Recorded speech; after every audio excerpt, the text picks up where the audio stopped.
Good morning, everyone. We are live and alive. It is August 30th, 2023, 6:37 a.m. And we are going to be continuing some Lostbelt 6 Fae Roundtable Domain Avalon le Fae today. I have some notes. Giant Hole East. We're going into the Giant Hole, I think, is like where we left off with the fragments following Mash's journey. The last fragment at the River of Tears there, they mentioned they were gonna go into the hole, whatever the fuck that means. We're gonna find out what's down there, hopefully. Alright. I do have some notes because I rewatched my part 4, which happened at the beginning of August a few weeks ago, and there was some stuff I picked up on that I did not originally that I thought was pretty interesting that I wanted to mention. So let me read off some notes here real quick. I'm cooking, boys. So I rewatched my LB6 Part 4 playthrough and noticed some things. First off, Oberon, yes. Oberon mentioned when we arrived at Londinium that the mist or fog had been cleared from Artoria's eyes, and it was at this point that the MC was able to question the possibility of Oberon and Artoria having Fae eyes, I believe, which was described earlier, this Lostbelt as essentially being eyes that were able to see through people and or their lies, while the Fae of this Lostbelt don't have it because they aren't the true fairies. Both Oberon and Artoria seem to possibly have them, hinting towards them possibly being true fairies, however the fuck that works. Anyways, just something I picked up on. After that, we found the mural on the wall that was depicting the big fluff thing that I still have no context on. I just know that we fight it at some point. That's about the only context I have on it for the overarching story of this Lostbelt. Someone mentioned it's possible someone in the story, I can't remember who it was, mentioned it's possible no one recognizes the mural because if Britain truly did have a god, it'd be the only thing able to stand up to Morgan. So it's possible Morgan covered up the history of this god in any way that she could. After Artoria rang the first bell near the end of Part 4, everyone in Fairy Britain could hear the bell ring from across the land, and many fairies detailed the bell ringing as nostalgic, happy, and yet also sad. Right after Morgan hears the bells, she also knows Artoria has announced war against her. She awakens a knight named Portune, his name will be relevant in a moment, and gives the knight Portune a serum that gives back his memories.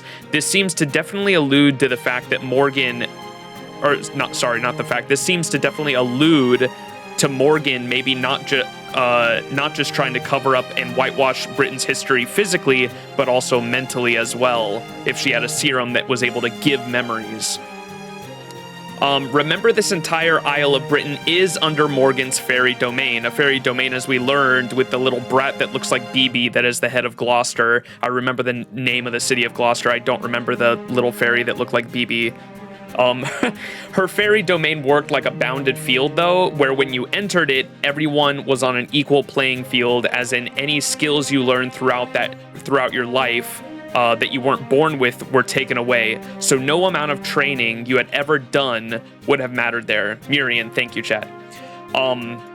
So that's what a fairy domain was, we learned. It's possible that Morgan's fairy domain does a multitude of things. We've already predicted that it's probably why we couldn't get the storm border onto the Isle, as technology ceases to function the closer it gets to Britain in this Lostbelt. But secondly, and more importantly, there's likely a mental debuff, I think, sustained while on the Isle of Britain itself that prevents anyone from even being able to think about certain people or names. That's why both Barghest and Da Vinci couldn't remember the name of a certain important person from Britain's history earlier, even though they both knew the name at some point.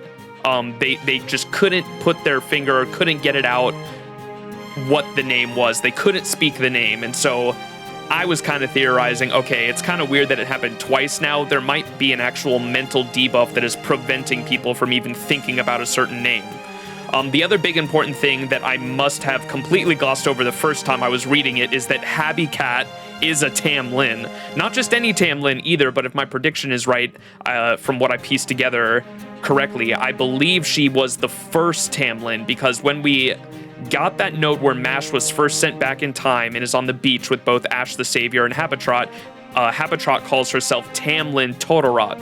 And earlier in this Lostbelt, I can't remember where, but I remember someone saying that the first title of Tamlin comes from Ash the Savior's like first companion or knight or something like that. So it would make sense, since we go back 2,400 years ago with Mash there in the past, where Ash the Savior is Todorot was calling herself a Tamlin, that she might be the first. Also, I just have to quickly commend Nasu on this writing. I'm not sure if any of what I just said is true or not, but being able to come up with all that just due to small hints being dropped as I read along and having put together all the clues myself and coming up with theories for what's going on is a major reason why I love Nasu's writing style. The man is a true artist when it comes to foreshadowing in a satisfying way, and I just love that. There's no hand-holding or obvious giveaway as to what is happening, and just enough hints to piece together what is happening is super fun for me. Now, the last thing I picked up on the rewatching of Part 4 was about the knight Portune that I mentioned earlier. Now, this knight was the first one I just mentioned that got his memories back by drinking a potion that Morgan gave him, right?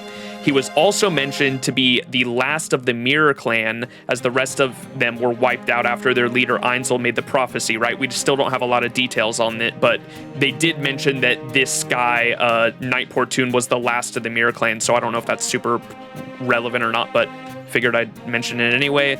Now, this is Knight Portune. This Knight Portune is the same knight that shows up to help Tamlin, Gawain, and Lancelot burn down the Welsh forest. I didn't realize it at first because there were weeks between the two playthroughs there, playthrough Part 4 and playthrough Part 5 that we just did earlier this week. There were weeks in between, so I didn't pick up on this Knight Portune being the same knight that showed up in the forest. He was the one that goes invisible that Gareth spots with her eyes for a more obvious reference, so more people can remember that. Now, I think that this knight having a name is extremely significant, and I'll go over why.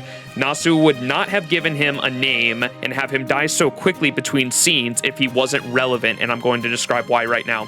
This same knight is the one that ends up getting killed by a character we can't see or get a name of shortly after the Welsh forest is burning down, but Knight Portune's reaction to this killer seems to suggest he knew this killer and that this person was supposed to be dead.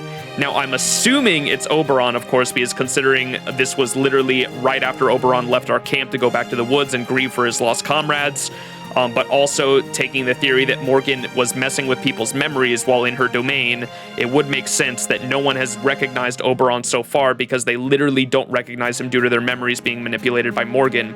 I only say this because I think it's extremely relevant and important how Nasu really gave, like, this knight was the only knight that has had a name with the normal, like, horse head knight. Like, Morgan's knights all have, like, horse armor, right? So I think it's really important that that knight was the only knight so far to have an actual name, and he was only in 3 scenes before getting killed off. The first scene is where Morgan gives him the potion to give him his memories back. The second scene is where he's at the forest fighting Percival and Gareth, and his final scene is his death, where he recognizes his killer. And so my main prediction here is basically that I don't think he would have recognized this killer if Morgan had not given him his memories back. Like, that's the whole importance of that, of those 3 scenes right there, right? Anyways, enough of the theorizing. I just wanted to give my thoughts because, again, Nasu is a fantastic writer when it comes to leaving hints in the story, and I don't even care if these predictions here are true or not. I just think it's fun to come up with these theories regardless. So to quickly recap the bullet points of what happened last stream, we basically start off by returning to Londinium, the headquarters for Percival and the Rebel Army, to discover Queen Morgan has sent Woodwose to come deal with us because we rang the first bell. Understanding that we can win if we just bunker down against Woodwose, we prepare for that, only to discover that the reason Queen Morgan hasn't sent Tamlin after us is because she sent them to destroy the Welsh forest, Oberon's home.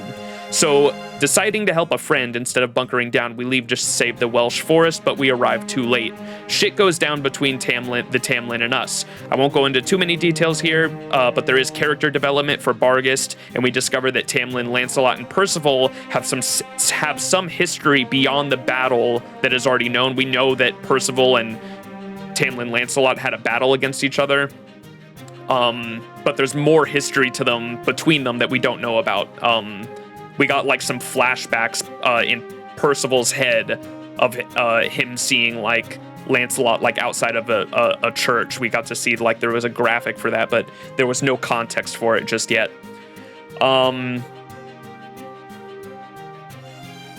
So after that, we head back to Londinium, stopping by Salisbury to ring its bell, thanks to our previous agreement with Aurora that if we deal with the calamity at Norwich... sorry, let me reread that.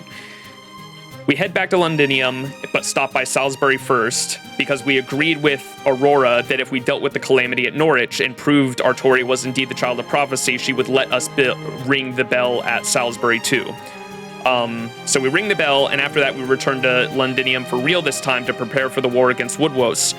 The rest of the stream was just the battle against Woodwose and his forces. I was personally really surprised to find out Woodwose had his own battle sprite, and he was revealed as an A-Ray, which if I'm not mistaken in Fate Grand Order at least, because it's different in notes, but in Fate Grand Order at least, an A-Ray is described by Oberon to be a true fairy, as in a fairy born from the planet itself, not from humanity's imagination. So that was pretty intimidating, especially seeing the break bar. After you break his break bar, it literally just returns multiple times. That was pretty intimidating, until we figured out we had to actually use Percival's NP on him.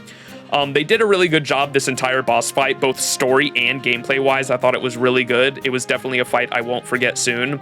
After we punch a hole in Woodwose and mortally wound him, we send him crawling away and decide not to go after him, as he'll probably die from his wounds soon. And we have our own wounded to attend to as well. Luckily, or maybe not so luckily for us, someone else shows up to end him and finish him off for us, and it's none other than Beryl Gut himself and his Borgie bitch girlfriend Tristan. Beryl manipulates Tristan into using a witch spell on Woodwose that literally rots your soul, in his words. That's why he manipulates Tristan into using the spell instead of him. And that kills Woodwose for good, leaving nothing but what I assume to be his heart. It's not specifically stated what it is, I don't think, but I assume it's like his heart. Now Beryl does what any man as seen as he would do, and he eats the damn thing, saying that if you are what you eat, better eat what you want to become, alluding to Beryl most likely trying to go into some metamorphosis to become a furry, and I really don't like where that's heading. And that was it. That's where we left off.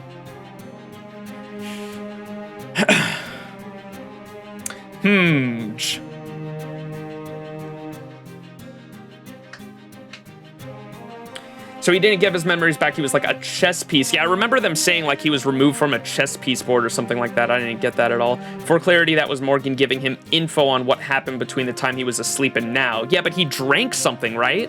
That's what the big thing was. He drank something that like gave him memories, and I thought that was wild. And I was like, okay, that seems definitely fucking important, especially the fact that that night had a name, and he was only in 3 scenes. Like, he died pretty quick.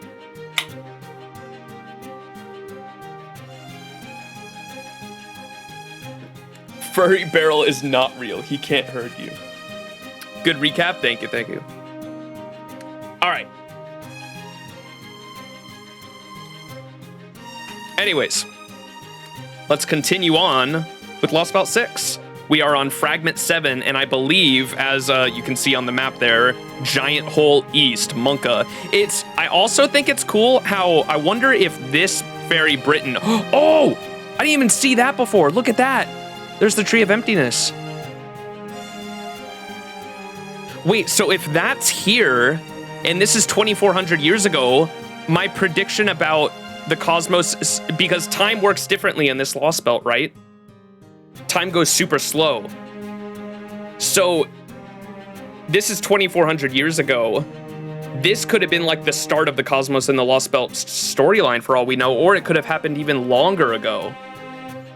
Because there's the tree, it's not cut down. There's the Tree of Emptiness. What the fuck? All right.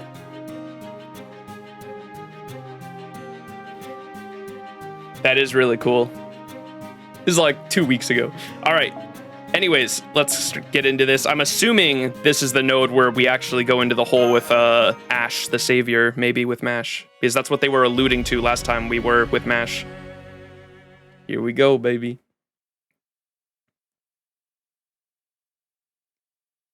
How's the audio, by the way, chat? Is audio sounding all right?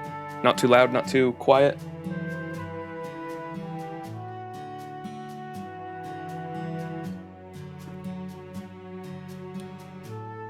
The trees just continued it, if that makes sense. No, I get that, but the tree, like, shouldn't be in the past, right?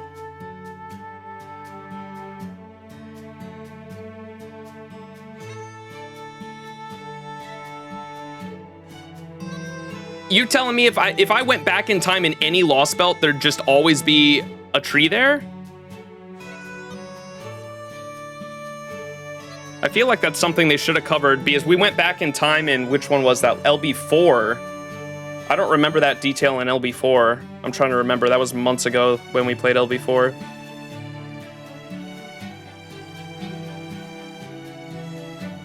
I don't remember. We're going to keep going, though. I'm not going to think too much about it. Don't worry about it. Are you worrying about it, chat? Because I'm not worrying about it. I get the Lostbelts are created over the tree because, to my understanding, the Lostbelts pin... They literally pin the texture of the Lostbelt to the planet. That's how they're able to exist at all. They don't exactly...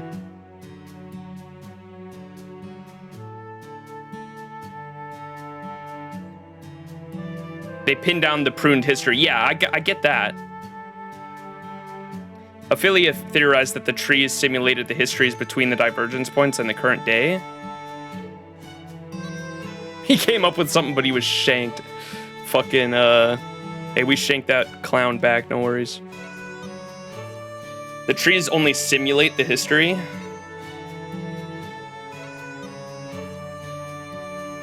Dude, my fucking brain. All right. We're gonna keep going. I'm done talking about the trees. My fucking brain cannot comprehend this shit right now. We still don't, yeah, we'll figure it out later because there's so much about the trees I still don't understand. Why the fuck are they named after galaxies and why is there a literal galaxy inside of a fucking tree? Let's just move on, my brain, dude. All right. Ash the Savior, Ector the Hard-Headed Black Knight, and Todorot the Tam Lin. And Mash, the mysterious shield knight who claimed to have come from 2,400 years in the future. Together, these four companions traveled the land of Britain, now free of clan warfare, as they made their way towards the pit. The year was Fae Era 400, about 6 months before the coronation was to be held at Londinium. Ooh.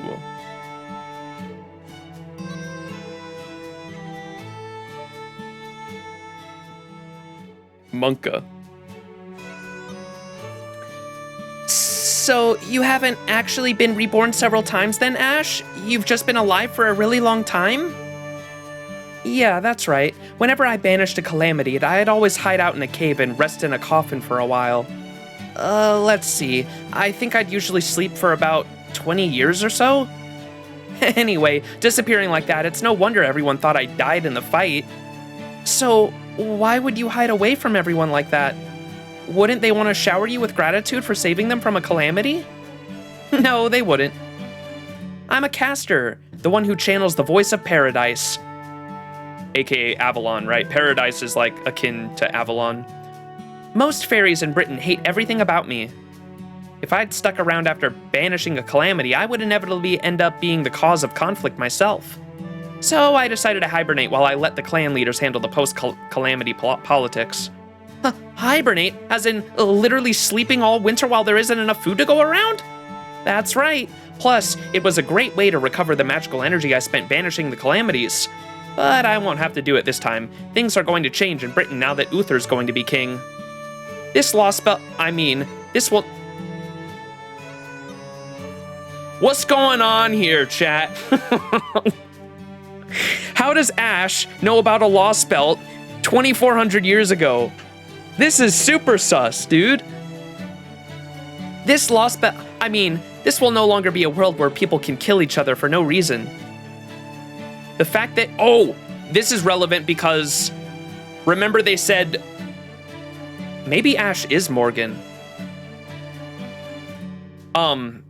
Remember they said Morgan, after Morgan takes the throne for the era of the High Queen,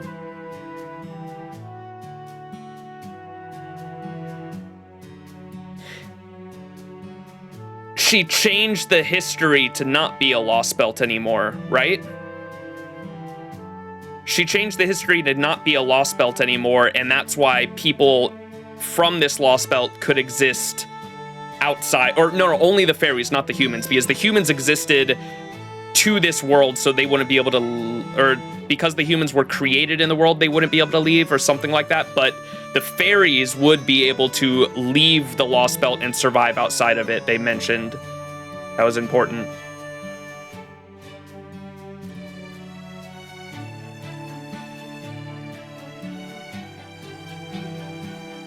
Oh, Mash explained what was in the present. So even the Lostbelt part? I don't remember her mentioning the Lostbelt part. This Lostbelt, I mean, this will no longer be a world where people kill each other for no reason. The fact that you said in the future it's the era of the High Queen is proof that this world must have changed. Well, I guess that's true.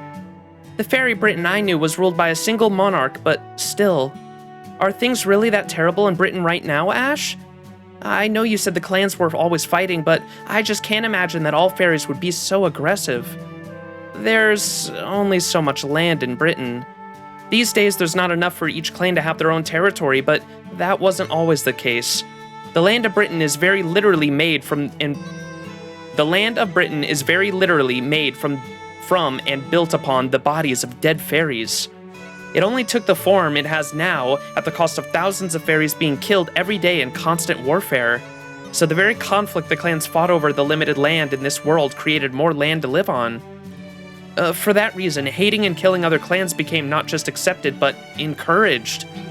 Had it not been, Britain would still be as small today as it once was. So I've always tried to just prevent the calamities from wiping everyone out while doing my best to stay away from the clan wars. I see. Knowing that, maybe that's why Morgan in present-day Fairy Britain is trying to make the calamity wipe out everyone on Britain, because wiping out everyone means the land of Britain expands, right?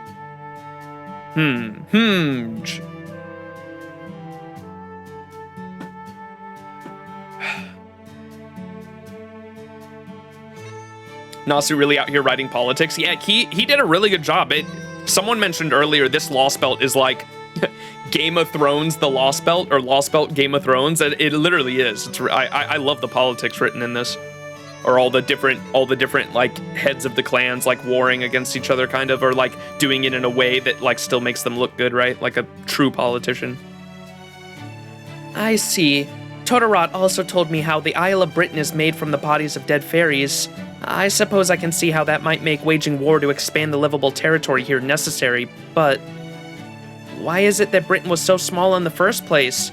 In the world I originally come from, the Isle of Britain was much bigger than this. I can only imagine something strange must have happened long ago that made it necessary to rebuild the land with fairy corpses. Yeah, I've wondered the same thing myself. Why did Britain end up like this? But I was only born 3,600 years ago, which I guess would be Fae Era 4000 from your perspective. And nobody ever taught me anything about what happened in Fae Era 12,000 when Britain first came into existence. Fae Era 12,000? That's about the same time Olympus diverged from proper human history. Then, does that mean there's no British history that goes back further? Are there really only 12,000 years of Fae Era and that's it? Yep. That I'm sure about. The records at Orkney said as much. In the beginning, there was only the ocean, 6 fairies, a shrine maiden, and a beast. I wonder where we've seen that before. The mural.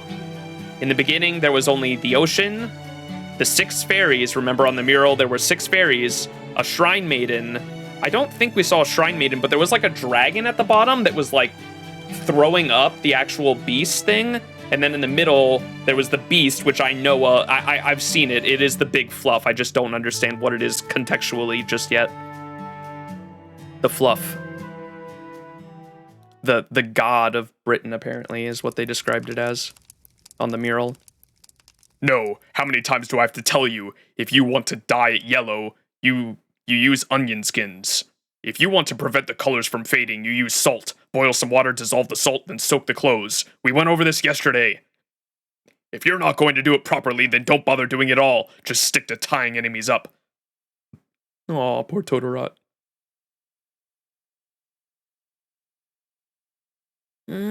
How did it go again? How do you use yarn again? And how do you get cotton to look nice again? Todorot's learning how to sew. Last stream, I think it was last stream where Todorot said, my dream is to make 100 wives' wedding dresses. And we were like, oh, nice. What number does that make MASH then? And she was like, 1. That shit was funny.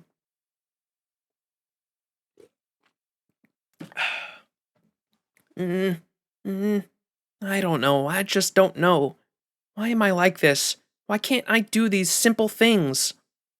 Todorot, are you still up? Wah! Yeah, I'm up. I'm on guard duty tonight. I wasn't just practicing stuff or anything. Now, what are you still doing up? Go back to sleep. We're going to the pit tomorrow, remember? Practice? So you're not just picking up all these tools scattered on the ground? Oh gosh, I'm sorry. I have it all wrong, don't I? Let's see, I'm guessing you're in the middle of sewing something, right? That's right. I'm making Ash's coronation gown. She told the humans at the castle she didn't need one for herself, so I thought I'd make her one. Sewing's the only thing I've ever been good at. But I just can't do it. I've been trying for months, and I'm no closer than when I started. 2 or 3 days after I hear something, I just forget it entirely. I can't do anything except stuff I was born knowing how to do. The Black Knight says all I have to worry about is fighting. But ever since I saw those beautiful gowns at the palace, there's been this kind of ache in my chest. I keep feeling sad, just wanting to cry for no reason. It feels like I'm missing something important, something I need to feel whole. So I thought maybe if I could make clothes like human tailors can, I could figure out what it is. But I'm just too stupid. Aw. No matter how many times someone teaches me something, I can never learn anything new. I don't know why I'm like this, but I still want to try making clothes. Honestly, I'd much rather do that than fight. Todorot. Well, how about you try keeping a diary? Everybody forgets things sometimes, but writing can help with that. It can be just like taking notes. All you have to do is write what you want to remember. This is cool. So we saw Habitrot writing down in a diary last stream at Londinium, and what she was writing was almost like a narration for the events that were happening, and it was right then and there that I came up with the idea that the narrator that has been narrating this entire story so far, I bet is Habitrot at the end of this journey. And that's cool that if that is the case, that this is cool that MASH seems to be the one that started that. It can be just like taking notes. All you have to do is write what you want to remember. I know because I keep a diary too. If you like, I'd be glad to share you my tips and tricks every day. But I don't know how to write. And even if I tried to learn, I'd just forget that too. That's okay. I don't know how to read or write in fairy either, but we can study together. Don't worry, Todorot. Even if your mind forgets how to write, your body can be trained to remember for you. The very fact that we're conversing right now shows that you're able to hold a thought in your head and put it into words, so if you can do that, you can absolutely put your thoughts into written words too. I promise you, that's something you were born knowing how to do, just like your other skills.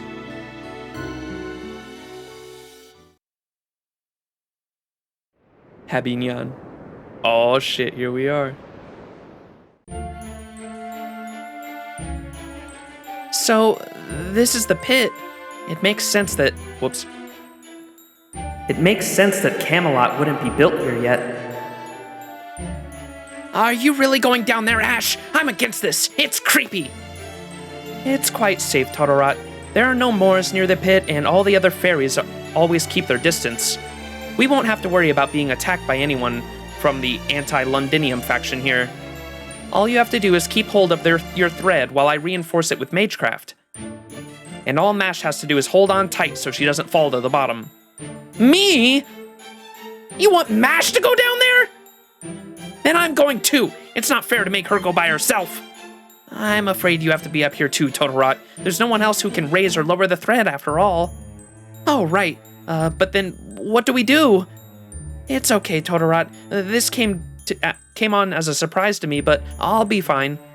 I've investigated old ruins like this a number of times before, and I know your thread is just as strong as solid as wire rope. So you don't have to worry about me. I promise I'll come back safe. So just watch over me from here. Okay, got it. You're really brave, aren't you, Mash? Okay, Mash, come this way, please. We'll tie on one thread around your waist as a lifeline and make a foothold with the other thread so you can stand. There, that should do it. We should be able to talk to each other through this thread too, so if you sense any danger, all you have to do is yell. Should the foothold thread come loose, by which I mean the actor, we will pull you back up with the lifeline as fast as we can. My enhancement will let Totterat extend her thread up to 8 kilometers, but you don't have to go all the way down to the bottom. All you have to do is reach a point where you can tell how deep the pit is, and what lies at the bottom. Remember, you're only there to look around, okay? Obviously, the only one of us thinking of doing more than just looking is you.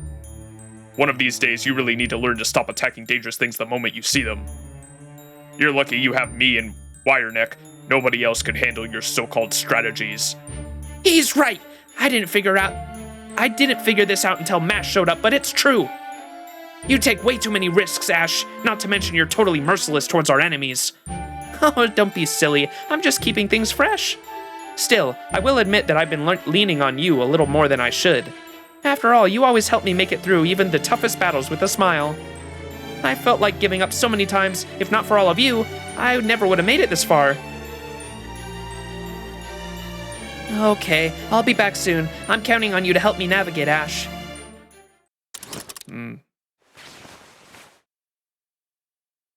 I've been going down for 60 minutes so far.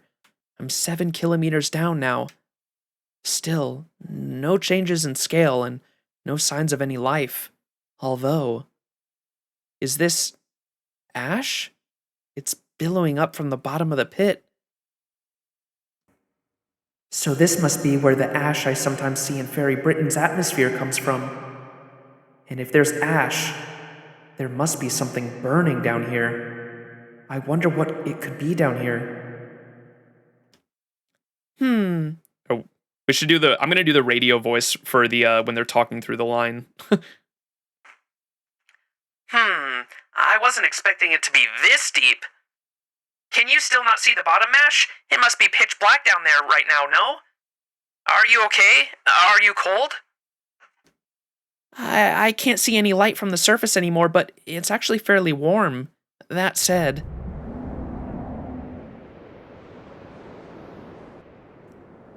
It feels like the air is getting heavier the further down I go. I'm only able to breathe thanks to Galahad's protections. 7,400 meters, 75, still no change in the pit. Can you extend the thread any further, Ash? I won't be able to see what's going on unless I... Wait. Oh, fuck. That's it. That's it. I recognize it. Oh, no, bro. I can see something down below. There's a red light. It almost looks like fire.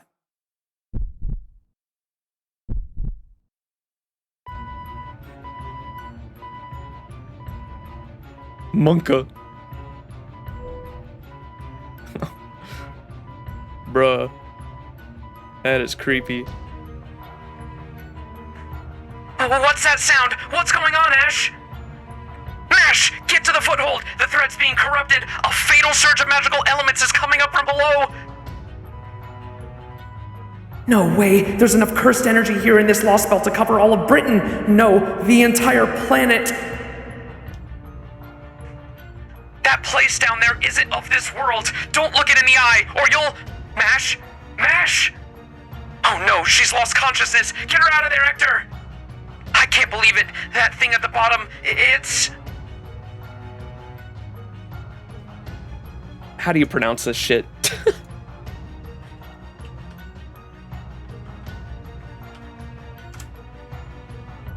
Cernunnos. Cernunnos. Gotcha. We're all gonna die. So I just want to know why this thing's such a big deal.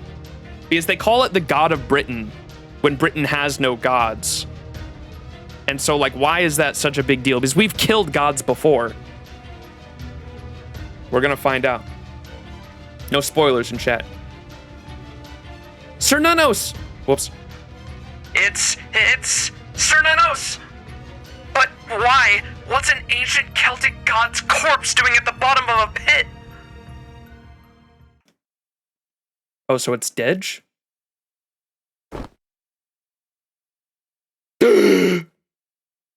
Oh, Mash, you're awake! Oh, finally! Damn it, Mash, you scared me to death!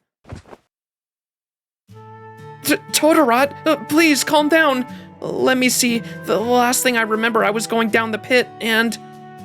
I'm sorry, Mash. I was obviously being reckless, and you nearly paid the price for it. You're in Salisbury's great cathedral now. We brought you here after you lost consciousness. Your whole body was covered with a horrific curse when we pulled you out of the pit. My magecraft alone wasn't strong enough to remove it, but with this land's cleansing power, and the power of the Wind Clan, I was finally able to dispel it. Now I remember. I fainted down when I saw that fire. Thank you so much for saving me, Ash. I'm the one who should be apologizing. I caused this. As for the fire at the bottom of the pit, that can wait until later. That's something we'll probably need to spend 10, 20, no, more like 200 years resolving. I'm just glad we know what's down there now. Thank you for helping us, Mash. Once Britain has been officially unified, I'll talk to Uther about possible solutions for what's in the pit. Is that all you have to say, Ash? Mash almost died, you know. I know, but there's nothing else I can possibly do to make this up to Mash right now. I haven't ever studied any magecraft that could send her back into the future. Oh no, please don't worry about me. I was interested in what was at the bottom of the pit too. In Fairy Britain, people just treat the pit as something that's always been there. But when you think about it, for even 2 seconds, it's obviously strange that there's a giant hole in the middle of the land. I honestly thought it was weird that nobody investigated in all this time. So, the pit's still there in the future? Nobody ever filled it in? Well, given how deep it is, I'm not surprised. For all we know, it may even be bottomless. And since unlike the Spear of Selection, it doesn't seem to be something that can be sealed away. Ooh. We know in the future, Percival has the Spear of Selection. I don't think we have much choice but to keep an eye on it for a while. Huh? The Spear of Selection? Do you mean the Staff of Selection? Now that you mention it, I'm surprised you don't have the Staff of Selection despite being this land's savior, Ash. Did you lose it somewhere? I haven't heard of this Staff of Selection, but no, I don't have the... Oh, excuse me. I haven't heard of this Staff of Selection, but no, I don't have the Spear of Selection any longer. The implements of selection came to Britain along with me when I first washed up here from my homeland, but I'm afraid my feelings corrupted them, making them unsuitable. So I'd sealed them away inside of this cathedral. Man, what a waste! The garden and spear used to be Ash's trump cards.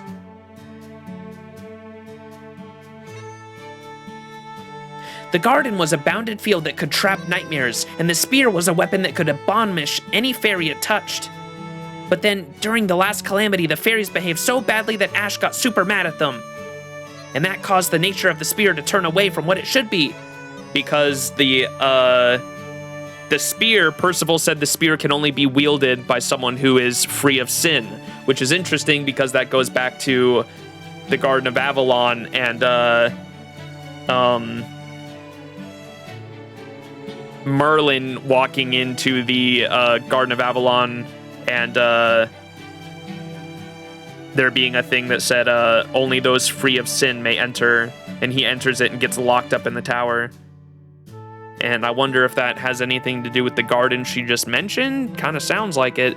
The garden was a bounded field that could trap nightmares, and the spear was a weapon that could abolish any fairy it touched. But then during the last calamity, the fairies behaved so badly that Ash got super mad at them, and that caused the nature of the spear to turn away from what it should be.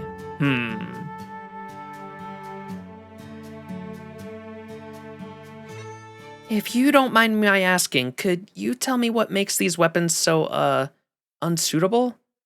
How can I put this? The spear itself is still as strong as ever, but when it turned, its restraints were removed, and its capability to recharge kind of went haywire. Basically, the Spear of Selection no longer uses its wielder's magical energy to power its attacks. Now it does so by feeding on the life force, well, the youth, really, of its wielder.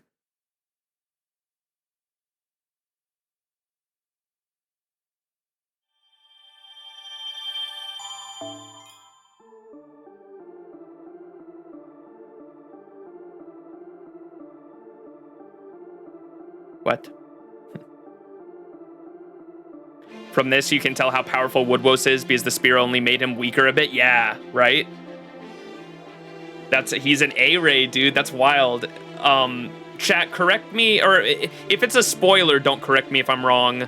But based on what Oberon told us near the start of this Lostbelt, Oberon told us that an A-ray was a true fairy, aka an elemental, which is what I understand Yume Ren was, meaning that they were born from the planet itself. Not a lot of the fairies in this Lostbelt, the Fae, are born from human imagination, right? Whereas a true fairy, aka an A-ray, is born from the planet itself, and they are the personification of like elements. That's what makes them like an elemental. Is that correct? If it's a spoiler, you don't have to answer, but basically, that's correct. Okay, cool. So that's why Woodwose was so fucking strong. Because Woodwose was a true fairy. I don't even remember what I had for breakfast. We'll just leave it at that. Gotcha. Yeah, I'm sure it'll be covered more. Oh, that's all we get? What? Oh, I kind of wanted more. Okay, so you know how Britain is like... The past Britain that they're in right now is kind of all covered in mist. I wonder if it's going to get revealed to like what the actual map looks like later. That would be cool to see what like past Britain looks like. That'll be really cool. Fuck, dude. So that's what's at the bottom of the pit, but how it got down there and why there's a giant hole there in the first place, we still don't know. We just know that... I fucking keep forgetting how to pronounce his name. Cernunnos?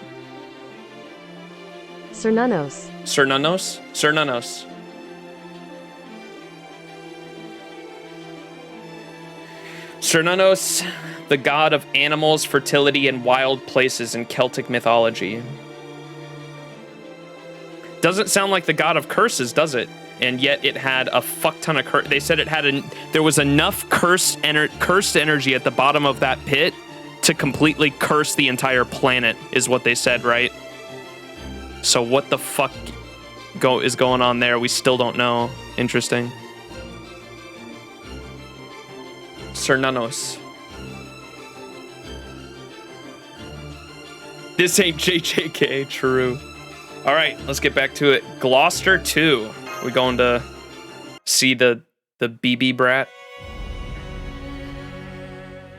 Oh yeah, maybe we should have checked the calendar. I'll check it after this note if I remember. Because now there's probably something 12,000 years ago, right? Where Britain, the oldest history they have of Britain. Damn, dude, Habitrot's a really interesting character now that I think about it. She's like at the center of all of this, kind of. Oh yeah, that's something I forgot to mention. Percival's fucking hair changed colors after his battle with Woodwose. Good morning. I'm sorry to call you all here so early when I know you're still exhausted from yesterday's battle, but I'm afraid this couldn't wait. Last night, Artoria and Max received invitations from Lady Murian of Gloucester to attend Fairyum, a fairy ball she'll be holding soon. So we've been invited to a fairy ball? Never mind that, Percival. How are you doing? And why is your hair different? Me? Oh, don't worry, I'm fine. My hair is the only thing different about me. In fact, I'm actually happy about this. It makes me look distinguished. Oh, wait! I wonder if it's because he, used the spear's power. Because he used his noble phantasm to help us defeat Woodwose.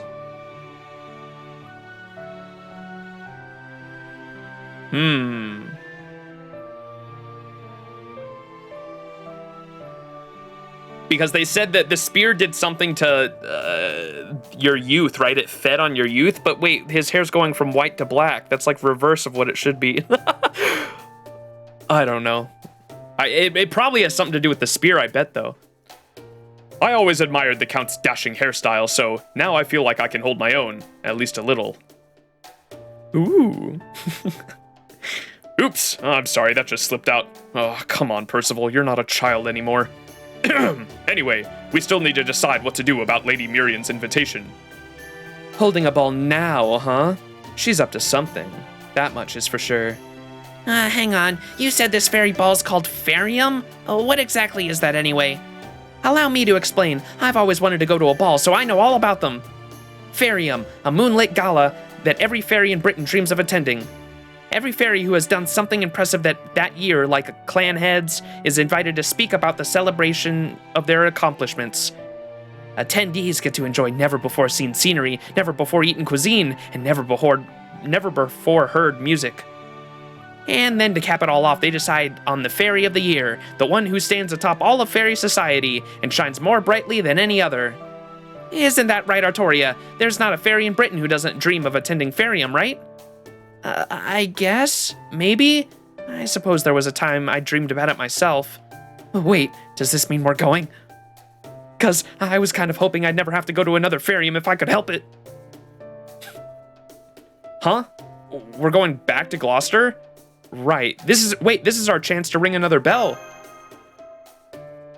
Yeah, that's definitely what Murian has in mind with this invitation. Though I still don't know why she's giving us this opportunity. That's right. This is Murian's way of making her intentions known to both the Queen and the Child of Prophecy. It makes perfect sense that the Lord of Gloucester would hold a ball from time to time, and that goes double for the one with a long, storied history like Fairyum. Though, of course, Artoria and Max will hardly be her only guests. I doubt Morgan will step away from her throne, but she'll almost certainly send a delegation.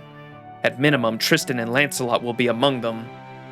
Right, of course. Lancelot always wins Fairy of the Year. That little blue bitch, huh? That's the second time Muramas has called Lancelot a bitch. That's so fucking funny.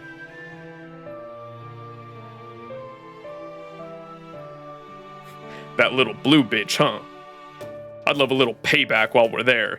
But Gloucester's bound by Murian's rules, so no one from any faction can fight at this ball, right? That's right, which makes it a perfect opportunity. Under ordinary circumstances, we'd never be allowed in Gloucester now that we've defied the Queen by ringing 2 bells and defeating Woodwose. But for this occasion, we can proudly attend the ball as distinguished guests. And once we're inside, we'll sneak around and find the secret rooms.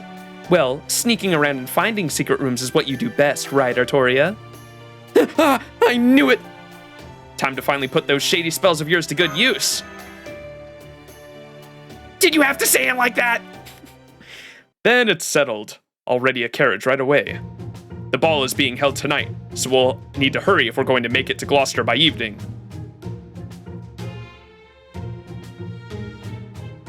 What was Murian thinking? We have less than 12 hours to prepare for this ball.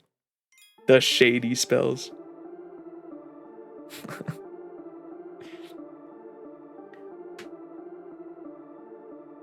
How many Squirtorias did he roll, chat? I'll probably do some more rolls at the end of the stream for anyone interested, but you can go to my Discord and go to the Gotcha Rolls channel, and you can see I did roll one at work today, and it only cost me 3 multis. I did 3 multis, and got a Squirtoria. Yay. I don't have enough materials to max. I'm missing silver fucking, because the lotto just happened and I was like rapidly leveling up all my servants. I'm out of silver monuments. So I need more silver monuments and I can level her up.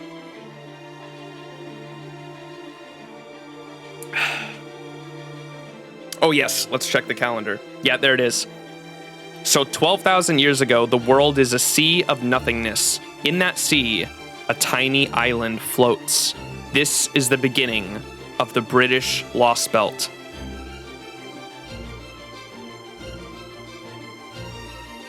So the Lostbelt itself didn't, like, the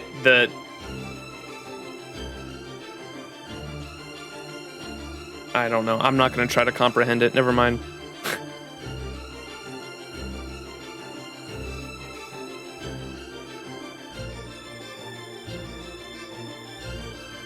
Uther the Knight is recognized as the first king of New Britain. Mash is sent to this time through the water mirror. She meets Ash the Savior and company.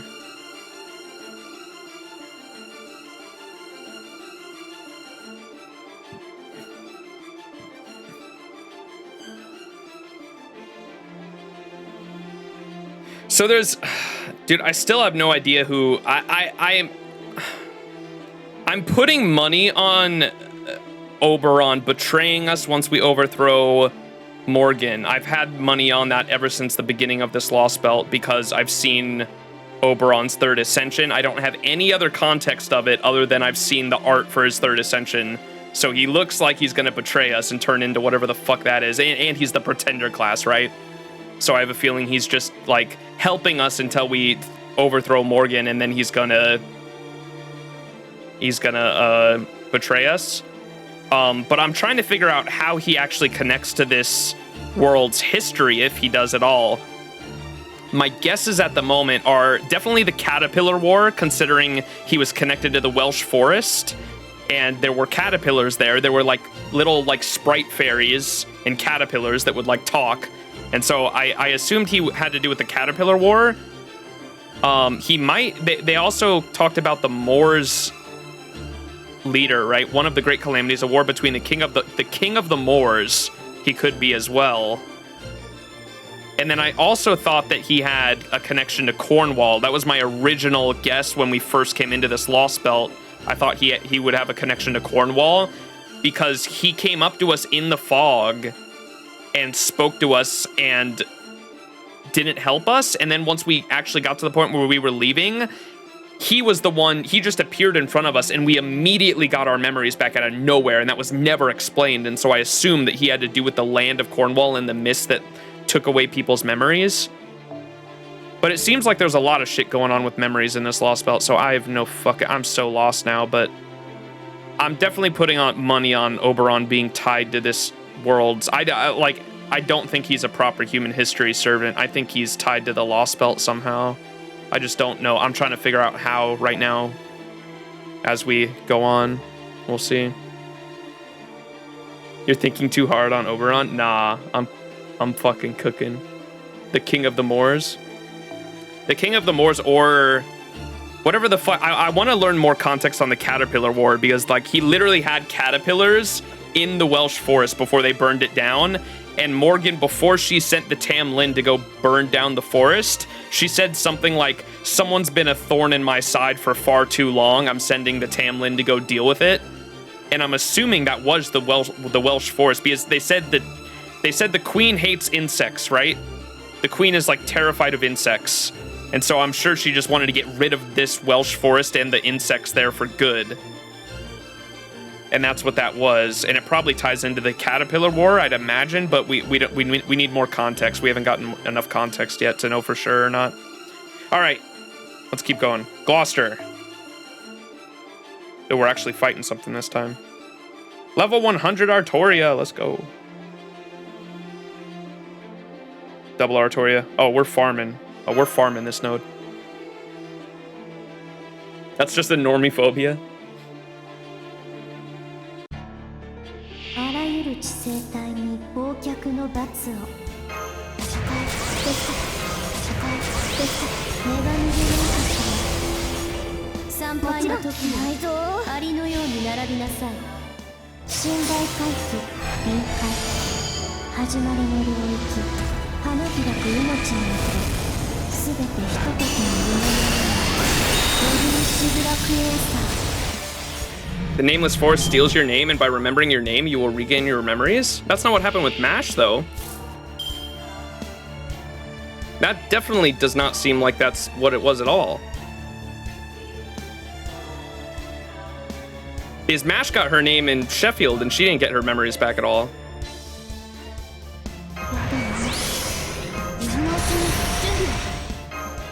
I definitely don't think that was covered at all, or at least not yet. If it is at all.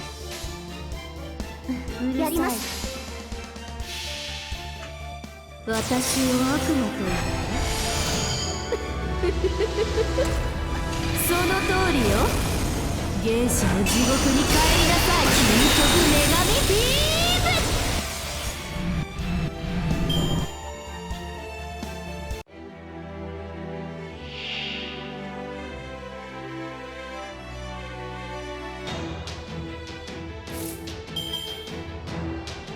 耐えてみて。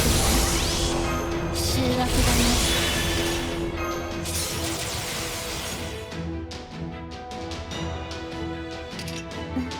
そうでなくちゃ。黙って。私を悪魔と言ってその通りよ。原始の地獄に帰りなさい。究極女神ビーム。ですか。今回はうまくいきました。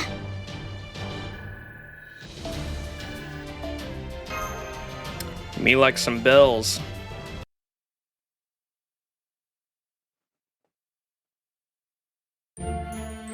Phew, we made it. Our second time in Gloucester. Redrabit and Percival are waiting outside the city limits, so we don't have to worry about them. But, unfortunately, we only have 2 invitations. One for Artoria and one for Max. Hey, Jason, what's up? Thank you so much for the 14 months. We are definitely Avaloning. How you doing, Jason? Thank you so much for the 14-month resub. Welcome, welcome. Appreciate it.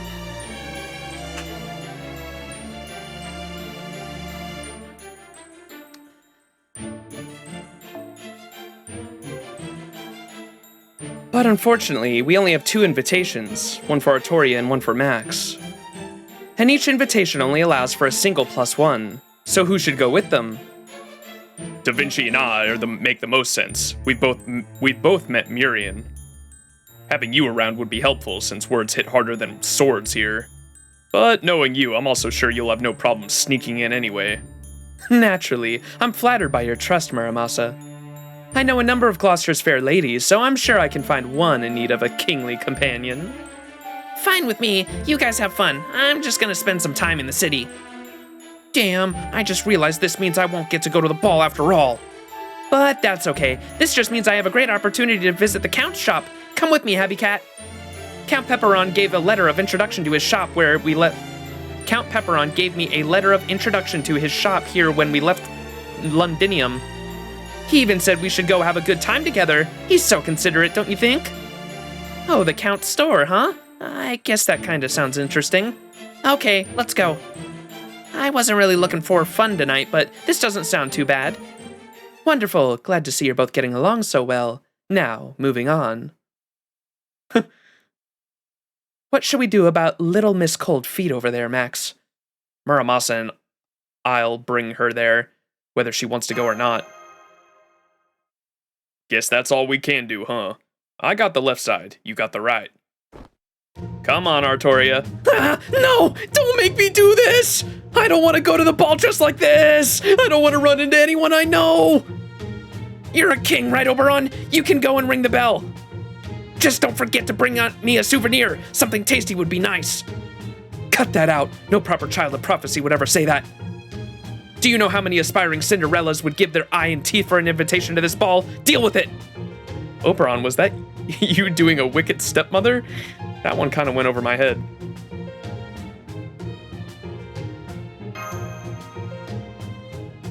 I'm sorry, I just didn't expect Artoria to be so stubborn about this. Do you have some ball-related trauma? Did you get mistaken for a server or something at one before? Yes, that's exactly what happened, actually. Don't be silly. Of course I've never had anything that embarrassing happen to me. It's just, you know, I'm basically the face of the Round Table Army now, so I don't want to go there underdressed. Oh, is that all? Well, don't worry then. Nothing better or more formal for a warrior than to wear their battle dress. Then again, if you prefer, you could always have Max go on ahead. But I doubt you'll be able to find him again later, so it'll just be you and Muramasa at the ball in that case. Okay then, I'll be going. I don't see a problem with that. Okay, I'll go already. Just don't leave me behind.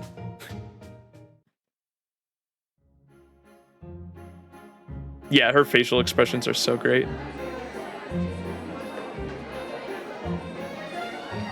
Castoria is indeed a corgi. She emanates corgi energy. Whoa, it's so beautiful here.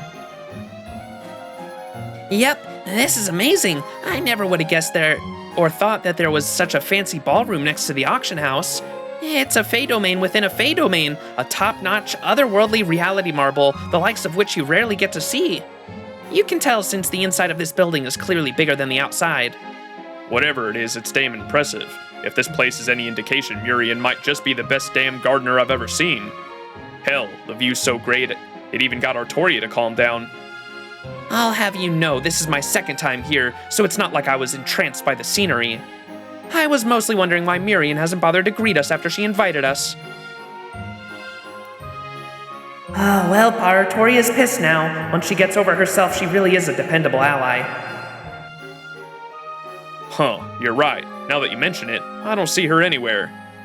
I would have thought she'd be the first to use the Child of Prophecy to liven things up at her May I have your attention, distinguished guests? Actually, I should probably use a cave voice for this, like an echoing one. May I have your attention, distinguished guests? On behalf of Lady Murian, the owner of this beautiful building, I would like to apologize for her tardiness. I've been told she should arrive in about 1 hour, so please relax and enjoy yourselves in the meantime. So, Murian isn't even here yet? And there's no sign of Oberon either. What do you think, Max? Should we just go and sneak into the bell tower now? Guess we might as well. I don't think so. Now that we've come this far, we may as well...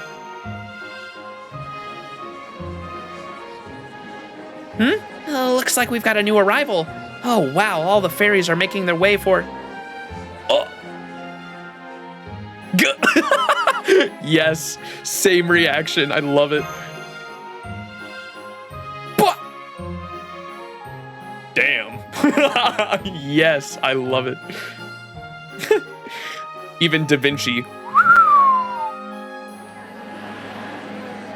Oh. Hey, look. Who's that girl next to Aurora? He doesn't even know. Aurora's an exceptional beauty, but that fairy next to her is something else. I see. So you go for the prim and proper young lady types, huh, Muramasa? Got nothing to do with that. Got nothing to do with what I like. I'm just being objective here.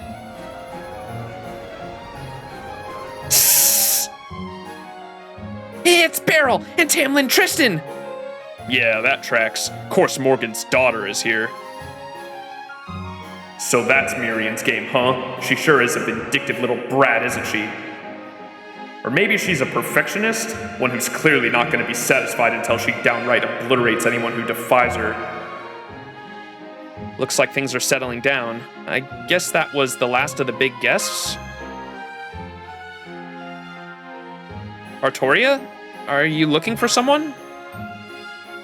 Oh, no, it's nothing. I was just kind of wondering if Naknaria was here, that's all.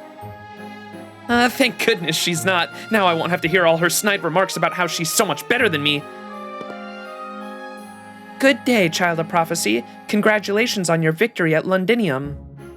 Coral, I'm so sorry. I hope I wasn't being too loud. Oh gosh, I wasn't I? I'm sorry. I'm from the country, so I'm totally out of place here. Still, it's so nice of you to come and say hello. I know how you feel, but it's okay. There's nothing to be nervous about. Mirian's cast a spell on this ballroom that hides attendees' faces from anyone who doesn't already know them. So please, relax. You don't have to worry about anyone you don't know seeing you here. These kinds of parties don't happen every day. Very day? Typo, come on. It's best to enjoy them while you can. I see. Thank you, Coral. You know I have to say... You look like you're much more at ease than you were here than you were at Salisbury.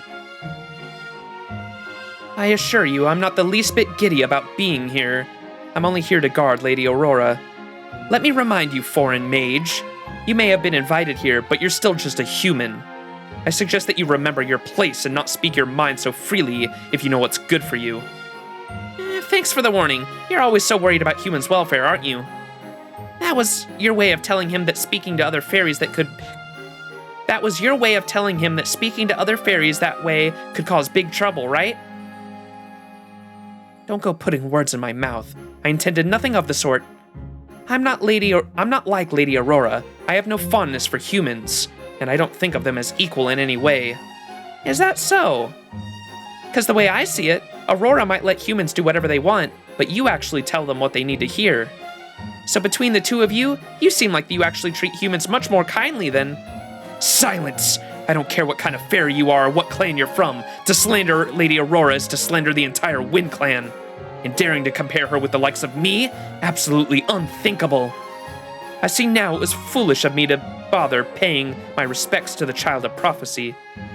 This is supposed to be a gala of distinguished guests. Brush up on your etiquette before you consider attending another. Gotcha. Sorry about that. But before you go, do you mind if I ask you one more question? I couldn't help but notice that the other fairy next to Aurora... that other fairy sitting next to Aurora, is she serving as her escort tonight? Even though you're her right-hand fairy? No fairy shines more brightly than Lady Aurora. Only the most beautiful of fairies deserve to stand next to her side. As such, I'm happy to offer up my seat to one more suitable like her. Wait, do they not know it's fucking Lancelot? Even if she is a grotesque creature who crawled her way up from the foulest sludge imaginable.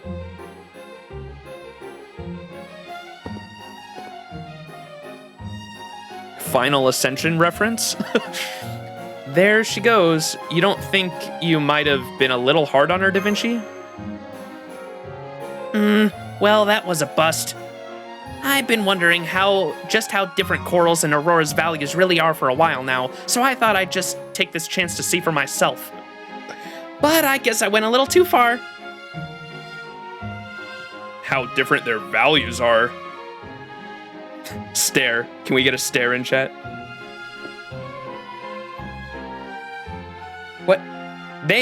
What the fuck? Why do they, expect us to not know who this is? I guess it's just because she's wearing a dress and maybe some other characters might not know. What did you people say to Coral? I've never seen her so upset before. You're the fairy who was with Aurora. Oh, right. I'm not wearing my armor today, am I? Pardon me. This isn't our first time meeting, but it is my first time properly introducing myself. I'm Tamlin Lancelot. Welcome to the ball, Artoria and Max. And who might you be, young lady? Would you mind if I asked your name? Not at all. I'm Leonardo da Vinci. Pleasure to meet you. Da Vinci? What? I might be Chaldea's technical advisor, but I'm still an artist first and foremost. I can't help but appreciate beauty wherever I find it. Well, damn, if you don't seem like a totally different person. Is this what you're like when you're not in armor? I'm sorry. Have we met? Donowald, bro. That's so fucking funny. Fucking egoed, dude. Egoed. Donowald moment. That's so fucking funny. You mean you don't remember? You knocked me off a damn castle and filled me full of holes. Oh, you must be Muramasa. I'm sorry, I never got a good look at your face. I do remember you though. Gutting you like a fish was so much fun. I knew you must be still alive. I had a feeling we would get to fight again someday. I wonder when our next fight will be. Maybe you'll finally manage to cut off my head. Oh, I can't wait to punch that cobbled together spirit core straight out of you. Yeah, right on. The hell? She kind of reminds me of Oberon. What does that mean?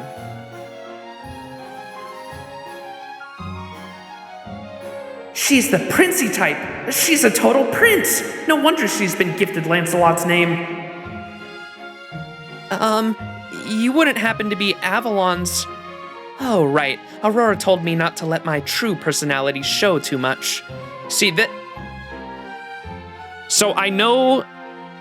At this point, I know all of the Tamlin are like monsters from mythology, but why they take on a humanoid form and what the context is there, I still don't know, and I'm still trying to figure out. So I'm super interested to find out more, because Barghest, I thought she was like a bear or something before, but apparently she's like a dog from Celtic mythology or British mythology.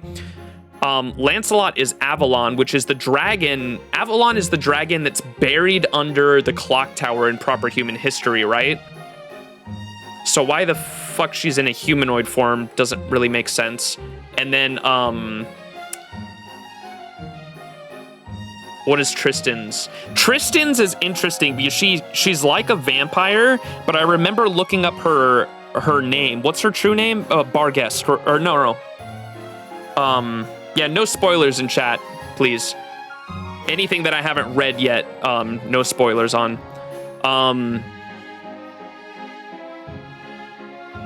What's fucking Tristan's? Yeah, Babon Sith. I remember looking that up before to try to figure out the mythology on it, just so I had context in game when they describe it. And Babon Sith, like, literally just describes, or is literally just, like, essentially translated to, like, fairy girl. Like, I thought, because she seems like a vampire, like her skills are like, or her attacks in game, but it literally just translates to like fairy girl, which is interesting. So I'm definitely, she's probably the most interesting one out of the three of them, maybe. Who knows? Ooh. You will learn about Melu more in later chapters. Yeah, I'm expecting to learn more about all three of them. I'm just saying that, I'm just saying I'm looking forward to finding out why they're like all like mythological creatures, but they're in like humanoid forms. Oh, right. Aurora told me not to let too much of my true personality show too much. Congratulations on your victory at Londinium. We may be enemies, but that was a battle well fought, and I must commend you. Also, there's one thing I'd like to ask of you. How is Percival doing? I've been told he's still alive, but... Yeah, so again, Lancelot and Percival clearly have some kind of history beyond just their fight, because Percival got famous for holding his own against Lancelot, right? Which, like, no other human could even dream of doing. And Lancelot was able to hold his own Percival was able to hold his own against Lancelot, which got his name big as, like, the man who reached peak human limits, right? But they obviously have some kind of history other than that. Like, they almost seem to care for each other, because when they met at the forest last stream, they kind of, like, agreed to go their separate ways at one point, which was interesting. They didn't, they agreed, like, not to fight each other or something like that, it seemed like. How is Percival doing? I've been told he's still alive, but... Is he hurt at all? Or is there anything unusual about him? No, he seems fine. Do you know Percival? I'm his big sister.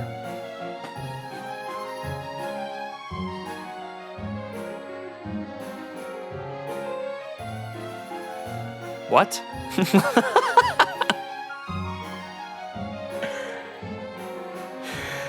Oni-san?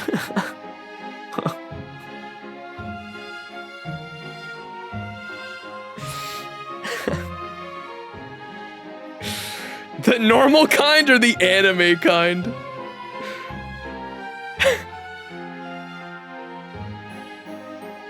Oh, his big sister. Well, no wonder you're worried about...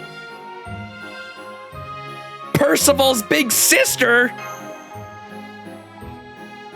Huh?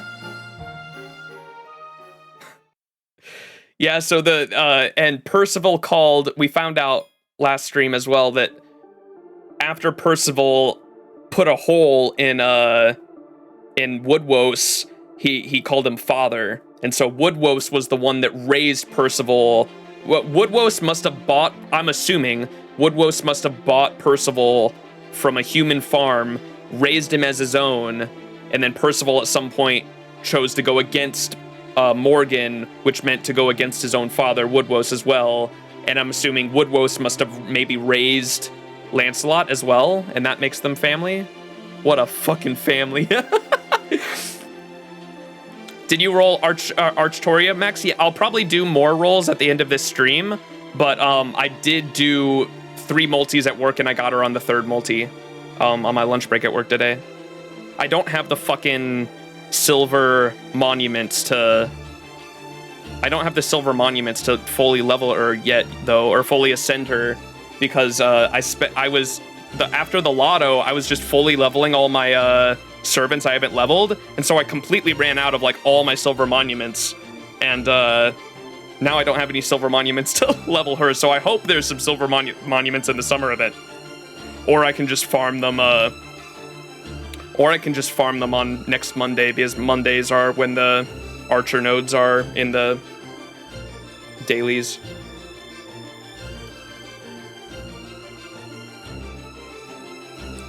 I wonder who's the mother? Well, the way babies work in this Lostbelt is they're like successors, right? So I don't even know, or I guess they could have been raised by someone else, like, right? I don't know. We'll find. I don't even know if there has to be a mother because of the way fucking children work in this fucking Lostbelt. Especially with the fairies, how they just like, they're not even genetically like siblings. They're all just like, it's the roles, it's the jobs in the Lostbelt are how they're related, right? That's why Tamlin Tristan is the daughter of the queen, even though she's not even the, like, born daughter. She's just going to be the heir to the throne, making her the daughter. And like, that's how that works for jobs as well. Like, if you're a blacksmith that replaces another blacksmith, that blacksmith that you replaced is technically your father.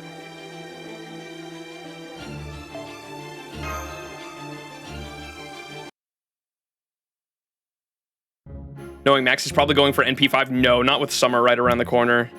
Definitely don't have the funds for that. Probably NP2, because I have NP1. I might go for NP2.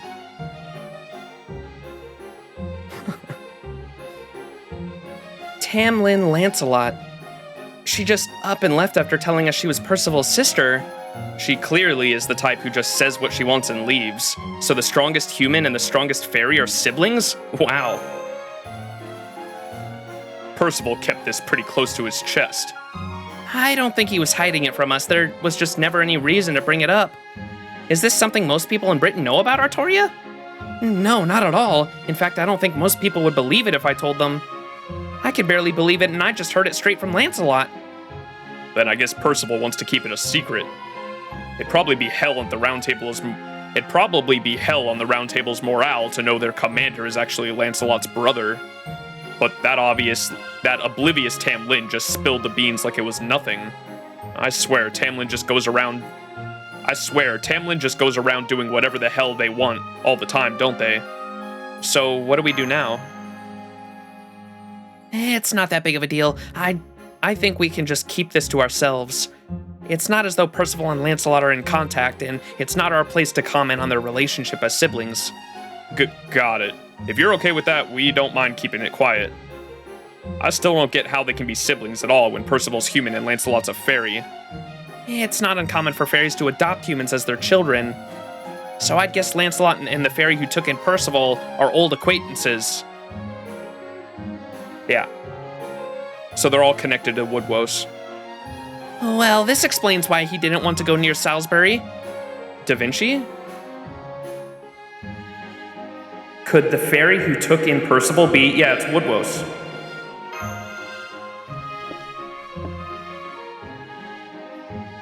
Oh, wait. Or that means... Because they were talking about Salisbury. Aurora.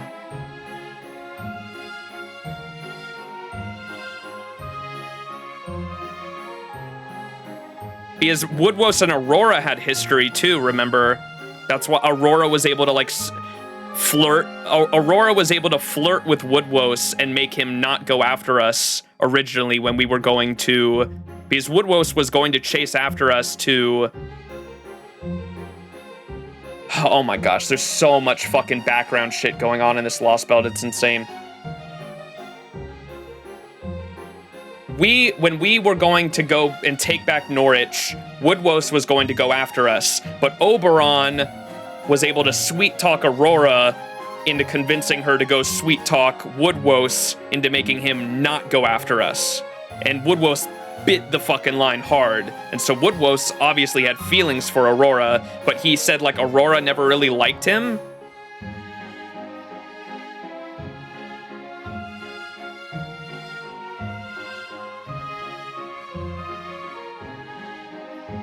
I don't know. We'll learn more as we go. You there, human. That's right. I'm talking to you. One of the Tamlins said they wanted to talk to you about the terrace. Get out there, and fast. Make sure you're on your best behavior too. Me? They want to see me?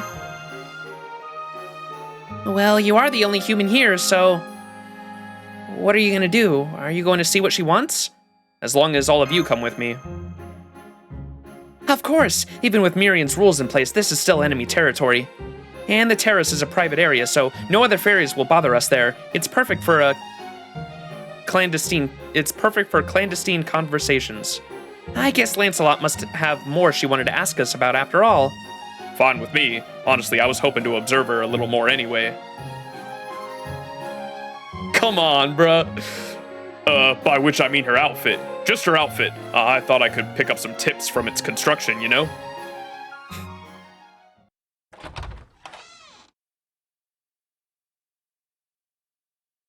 Oh, I'm impressed you accepted an invitation from the enemy.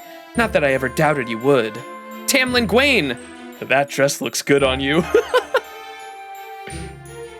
Of course it does. I'm a lord. I'm not so barbaric as to wear armor to a ball. Good evening, Barghest. We haven't seen you since that night at the Welsh Forest. We also have no idea what kind of disciplinary measures you had to face afterwards. If you have something you want to say to us, why don't you start with that? What is it, Barghest? Is this for Max's ears only or something? No, not exactly. It's not that, Da Vinci. You just captivated her. Come on, Barghest, spit it out already. We don't have all night here. I know, I'm a busy woman myself, so I'll keep this brief. Da Vinci, was it? I'm currently confined to my territory, and I've been relieved of my duty to protect Britain. Consequently, I have no reason to raise a hand to the child of prophecy now. I wasn't even planning to attend this ball at all until I realized I might see you all here. So I swallowed my pride and came here to speak with you. Does that answer your question? Sure does. I know you don't mean us any harm right now, but I had to be sure you understand. Pay it no heed. You're the Foreign Mage's advisor. I understand you had to ask. Now, here is my question for you.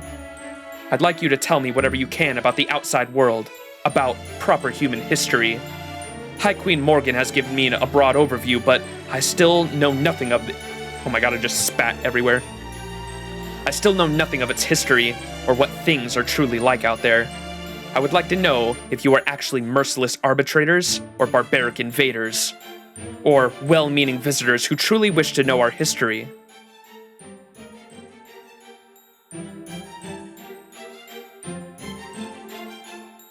And there you go. That's all I can tell you about the limited time we have. Our battles in the Lostbelt have been to reclaim our history and our future.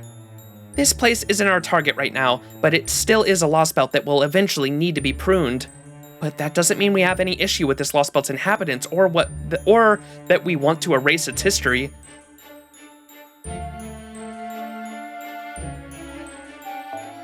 Even though this may be a zero-sum game where only a Lostbelt or proper human history can ultimately survive, that's an issue between worlds, not residents.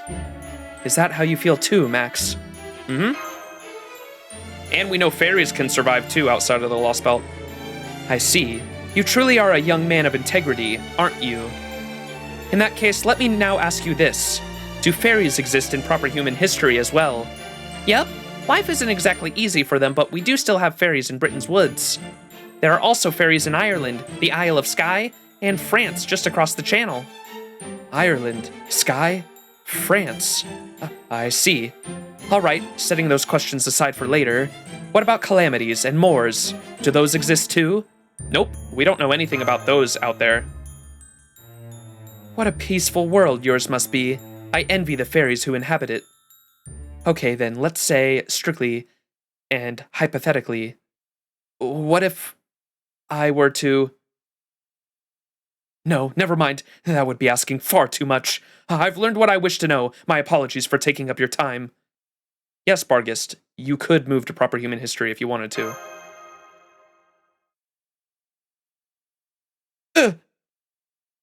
How did you know? I didn't think that would even occur to you. Oh, please, it wasn't hard to figure out, and I have no doubt Max feels the same after talking to you.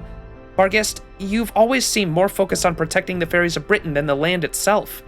The whole reason you agreed to serve Morgan is because she was keeping Britain safe, right? But if she has no intention of protecting its people, you'd have to find another way to do it for yourself, right? So it makes perfect sense that you'd consider moving them to a more peaceful place like proper human history. But is such a thing even possible? The inhabitants of a Lostbelt can only survive inside their Lostbelt, right? And the fairies of Britain are doomed to be used and discarded as mere tools for High Queen Morgan. True, that was the case for the other Lostbelts as well, but Britain is different. It really is possible for you and the other fairies to exist in proper human history, Barghest. It won't exactly be easy, of course. There are a number of major hurdles that you would need to overcome first. But they're nothing that can't be resolved through peaceful discussion. And I'm sure we could manage that as long as we have a kind-hearted fairy like you and Artoria leading the others. I see. Then it seems I need to make a decision as well. Da Vinci? Max? I'd like you to come to my domain, Manchester. I have a proposition I'd like to discuss with you there. I understand if you still can't trust me. Just hearing what you had to say has been enlightening enough. Alright, I have to mention, we didn't tell her that humans here weren't able to leave, though, because they specifically mentioned last stream, fairies can leave this Lostbelt, but humans cannot. If there are humans of this Lostbelt, because they were created in this Lostbelt, they are not able to leave the Lostbelt, but the fairies can. With that in mind, I would just like to say Barghest mentioned a couple streams ago when we were asking her more information about her, she said that we, the main character, reminded her of her current husband, and her current husband, she mentioned, was indeed a human. And so I wonder if she's gonna change her mind when she finds out her husband can't come.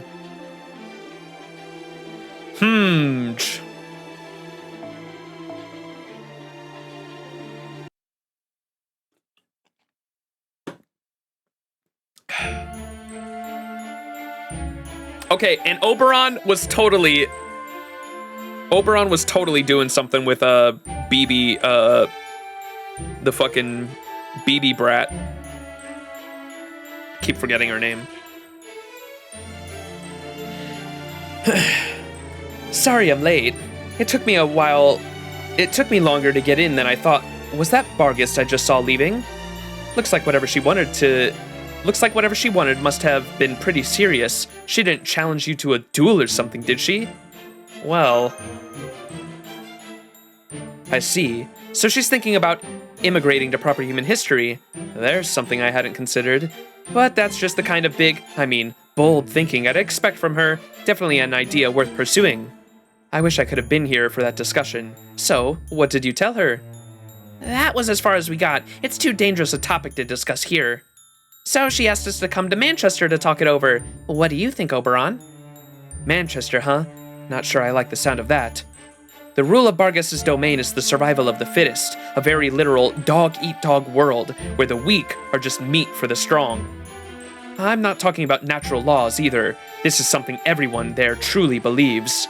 In Manchester, the weak offer themselves up to the strong, and the strong think nothing of exploiting the weak.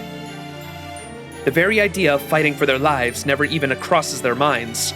Gloucester's Fae domain is designed to let the weak and strong coexist on equal footing, but Manchester's is all about letting the strong do whatever they like and the weak be damned.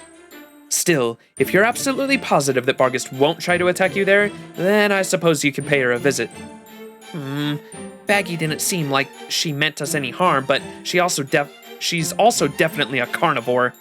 So if she did decide to eat us, there wouldn't be anything we could do to stop her, huh? Not really. You know the stories about the Black Dog Duchess, right?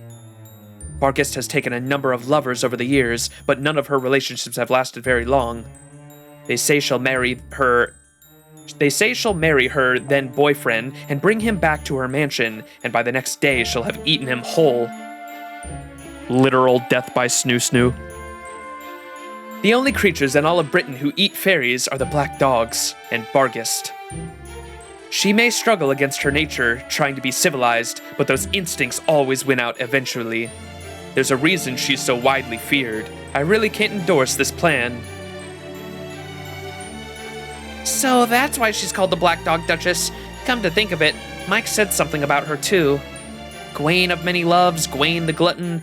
Always hungry, never satisfied, she'll take any lover one day and eat them up the next. She seemed pretty sincere to me, but I guess that could just be part of her nature as a fairy. Let's forget about Barghest for now. We still have an objective here, and we should focus. The bell tower's right next to this hall. In fact, we can sneak in there from this terrace. I think it would be best if we handled that now before the ball ends. Are you ready, Artoria? Yeah, okay. After everything else has happened, I'm not even nervous anymore. Come on, Max. Let's go ring that third bell.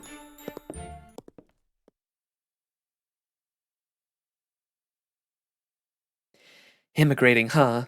What a clever idea you've had, Barghest. And just after you burned down the Welsh forest, too. Sus.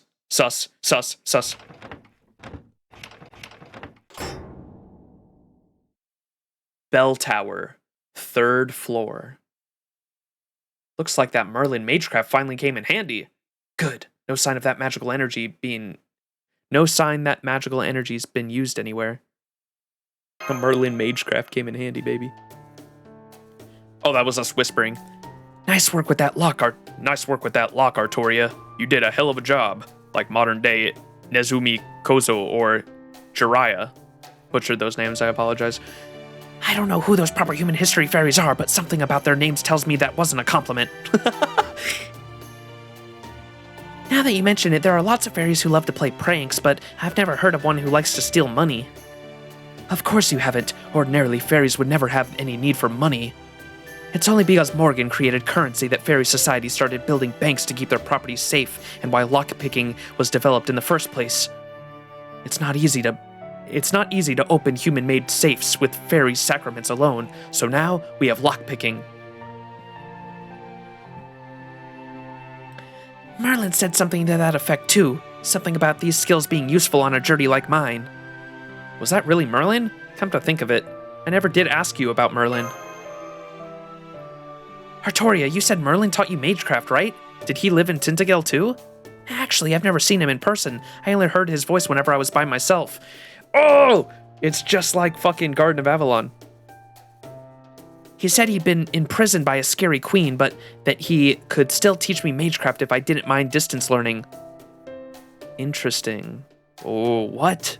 That's so crazy. And, I have so many questions to that, but I'm not gonna theorize at the moment. So that's how I learned the basics of magecraft. Everything else I basically came up with on my own. I see. That sounds a lot like what happened with proper human histories, Artoria. By day, her adoptive father taught her the ways of knighthood. When she was asleep, Merlin taught her what she would need to know to be king. Yep, that part is more or less the same here in Fairy Britain, too. Hang on. Are you all hearing this chatter, too?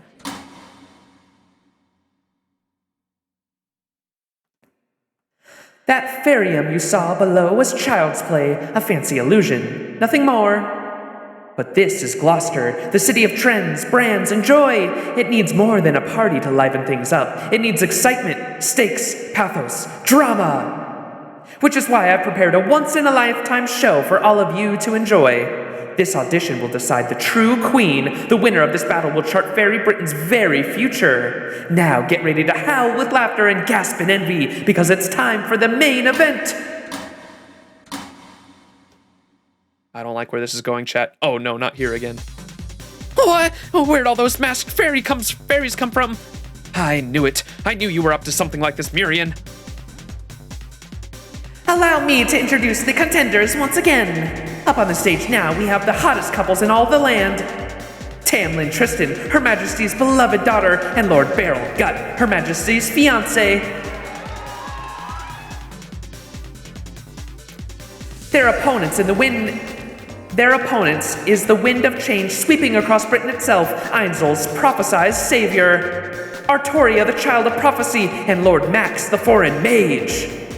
It will be here on this stage that Tristan and Artoria's fated showdown will begin, and I'm also told that Lord Beryl and Lord Max have an even deeper connection. Can you think of a better matchup? I certainly can't. Now come on up to the stage. Whatever I may think, Gloucester's bell will not reject one capable of defeating Tamlin Tristan. This is amazing. Trust Lady Mirian to give us what we didn't even know we wanted. Lady Tristan means business this time. That's a traditional combat fairy outfit if I've ever seen one. And I have. Oh my gosh, no matter how many times I see Beryl Gut, there's just something indescribably wonderful about him. Just look at his limber stature, his strong, muscular limbs. He looks like an expert dancer. This child of prophecy must be quite the looker too, seeing how she defeated Lord Woodwose. I can't wait to see what the savior of Britain looks like. Oh crap. Don't listen to them, Artoria. It's too late. She's already trying to sneak away. Get back here, Artoria. There's no way you're getting out of this now. No! Let me go! I can't do this! No, seriously. I can't. Just kick her onto the stage. It won't matter once she's up there. Oberon! I know how Artoria feels. What do we do, Muramasa? Mirian, a stage like this has got to have a dressing room, right? Where's it at? Oh, if it isn't Muramasa. I'm glad to see you're still alive and well. Yes, there is a dressing room behind the stage. What's this all about? Great. Give us a minute. Hey, Max, come here a second. Please tell me. I've been waiting this whole time for Artoria to get her second ascension. I get that Ash the Savior has it in the past, but I'm like, fucking present day Artoria has to get her second ascension outfit at some point. I was thinking it was going to happen the first time we visited Gloucester because Artoria was like window shopping and looking at the outfits in the window. I thought that's when it was going to happen, but it didn't. Oh man, where'd they go? Are they seriously not going to fight after we went through all this trouble? Of course not. Nobody in their right mind would ever fight me. This isn't like the last time. There's no rule against magecraft. I'm wearing a much more glamorous outfit, and I've got you here with me. It's a shame I won't be able to cut that cheeky tongue of hers out, but I can live with watching her run off with her tail between her legs. In fact, I actually feel sorry for her. I mean, can you imagine anything more hilarious than a pathetic low-class fairy being paraded around as the child of prophecy of all things? You couldn't find anyone more miserable in all of Britain. Oh yeah? Well, we'll just see about that. Please tell me it's her second ascension. Yes! Yes, it is! Let's go! Huh? Let's go! That's my corgi. She's blushing. No, Artoria, smile. Stand up straight. No slouching. Right. Okay. Deep breaths. Deep breaths. Well, you've said your bit, Tristan. But what's with that totally obscene outfit? I am Artoria, the child of prophecy, and on my honor as a caster, I'm going to ring the bell of pilgrimage, whether you like it or not. Try to get in my way, and I'll cut you and those tastefully expensive heels down to size. Ha! Kitty's got claws. Still, I didn't think you'd know a decent high heel if it stepped on you. But all this big talk is going to make losing so much more embarrassing. I feel sorry for you, sure, but that doesn't mean I'm going to spare you. Huh? Wait, you actually think you're stronger than me? Oh, now I actually feel kind of bad. Ugh. I really do have nothing but pity for you, you know. You've had plenty of practice running home and crying to mommy, right? I mean, I think so, since this is your second crack at it. Now it won't! You're the one who's gonna be crying after I tear you apart! Ouch. Tristan can't hold a candle to her trash talk, huh? Guess it's hard to compete with someone who's used to bottling up her frustrations. Anyway, I would have liked to chat with you a little more, Max, but since this is a 2-on-2 battle, well, it was never going to go any other way, right? Personally, this is my very first time fighting as a master, and I'm going to be up against a seasoned veteran who's defied death more times than I can count, so I plan on treating this as a learning experience. Let's enjoy killing each other, shall we, Kohai? Oh, he called us Kohai, I love it. Castoria's spitting, dude, I love her so much. Oh, and we can use master skills, yes. We going with the level 10. My level 10 outfit. We putting on the good outfit for this one, chat. Yes, sir. Atlas Institute uniform.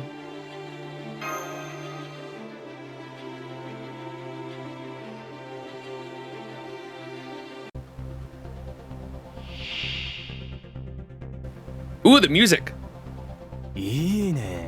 Nice. A fight between daughters of Morgan and fellow masters.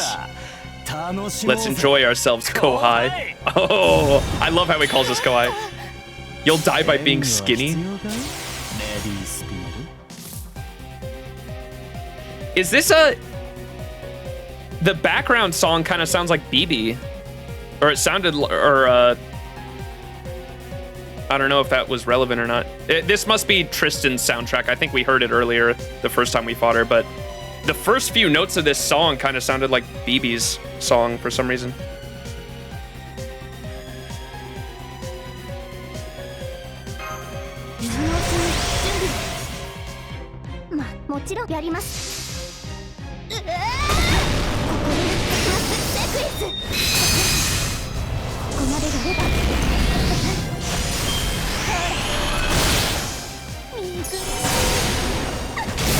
Oh, she puts curse on us.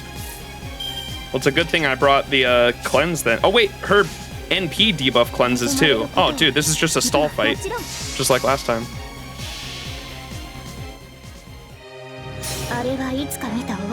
Just similar elements, but that's about it. Gotcha.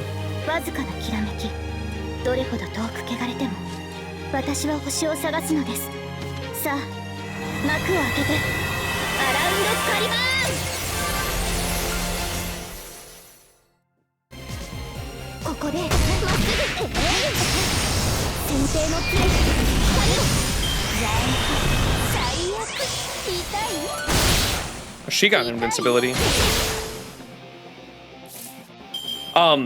Yeah, I have Atlas missed this outfit, the Atlas MC. I'm actually really mad that I got it to level 10 because I got it to level 10 because this is my favorite challenge quest Mystic Code to use because it has invincibility for a turn, it has debuff cleanse, and it has skill cooldown reduction. Those are all really good master spells to have for a survivability challenge quest scenario. And so I love having this. This was one of the first, I think this was the second Mystic Code I ever got to level 10, along with Plug Suit. Now, the reason I'm mad that I actually leveled it to level 10 was because this is the Mystic Code you want to use for Morgan farming. And my dumbass got now that I have Plug Suit and this Mystic Code at level 10, I don't really feel incentivized to use Morgan for farming, which is unfortunate because I want to be able to level up another Mystic Code while I'm farming because my goal is to one day have all of my Mystic Codes at level 10. So when I'm farming, I want to use a Mystic Code that's actually gaining XP. So that XP isn't going to waste. And so because I have this Mystic Code and Plug Suit at level 10, I feel like I can't really like Buster Farm unless I'm using Artoria. Artoria can Buster Farm with any Mystic Code because she's unique, and a couple other servants can. But Morgan requires either Plug Suit or this Mystic Code. You'll be able to farm with Morgan plenty with when Plug Suit 2.0 comes out. Yeah, that's the plan. I am looking forward to Plug Suit 2.0. That's for sure. Yeah, Atlas is really good for challenge quest scenarios for sure.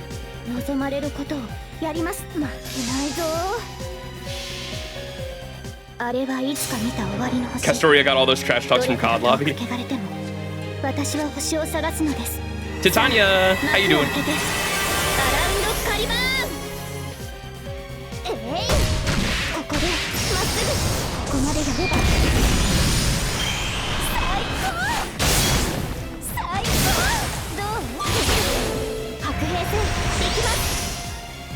Oh, nice.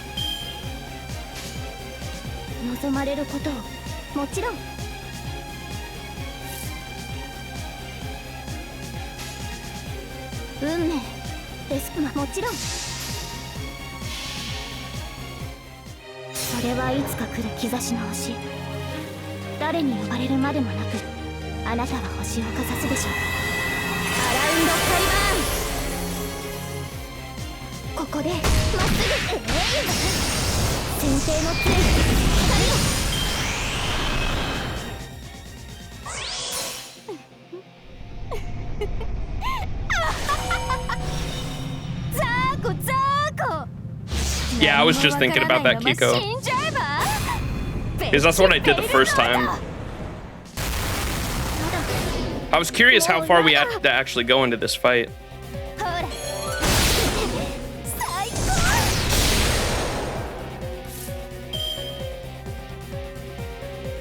Because let me go, because I have the Mystic Code too, so let me go bam, bam, bam, bam, bam. Look at that. So we have invincibility, so we'll just do a bunch of arts here.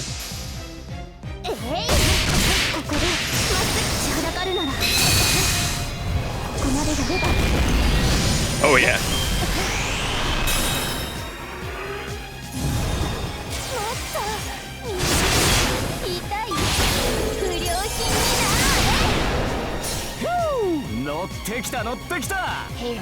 What? You can't do that. How did he? Interesting. He hasn't used any. Oh wait. Is Tristan his servant? Well, we still don't really know much about Beryl. He hasn't used any command spells, so maybe not. Manta Force, thank you so much for the 5-month resub. Thank you. How you doing? Welcome back, and thank you so much for the resub. All right.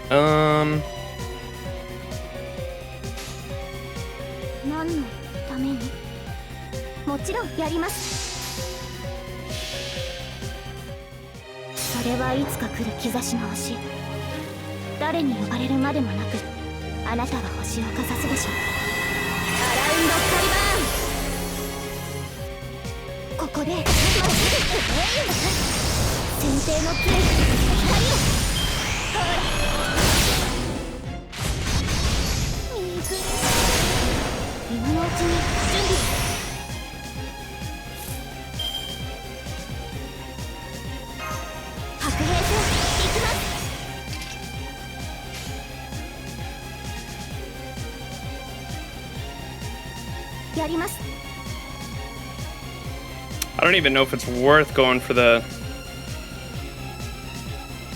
other unit there. I might. No, I think I should just focus on Tamlin Tristan.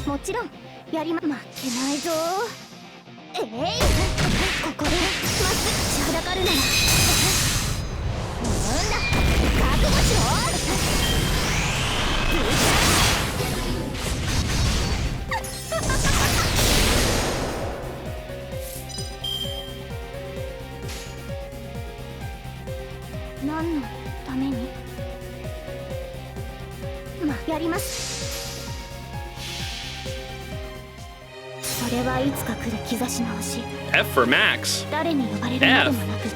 I think I got her here. What do you mean? I need a W.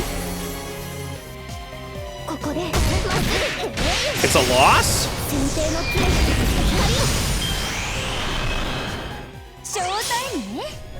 ほらもうおしまい。これがあなたの慣れの果て。鉄書フェイルノート。もうやだ。ほら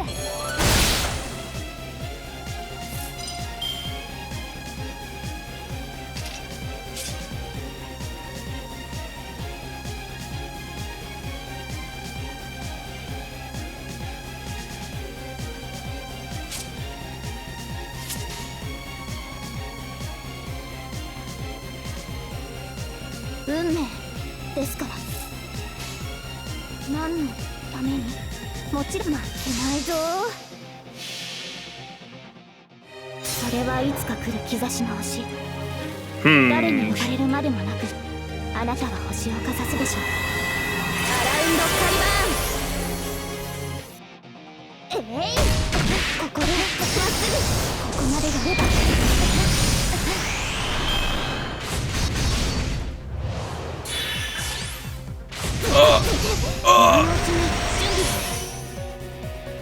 白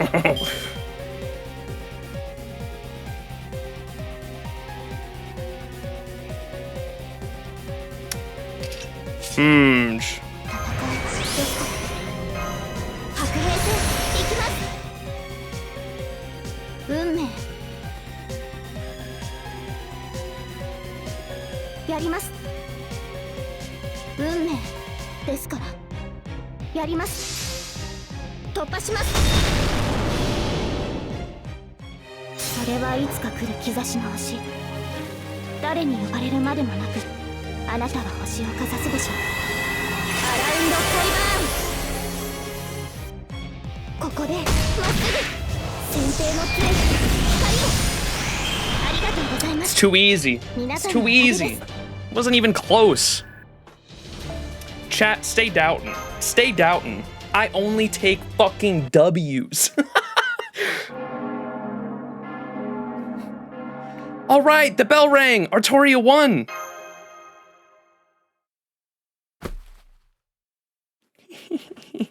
Bitch.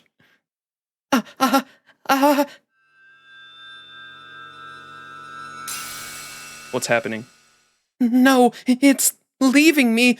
Wait, come back. Mother's going to be furious with me again. She's going to ask me why I'm like this, why I'm always like this. The Tamlin lost. After Barghest, that makes 2. Fantastic. I knew Einzel's prophecy was right. From here on, the Child of Prophecy is the one we should invest in. All that aside, where have I seen Tristan before? Oh, I remember now. I know exactly who she is. I saw her 100 years ago back in Lord Grimalkin's mansion. Her real name is Baboth Sith. She was a prostitute in Darlington and a vampire. A vampire? What in the world was High Queen thinking? I can't imagine anything more disgusting than living on human blood. No wonder she stinks like a sewer. I can only wonder how many humans she sold her body to. The resurrection 100 years ago. Remember how Darlington was overrun with corpses? She and Morgan must have been responsible for Darlington's destruction and Lord Grimalkin's becoming a Nightcall.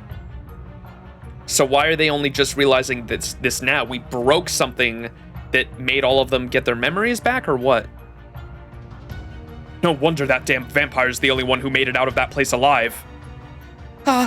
No, you've got it all wrong. I just... Stop it, stop it. Don't badmouth Mother. Mother always knows best. So what if I suck blood from dead bodies? So what if I'm undead? Darlington wasn't my fault. She's running away! Baboth Sith is running away! I knew the queen wasn't thinking straight. Why else would she choose a low-class fairy like her as her successor? This turned out to be kind of a lot. Now I feel a little bad about how this turned out. So she was lying about everything, huh? I guess that's no surprise. Well, shit. You really handed me my ass. You are as good as I've heard, Max. Pretty sure there's no way I'll ever beat you in a master battle anymore. So, what are you gonna do now? Gonna have your lady friend there kill me? Or are you gonna settle this yourself? As you can see, I'm totally unarmed now, and I don't have Baboth Sith to protect me anymore. Seems to me like you're not gonna get a better chance than this to off me, right? Max. This is Gloucester. We can't fight here. I don't trust him. He must have something up his sleeve. Like a knife. Gotcha. Too bad. I really thought I could end this here. Looks like you've got an even better nose for danger than Kadok. Now I'm really impressed. Well, time to go show myself out. Besides, I don't see the point in playing with you anymore while Mash is still missing. So long, saviors. See you in Camelot someday.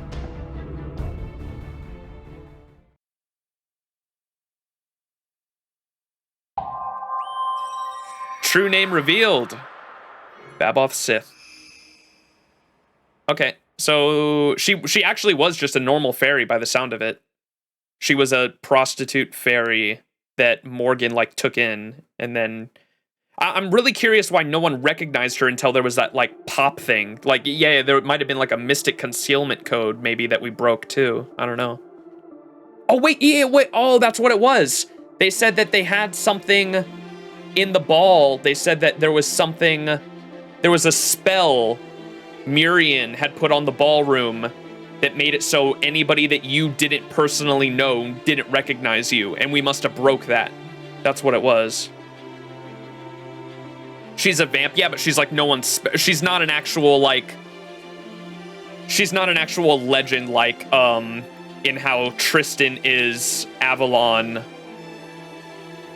Or sorry, not Avalon, Albion. I misspoke. Tristan is Albion, the dragon Albion, and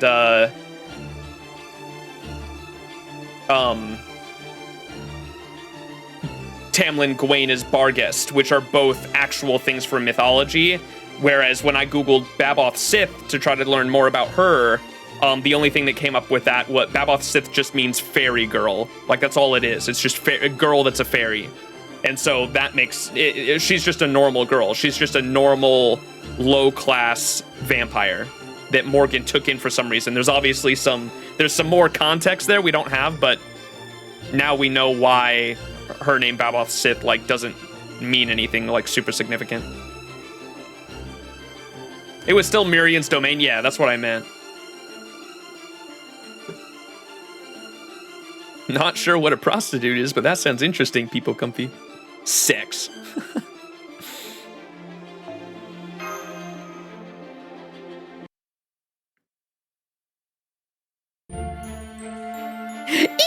Great work out there, everyone. I'm so glad you enjoyed yourselves. That's so. Pretty sure you were the only one here enjoying yourself. Your dumbass show made me pull out all the tricks I've been saving, and way earlier than I'd have liked to pull them out. Oh? What tricks? Did you join the fight while I wasn't looking? No. Shut up. Damn it. So much for saving it for Camelot.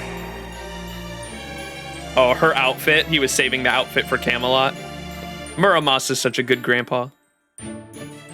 By the way, Max, I really have to thank you for this lovely outfit. Oh, maybe we got her. Wait, what did Muramasa do then?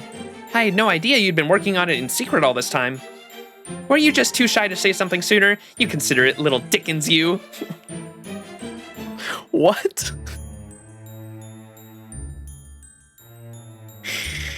You considerate little Dickens, you? Well, actually... Oh, did we not do it? Oh, it was Muramasa! Aw, such a good grandpa. Muramasa is wearing a look that screams not one word. I think it looks great on you too. Thank you. I feel so dashing and gallant in this. When I think about people seeing me like that, it's enough to even make a timid thing like me want to give it my all.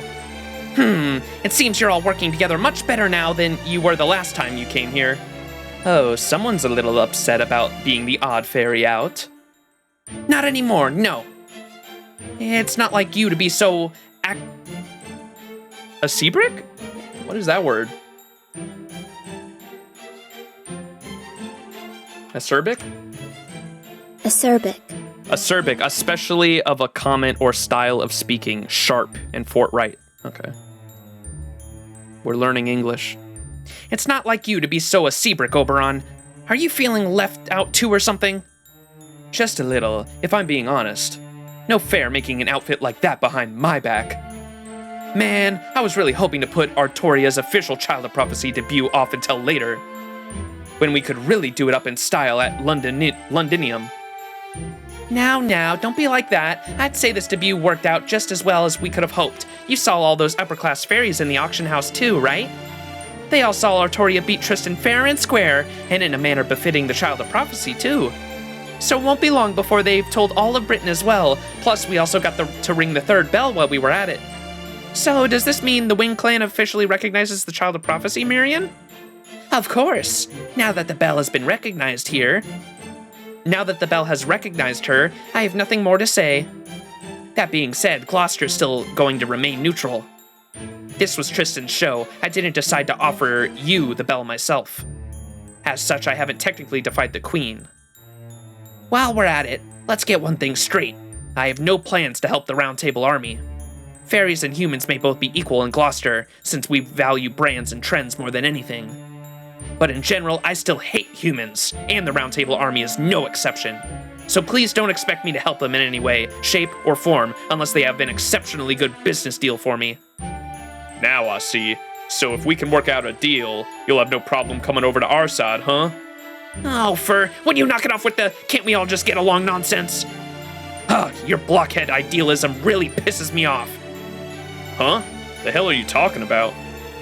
Never mind that, just forget it. Anyway, I really am busy right now. You guys want to wage war? Knock yourselves out. Me, I have books to get back to. All the old Fae-era documents I found in the records I just bought back in Camelot aren't going to read themselves. You all showed Baboth Sith who's boss, and rang the bell just like you wanted, right? So if there's nothing else you want from me, would you just get lost already? Will do. Can I ask where Koyanskaya is right now? Oh, Lady Fox, she's...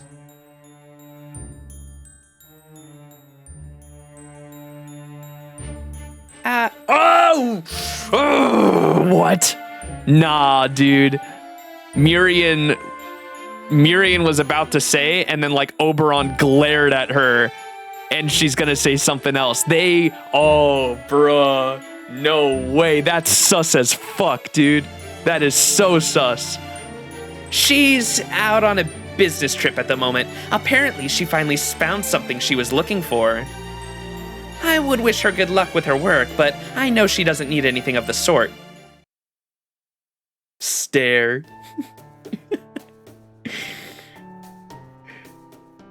Did Oberon make visits without us? That's what I was thinking, because when we first came to the ballroom, they were saying Mirian's running late. Where's Mirian? And then we were also like, where's Oberon? Oberon's not here either.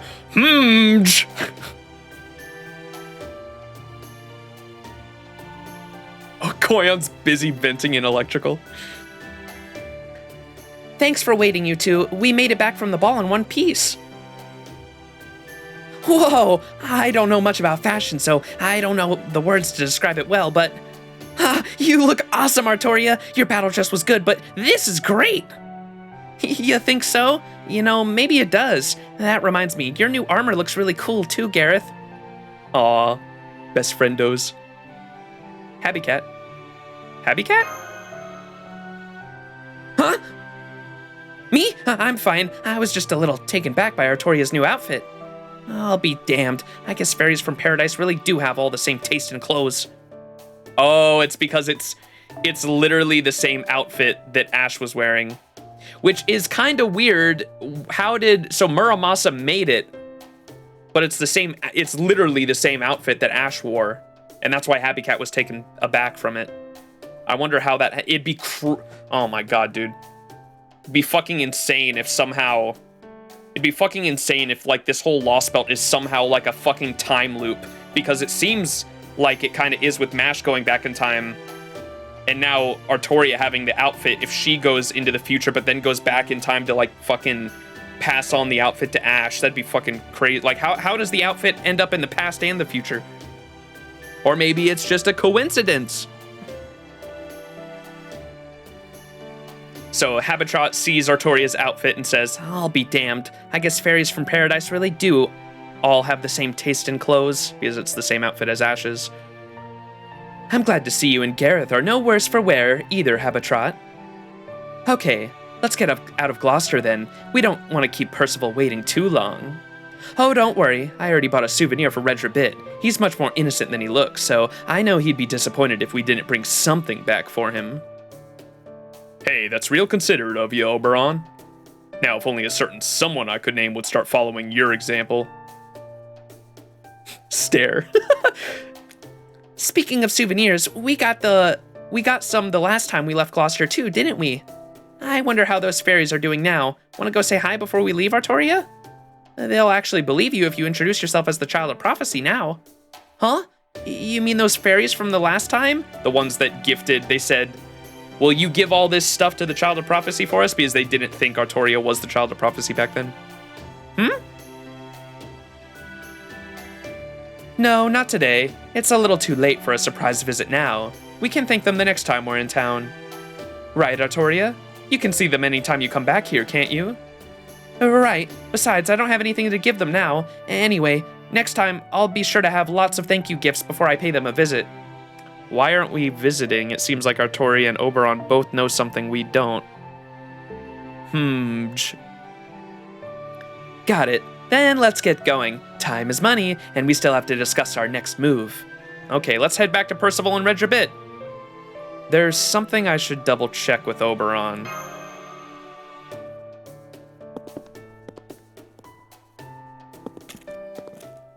We're gonna ask him why we're not...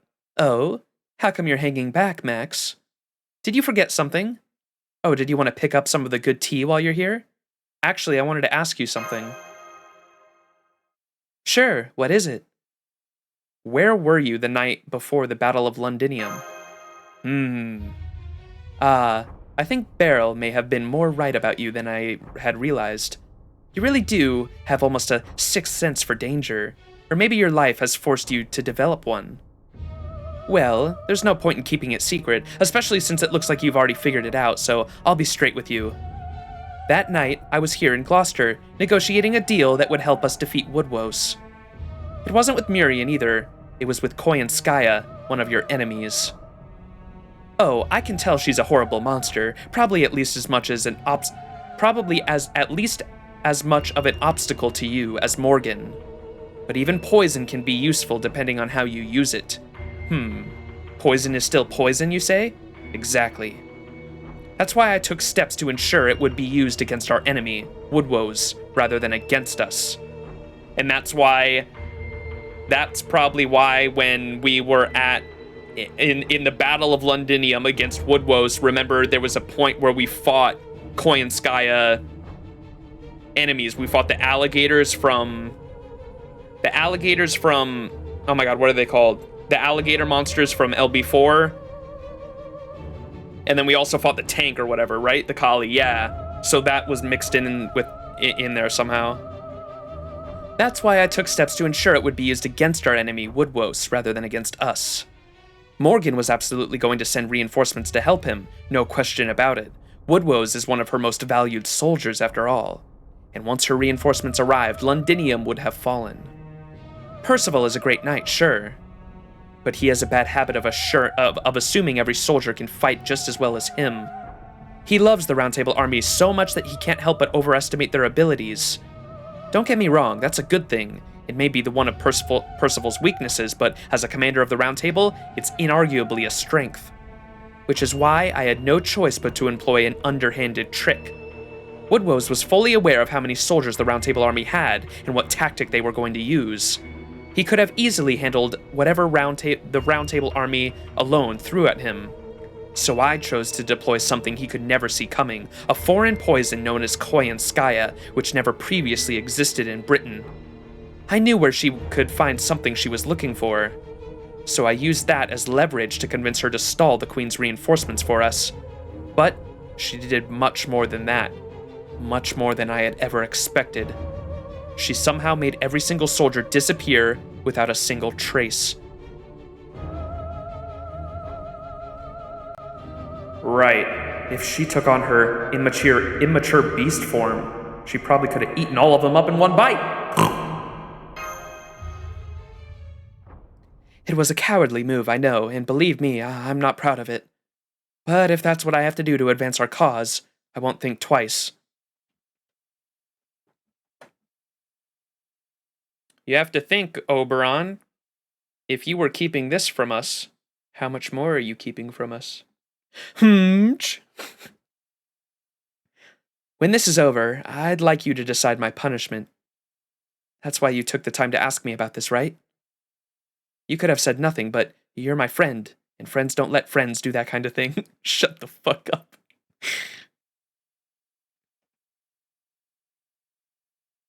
Surprising amount of lore in this chapter. Sus. Hey, he's my friend. In 19th century, what is this? In 19th century Japan, around the end of the Edo period, the Satsuma domain sent a number of promising young men overseas, so that they could one day help Japan prepare for the age to come. Their ultimate destination was London, the capital of the British Empire, and the city leading the charge into the modern era. This man was not chosen for the exchange program. He had been born to a poor samurai family. He had no property and no social standing to merit his inclusion in history. While he may not have been chosen as one of the students, he was able to stow away the boat carrying them, disguised as one of the crew. Is this Barrel's history with maybe his family? So hold on. The end of the Edo period, the Satsuma domain sent a number of promising young men overseas so that they could one day help Japan prepare for the age to come. Their ultimate destination was London, the capital of the British Empire, and the city leading the charge into the modern era. This man was not chosen for the exchange program. He had been born to a poor samurai family. He had no property and no social standing to merit his inclusion in history. While he may not have been chosen as one of the students, he was able to stow away on a boat carrying them, disguised as one of the crew. At this point, he no longer remembers why he left his homeland. Maybe he didn't want to be there for the end of the era. Maybe he was simply fed up with its culture. Or maybe he just wanted to see what life was like in another country. Either way, he no longer remembers. Still, there was one thing he loved more than his country, his friends, his family, or even people in general. There was one thing he loved more than his country, his family, his friends, or even people in general, and that was art. The only memory from that time he still barely retains is the premonition he felt upon arriving at the harbor. His eyes sparkled at the new world that laid before him. Compared to the stagnant hometown he had left behind, it may as well have been another planet. The man slipped away from his work at the ship and began exploring this new city with only a map as his guide. It was like a dream come true. He wished he could stay longer.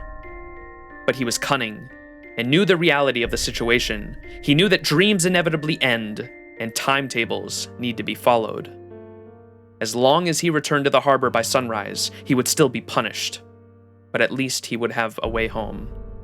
So after checking the time and confirming he still had plenty of it, he snuck into a third noble's mansion. The mansion in question was home to many beautiful works of art. But there was one picture in particular, which was so eerie and disturbing that it took the man's breath away. Reluctantly, he slipped back out of the mansion and returned to the harbor where the exchange student's ship was docked right on time. It took him a full day to realize he had inadvertently wandered into an even stranger, more unfamiliar land. Oh, maybe this is fucking John Smith. The Spriggan, because Spriggan was from Proper Human History, right? And suddenly isekai'd. A man yells, "Somebody, anybody, help, please! I just want to go back to Japan!" From that point on, the man's life was filled with adventure.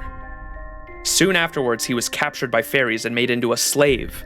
As the fairies' captive, he endured countless hardships. When the fairies thought he had reached his expiration date of 30 years, they set him free.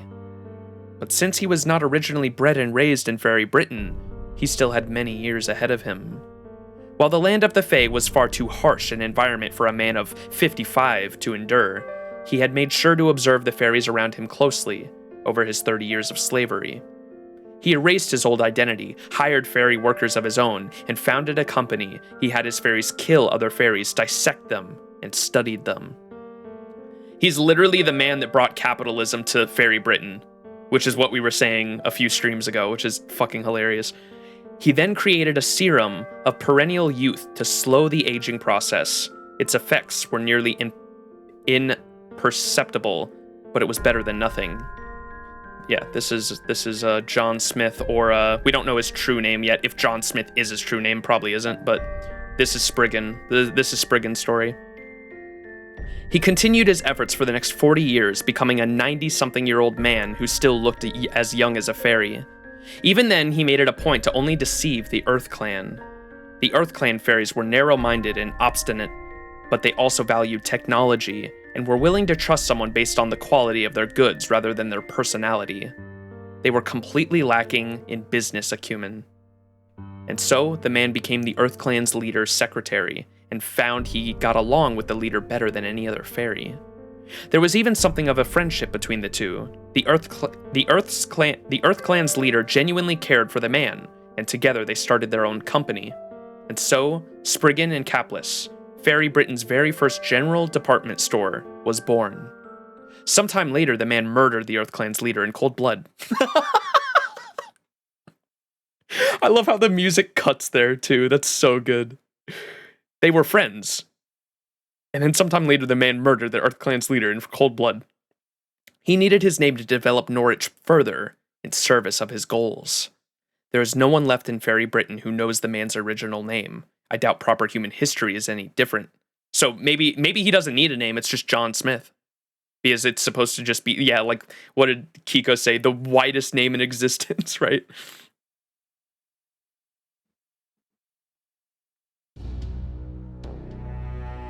I swear, I don't know when I'm going to get a decent night's rest again. Orders have been pouring in non-stop ever since yesterday. Camelot, Londinium, Edinburgh. Our iron weapons are selling as fast as we can make them. And then there's the remnants of Woodwos's army and Gloucester's Bell of Pilgrimage. Fairies calling for Morgan's downfall have been popping up in villages all throughout the land, not just in major cities. Good grief, I can only imagine how the Queen must feel, seeing her 2,000 years of rule come to this. Queen Morgan may be a great ruler, but the masses still have no idea just how great her accomplishments are. Only a scant handful of them could even begin to comprehend the sheer scale of her strategy. It's a lot like those who live in the cities only see their own homes and are completely miss of the fact that their city wouldn't exist at all if not for the ground it's built on. Well, this is a surprise. It almost sounds like you want Morgan to keep ruling. Not at all. I'm simply stating facts.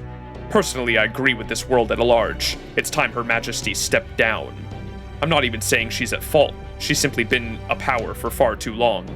The Queen has made an excellent country, but her values are simply too old-fashioned. I can hardly blame her, seeing as she's over 2,000 years old.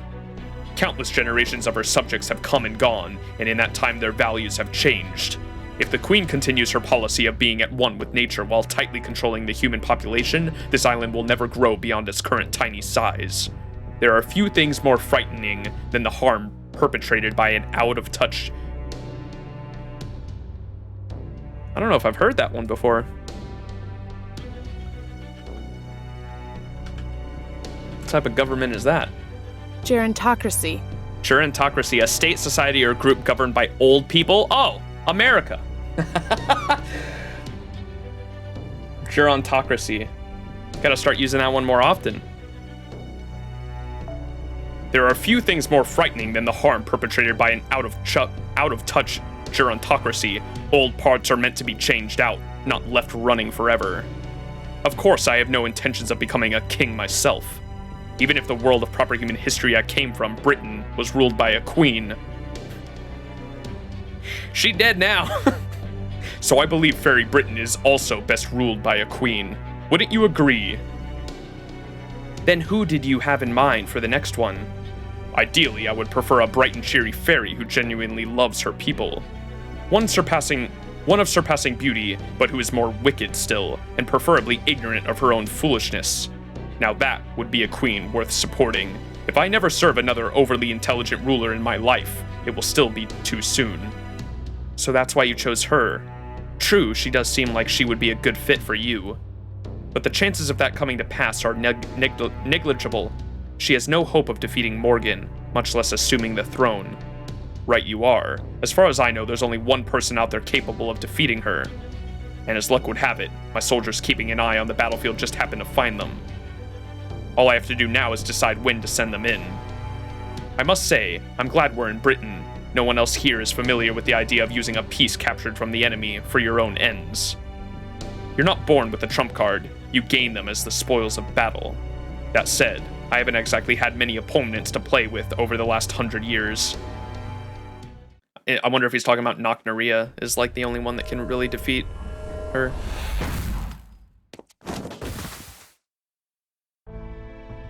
They let me escape. They let me escape. They took pity on me, the High Queen's daughter. Beryl was there helping me. I wasn't holding anything back. So why couldn't I win? Me, the High Queen's own daughter. Ah!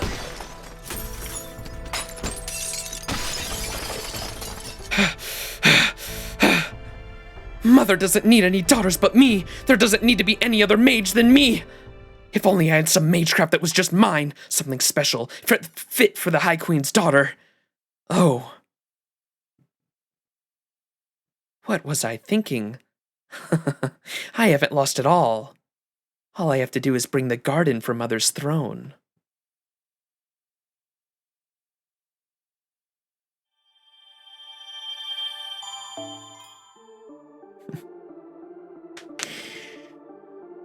Not just Biden either, chat. The fucking, what did they call it? The fucking, I already forgot the word. Gerontocracy? Gerontocracy. Gerontocracy? Yeah, that's not just Biden. That's like literally all of our politics are ruled by people like that are over the age of fucking 80. There was a thing that came out recently that blew my mind where a,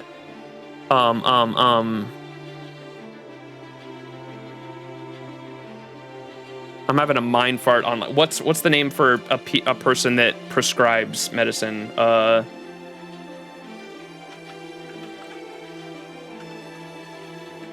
don't know why I'm.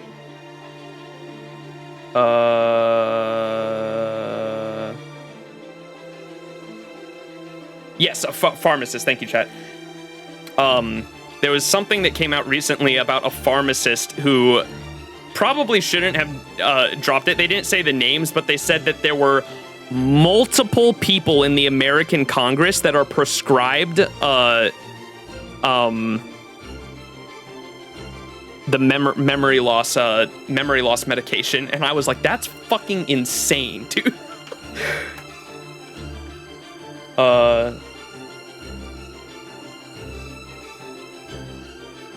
It was Alzheimer's.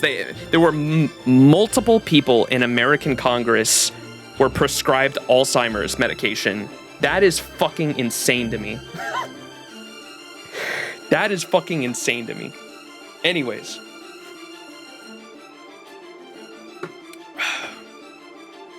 We're on section 17. What section did 6.2 end on, chat? Isn't it 2024, I think? Babylon Sith's Scottish, so the Sith is pronounced C, so it's Baboth C? Baboth C? 24, that's what I thought. 22? I might look it up. Lostbelt 6. Or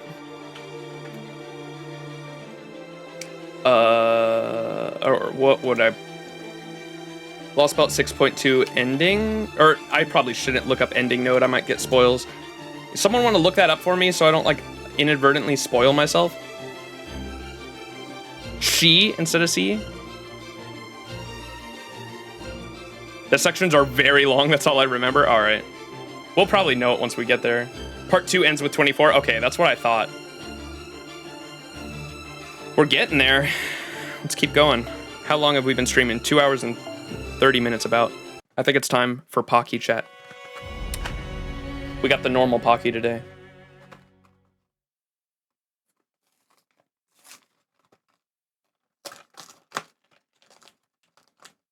Ooh, back at Gloucester? Oh no, this is us leaving, huh? Percival, we're back. Hello everyone, I'm glad to see you're all safe and sound. Congratulations on another job well done, Artoria and Max. I think everyone in Britain must have heard that bell of pilgrimage ring. As your exclusive Knight Rider, I, too, couldn't be happier about the latest success. On a different subject, did you happen to pick me up a souvenir? I don't know if you remember this, but it was no easy feat for us fairy horses to transport you all from Londinium to Gloucester in only half a day. Of course we remember. Here you go, a 2-in-1 hair restorer and suntan oil. I found it at a shady-looking hole in the wall. It's just one of many different magecraft trinkets being sold there, now thanks to Artoria's previous escapade. Hair restorer? For a horse? There's no need to hide it. I already know you're a fashionable fairy who cares a great deal about his appearance. Be honest, aren't you itching to change your look now that Artoria's done the same? You're a great fairy, Oberon. A shady-looking hole in the wall, you say? Sounds like the perfect place for me. All right, now that Redra's spirits have been lifted, what say we head back to Londinium? Next on our list is Oxford's bell. Once we ring that, this will really kick it into high gear. Actually, there's something else we should take care of first. Would you mind if we change venues so we could discuss our future plans a little more privately? Oh, that, huh? Okay then, why don't we try going into the woods over there, away from the highway?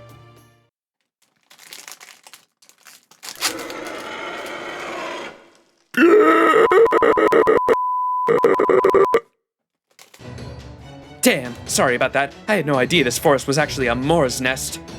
Please stand back, fairies. The round table will take care of this. No need to worry about us. Those Moors won't be able to so much as touch me. I am Retrobit, the fairy steed of flame. See for yourself how my body burns. Come, Sir Percival. Come, Lady Gareth. Let us demonstrate what the Knights of the Round Table are truly capable of. Gareth did not look amused.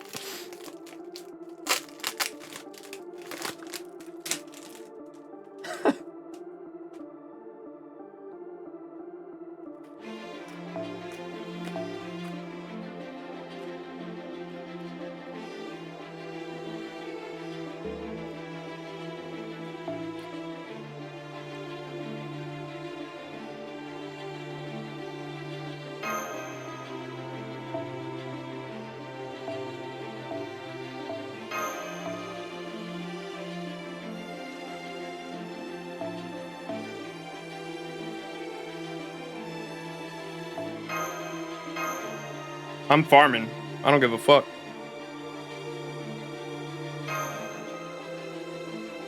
Moore's battle number 285.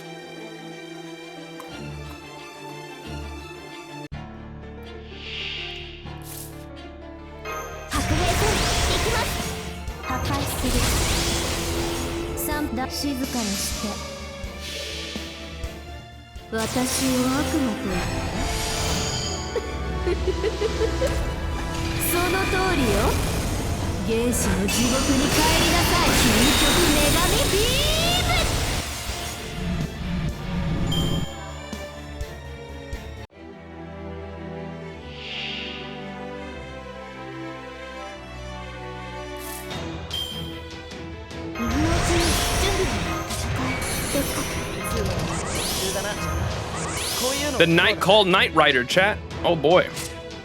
The death of napping. Low chance to inflict sleep for 1 turn and decrease death resistance. Uh-oh. We have to kill it fast.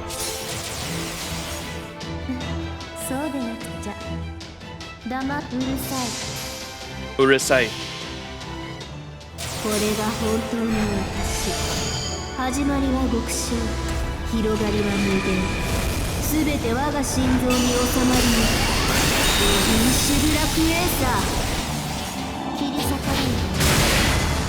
許しはない。我がヒーローに光る。Oh my god, I love how hard extra attack hits. Uh-oh. Uh-oh. They go. やります。負けないぞ。やります。ここでまっすぐそこ動かない。立ちはだかるなら。なんだ。覚悟しろ。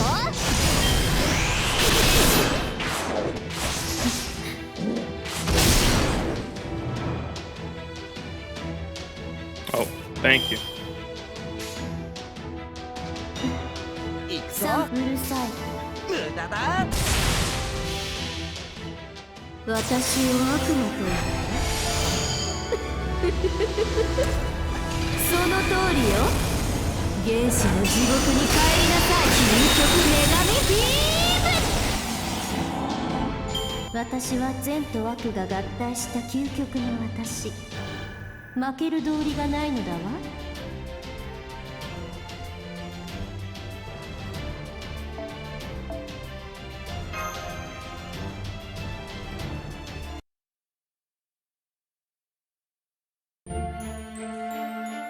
So, as I was saying, I was actually thinking of ringing a different bell of pilgrimage next. We know exactly where Oxford's bell is, and now that Woodwose is gone, we can ring it at any time, right? So I propose that we head to Orkney next. Morgan is bound to be watching Oxford right now, which should mean Orkney is ripe for the picking. I see. That is a good point. We will have to make our way to Orkney eventually after all. And since none of the Queen's troops have been deployed there, now would seem like our best chance. Unfortunately, it's not quite that simple. The Queen will send her army after us the moment we head to Orkney, to say nothing of Knockneria's army in the north. So I think it would be safer to advance the Round Table's army up near Camelot, then have some troops protect us on our way to Orkney. No, if we go there as an army, Knockneria will mobilize her army in response. She's already gone on record saying she sees the Child of Prophecy as an obstacle and Artoria as a rival. So if Artoria makes any overt moves, she'll have no choice but to get in our way by virtue of her position as queen. But we really don't want to fight any of the northern fairies unless we absolutely have to. We need them on our side fighting Morgan instead. Right, Percival and Artoria? That's right. We would like nothing more than to form an alliance with the northern fairies. Not as allies in the fight against the Queen, but as fellow citizens of Britain. We've tried sending messengers to Knockneria several times, but unfortunately she won't even give us the time of day. I mean, Knockneria does hate humans. Actually, I don't know if I'd say hate so much as... Oh, well, never mind. That doesn't matter now. What do you mean by that? Anyway, I agree with Da Vinci. I think the fourth bell I ring should be Orkney's. Once I do that, we can stop by Knockneria's camp on the way home. She should be willing to negotiate with us now. Yeah. Wait, what? She should be willing to negotiate with us now. Yeah. You're the Child of Prophecy in both name and deed now. The Chocolate Queen can't afford to ignore you anymore. Okay, then the question is, how do we get to Orkney without anyone finding out? What if we went through the Lake District? It's a marshland in the northeast Britain, and constantly mirrored in a fog. The terrain is much more treacherous for an army to cross, and is full of moors too. Both Knockneria's army and the royal army always keep their distance from it. It would be a much more dangerous route than taking the highway, but... Sounds like a good idea to me. Let's do it. We only got but so many people with us. We'd be better off dodging moors than an army. I guess that's true. What do you think, Max? If it gets us there undetected, I'm all for it. I trust Da Vinci. I see. Then I guess that's that. Personally, I don't think splitting off from our army is a good idea, but I guess you guys are used to moving about as a small elite unit. For a team with your skills, the Lake District shouldn't be much of a problem. Good luck. I'll be rooting for you. Huh? You're not coming with us, Oberon? Of course not. The Round Table army is in the middle of a rapid growth period. Someone has to stay and keep an eye on them. Powering up the Child of Prophecy with the Bells of Pilgrimage is important, of course, but so is improving our army. Percival, I'd like you to come along and command the Round Army too, so we can secure Oxford's bell. It'll leave Londinium a little thinly guarded, but if we can occupy Oxford, we arguably won't need it anymore. And once that happens, the Queen's army won't have any more reason to attack there. Then it's settled. Artoria, Max, Muramasa, Da Vinci, Gareth, and Habitrot will set out for Orkney's Bell by way of the Lake District. Redra Bit would you be willing to help them? I can certainly take them as far as the edge of the Lake District, but I won't be able to bring the wagon in there.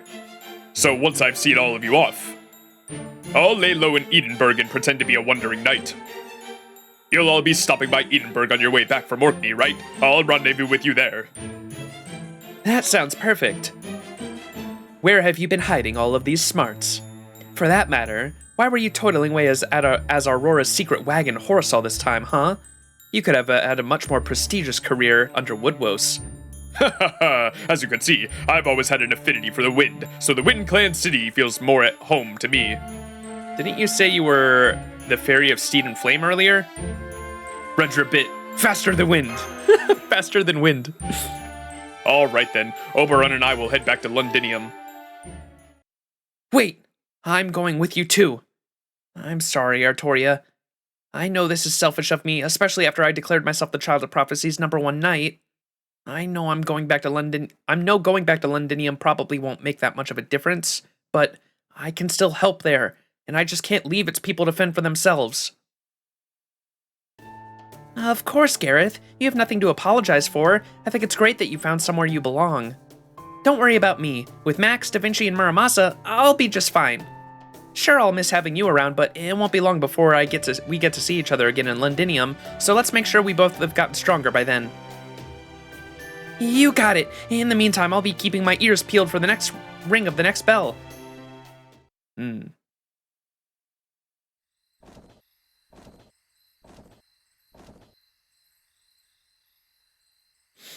After popping around a bunch of FGO streams, I'm starting to realize that I think I'm in the minority of skipping all dialogue in the game. Maybe. I don't know. There's definitely other people that just skip dialogue and go for it. I got into FGO because of, I'll be honest, the beginning story is really bad. Camelot was the first story that got me interested. That's why I have a soft spot for Singularity 6 Camelot, because that was the story that got me really invested in FGO. All the stories behind it before that, the Singularities aren't very good in the slightest. But Camelot I really enjoyed, and every story after that was pretty good, except for what was Pseudo Singularity 2, Agartha. Agartha was really bad, but every other story chapter after Camelot has been really fucking good.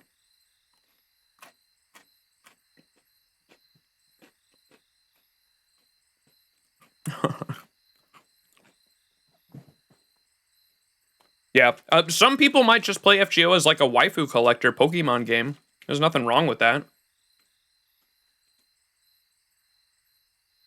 I promise you, story is not the only reason to play this game. There's definitely waifus, yeah. People can definitely play the game as waifu collectors. I know people in chat have come in here before and say that they just skip story and just collect waifus.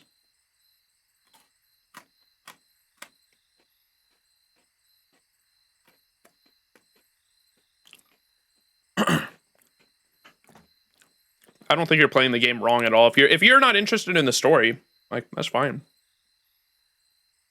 Who do you think is the hottest male in FGO? Ooh. Muramasa's up there, dude. Simply because of his fucking abs. I just love Muramasa's character in general. Best looking guy, though? I'd have to think about that. No, I love Napoleon as well. Napoleon's charming. He also loves me for some reason. I have NP 10 Napoleon for some reason. I don't know why that fucker keeps spooking me. Percival's cool. Achilles is fucking awesome. Yes, Ispanir. Ozzy's cool. Gil. I'm a sucker for some Gil. Everyone says Domin. I don't understand why people like Domin. I like him as a villain character, but I know a lot of girls find him hot, and I don't see it. I don't understand. He's edgy. I don't know. I'm an edgelord. I love edgy characters too. I don't think Domin. I don't know. He's gross. People like clowns. I don't know. God June is cool. I can fix him.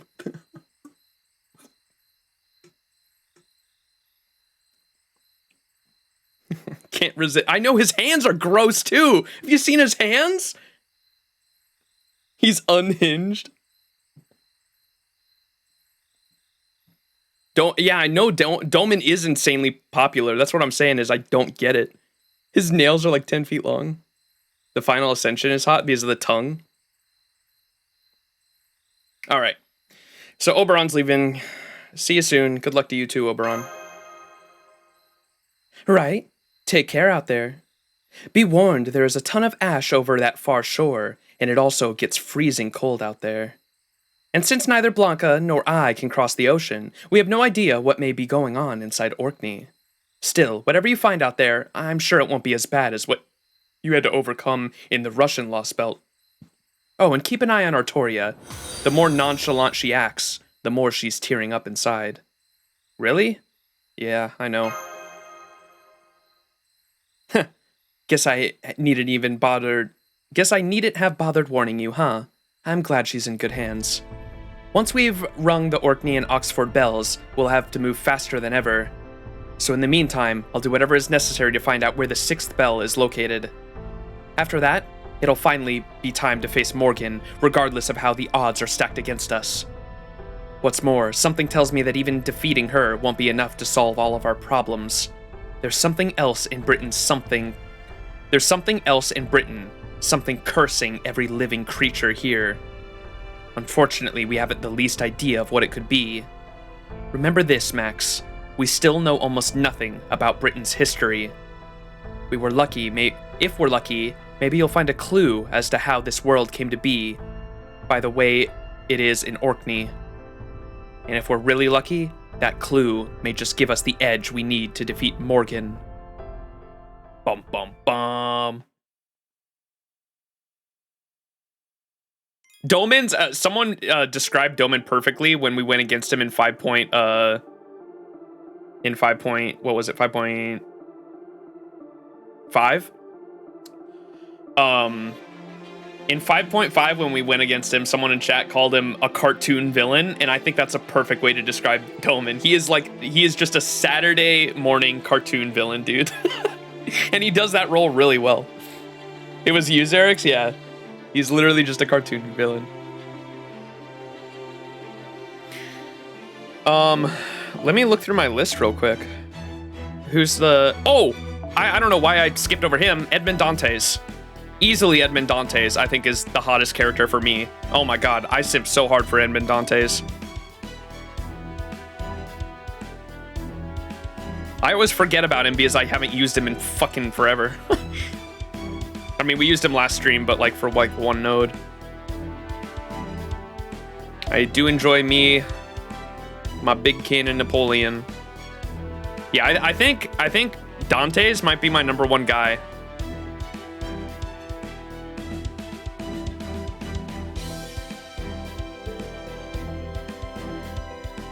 Oh, Arash, too. I fucking love Arash. I have him grailed to 90, dude. I fucking love this man. Gil's cool. I mean, everyone likes Gil, though, I feel like, for the most part. Gil's just an iconic character.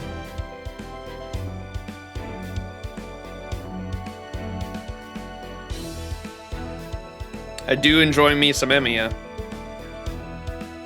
Big brother energy.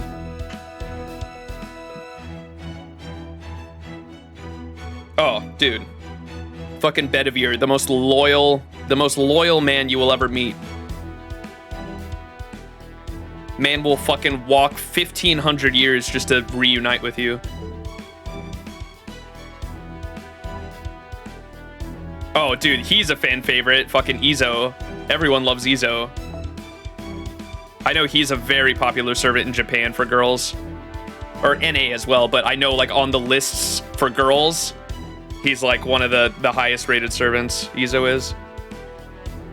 I have a soft spot for Blackbeard just because he's a fucking otaku. He's such a nerd, I can't help but like Blackbeard.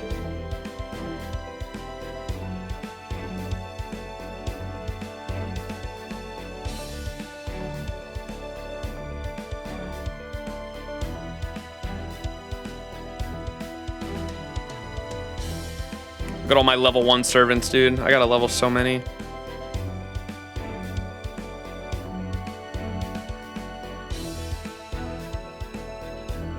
Yeah, I think that's about it for guy servants. Yeah, I think my number 1 pick, y'all asked me earlier who my number 1 pick for like male crush is. It's definitely Edmond Dantes. Edmond Dantes easily, dude. I simp so hard for Edmond Dantes. He is hot.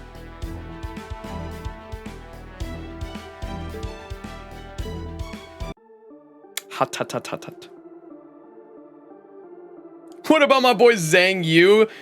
Sorry, I'm not a horse girl.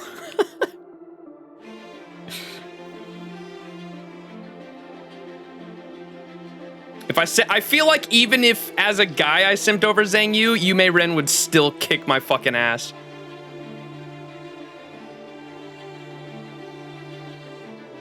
One very hot boyfriend material guy. Saito Hajime. Laughing Man is indeed good. Dude, I love that shit on, was it Fate Grand Carnival where they did the laughing of the, so nay to Zhang Yu? God damn it. Was it Fate Grand Carnival where they did the skit where it was, Edmond, was it Gil or Edmond Dantes? I think it was Edmond Dantes. He did his laugh, the ha ha ha. Ha ha ha, and it kept duplicating himself. He was like ha ha ha, and it got to the point where there were like 20 of him laughing, and then like Gilgamesh was in there. Gilgamesh was laughing with him. That shit was so funny. The iconic laughs of Fate.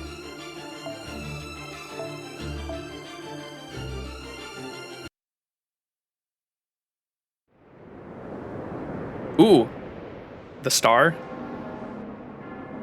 What is this, chat?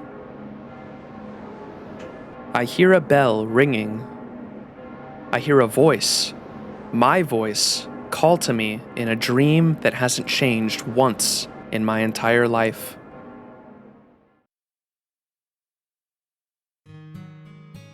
But this is everything we can do for her right now. We think it'll be best, at least some use. So this is back in Gloucester.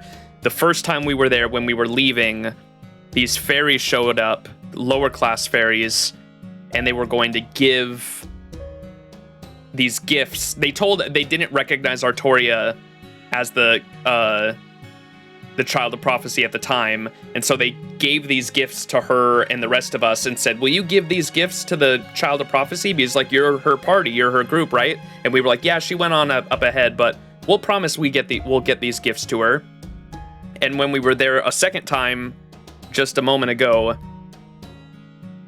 we suggested we go visit these low-class fairies again to say thank you and actually show off Artoria as the child of prophecy this time around. But Oberon and Artoria made it seem like that wasn't going to be possible, and they were like, well, we'll do it the next time. And I wonder if because they're lower-class fairies, maybe they died, maybe they don't exist anymore. But this is everything we can do for her right now. We think it'll be at least some use. So please, make sure she gets it, okay? Okay, I will. I think the Child of Prophecy will be thrilled to receive this. Yeah? Yeah, we think so too. You guys make sure you keep her safe, okay? I didn't really want to accept those gifts. It was all junk. Any upper-class fairy who saw it would think it was just a pile of trash. But for those fairies who struggle just to make it through the day, it was their most precious treasure. I could see their hopes, their feelings in those gifts, and I could see their future. Oh, is it because of her Fae eyes? Because it kind of seems like they were alluding to Artoria having Fae eyes earlier. I saw the hope they were clinging to. I saw their joy in believing in something warm. I saw them tear up from the sheer gratitude of being alive, no matter how hard life was for them. And I saw how they would probably be gone by the next morning. Pain. There's the star. What is this? Okay, I'm so intrigued by what this star means because it's in the opening for part 2. In the part 2 Fate Grand Order Cosmos and the Lostbelt second half opening, they show at one point Artoria looking up at this star in the sky.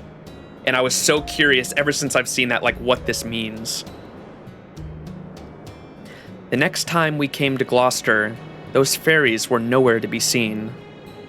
They didn't entrust their hopes to the Child of Prophecy because they knew they weren't long for this world. They would have loved to live longer, but they wanted to help the Child of Prophecy even more, so they gave me the only treasures they had: their lives.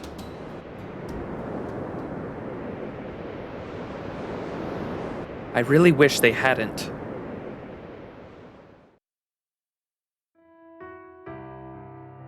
Oh! I see a Britain I don't recognize, in a world I know nothing about. I see a young squire standing alone in a town lit only by the rays of the setting sun. It's me, as a little girl, though raised as a boy. This is Garden of Avalon. For those who haven't read Garden of Avalon, please go read it. Oh my god. It made me cry, and I don't usually cry on stream. It made me cry on stream. Such a good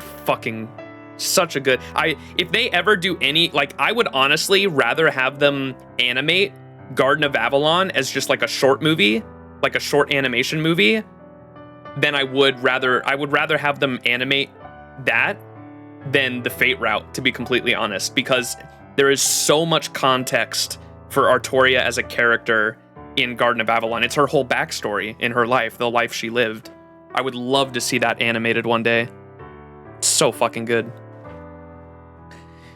It's me as a little girl, though raised as a boy. This other Artoria is placing her hand on the Sword of Selection, even though no one told her to. Merlin, Britain's destruction is all but certain now. Anyone who would claim its throne is destined to be a sacrificial lamb. If you become its king, the people will place their hopes on your shoulders, asking you to make everything right.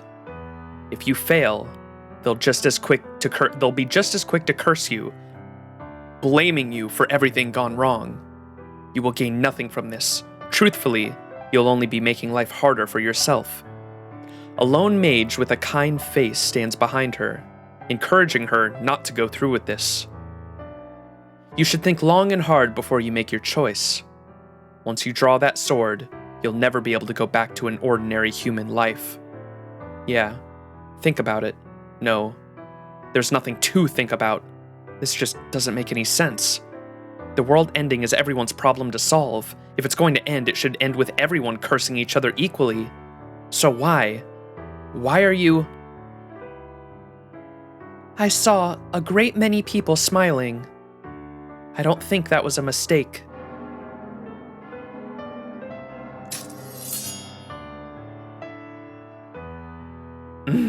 Pain, dude.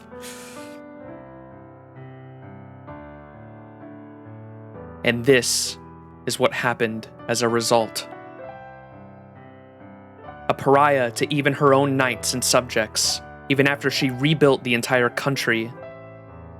Crushed beneath the weight of this world's hope without ever knowing any joy of her own.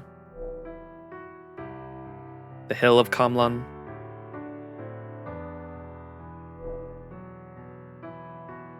All she built came to ruin, and her trusted companions killed each other. Everyone she knew was dead, so she died alone.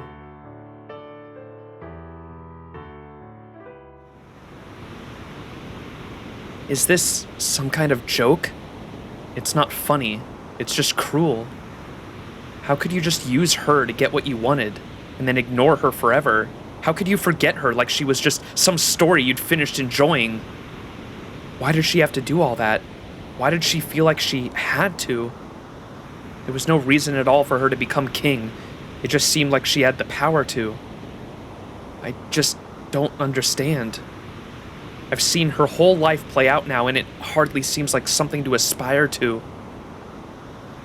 Why did it have to be you? Couldn't you have just let someone else do it? The worst thing I could say slipped out of my mouth before I could stop myself.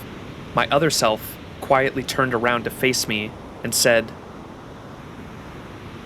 "What?" OG Artoria is talking to Castoria right here. in like a dream or a vision or something. Perhaps. I do think there may have been someone else suitable for this role. Then why? Why in the world did you do this? Why? I think you know the answer better than anyone.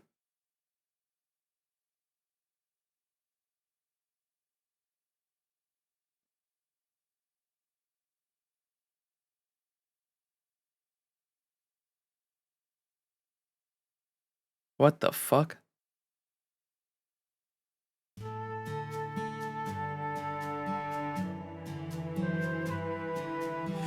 I don't even know what to think about that at the moment. Wow.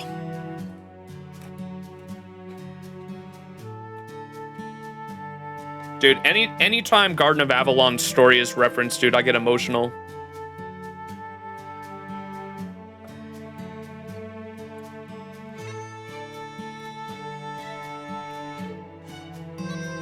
I have no fucking idea. We've been heading north on the highway all night, and it's almost noon now. At this pace, we should arrive at the entrance to the Lake District by nightfall.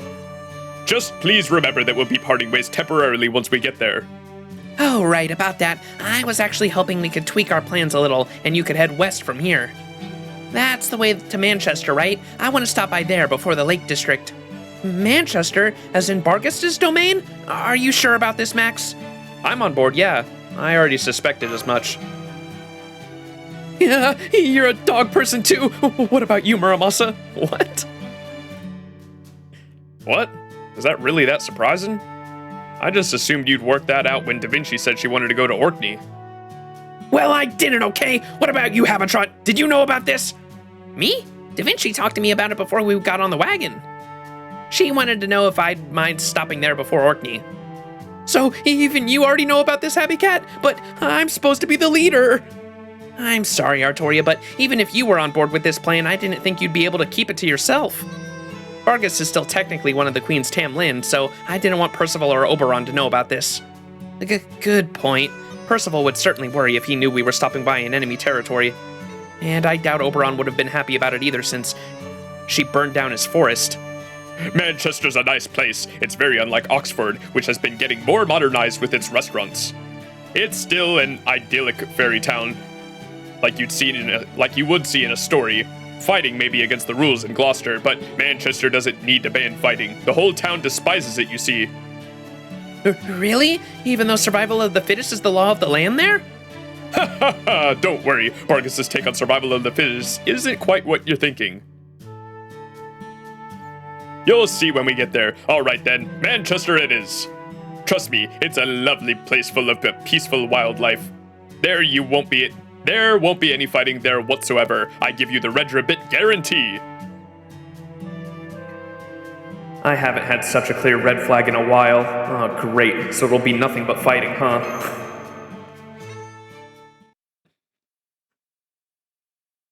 Ooh, pretty. Manchester, the main street.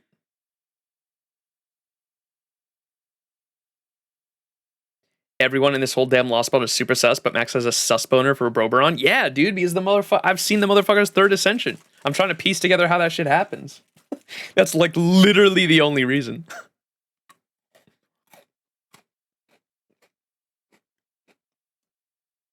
I'm excited though.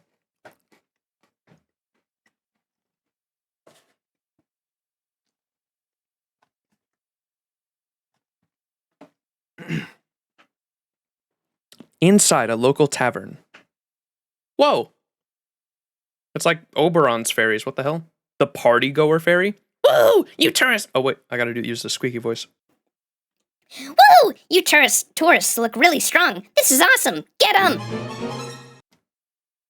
Was that a Pokemon fucking... It's literally a Pokemon reference, dude.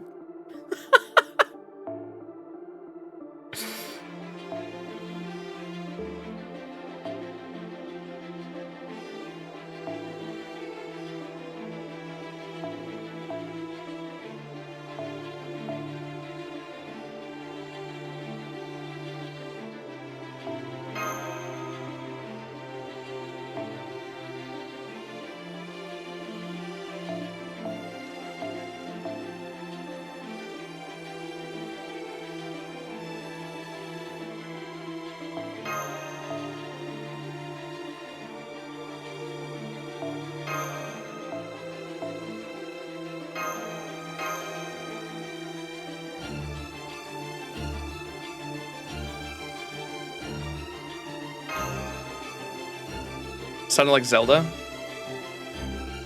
DQ. Wait, what's DQ? Random encounter. The elated fairy. あらゆる地生体に忘却の罰を地元に準備ですか根性はない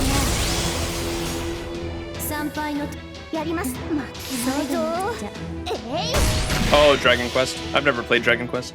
信頼回帰臨界 Cam has. Where's Cam? 花開く命によってすべてひとときの夢のようにしづらくエーサーここでまっすぐ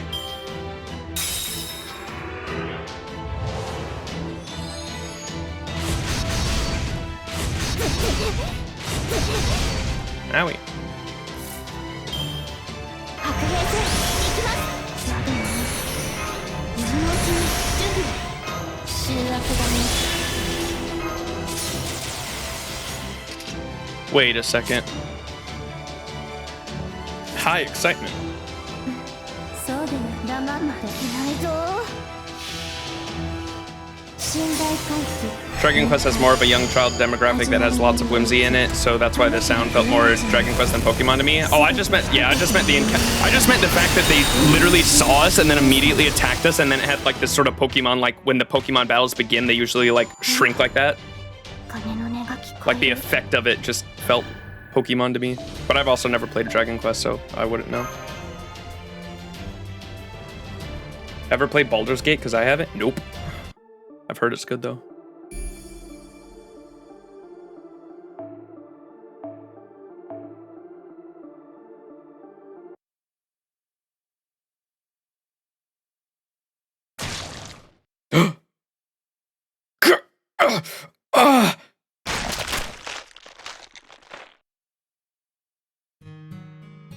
It's the same dream I've had several times before.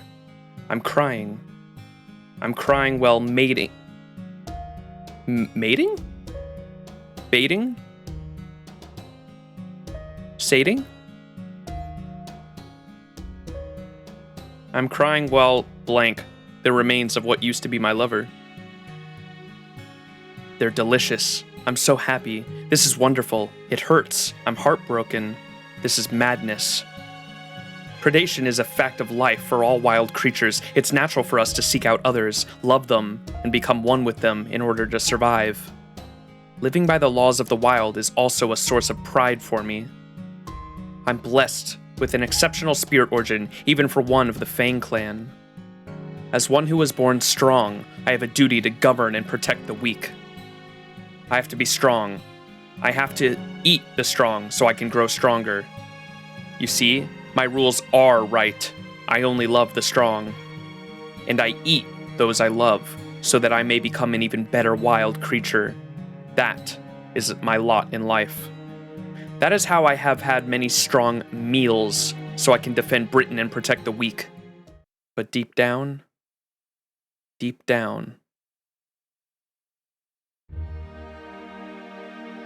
having another good cry? Why don't you come over here? You don't have to stop crying. Just tell me what happened today. Did something painful happen? Something sad? Did it happen to you while you smiled? Did it happen to someone else while you got upset? Whatever it was, please come tell me. I want to know how you feel. It's okay. I promise I'll never stop liking you, no matter how embarrassing it might have been. His body seemed as though it could fall apart at any moment. He could barely speak above a whisper. He was the weakest creature I have ever known, yet he helped me tremendously when I was on the verge of a breakdown. You know, there's nothing like a fun story to cheer you up in hard times. Why don't I tell you another tale of your favorite knights of the Round Table?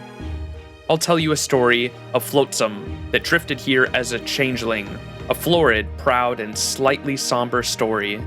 A story of a brave knight that you've always looked up to. The knights of those stories were not compelled by anyone to be righteous. They were born righteous. They were proud. They were wonderful. They protected the weak and did good deeds wherever they went. They may have only stories from another world. They may have only stories from another world, but I still admired them more than anything. Even though a despicable fairy like myself had no right to do so, But whenever I shared my trepidations through my tears, he always responded with a gentle smile. There, look out to the garden. Those flowers you planted have grown in beautifully. And I see you planted another one for me today, so that I can enjoy them even though I can't walk. Thank you. That's so kind of you. I only hope that one day you'll be free of the pain you carry in your heart.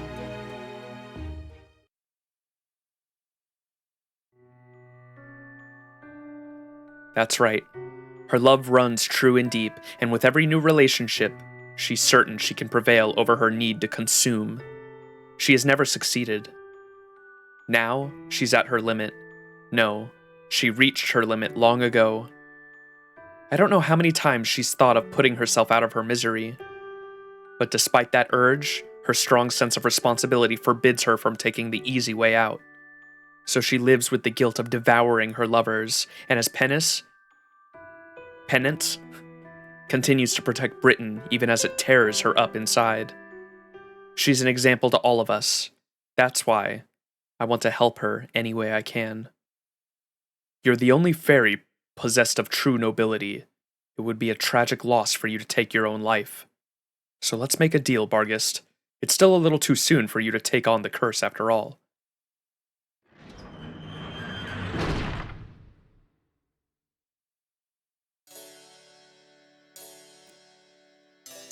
Sorry, so sorry. I am really sorry about that, everyone. I hope you can forgive them. I promise I'll give these idiots a start talking to later, so this sort of thing doesn't happen again. They're very susceptible to trends, you see, and, well, you know how they're talking about Camelot preparing for war these days, right? That made them want to have a pretend war of their own. They were satisfied with board games up until you walked in, but... Well, come on! These fairies and the human just look so strong, I knew it'd be a blast to fight them. Don't be daft! Have you forgotten that Lady Barghest is back right now? If you loats ever get someone killed and she finds out about it, she'll have your heads and mine. You ought to be thanking your lucky stars that these people are so strong and understanding. Also, no more alcohol for you until I say so. Aw, come on, don't be like that. I can't go back to not drinking human alcohol now that I know how good it is.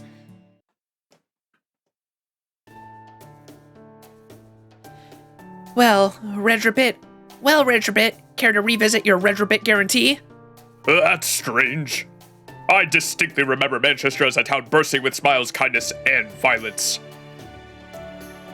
Don't be silly, there's no violence here. The rule of Manchester is survival of the fittest. She must have followed us here from the tavern. Huh. She looks just like those fairies we saw in Wales, yep. I'm Jenny. I was just born near here recently. Ah, I see. That explains it. So you must not know much about Manchester yet. Do you happen to know where the Lord's house is, Jenny? You mean Lady Barghest? Sure, it's over that way, at the end of the big road.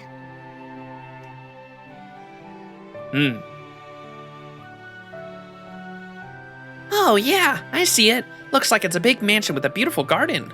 Anyway, I thought Manchester was a Fang Clan town, but I guess it has fairies like you too. Are there Earth Clan fairies here as well? I'm not sure. I haven't seen any Earth fairies. There's lots of humans here, though. It's about half fairies, half humans. Really? So far, I've only seen fairies walking around. Are there really that many humans here too? Of course. It's survival of the fittest here, so the strong have to protect the weak. I know, because I'm one of the ones being protected. Lady Barghest might be strict, but she's also really kind and really funny. So that's how she defines survival of the fittest, huh? Now I get it. I had my suspicions given what we've seen of her. But it does look like to Barghest, survival of the fittest ain't about the strong preying on the weak. That's right. She's been like this for as long as I can remember. The strong should only eat the strong, the weak aren't worth eating, so they must be protected. She'd say that all the time.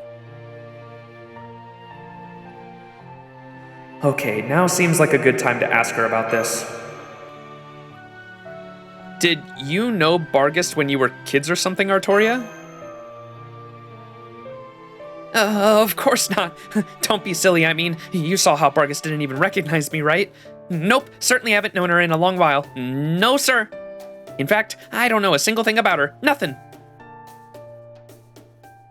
Huh?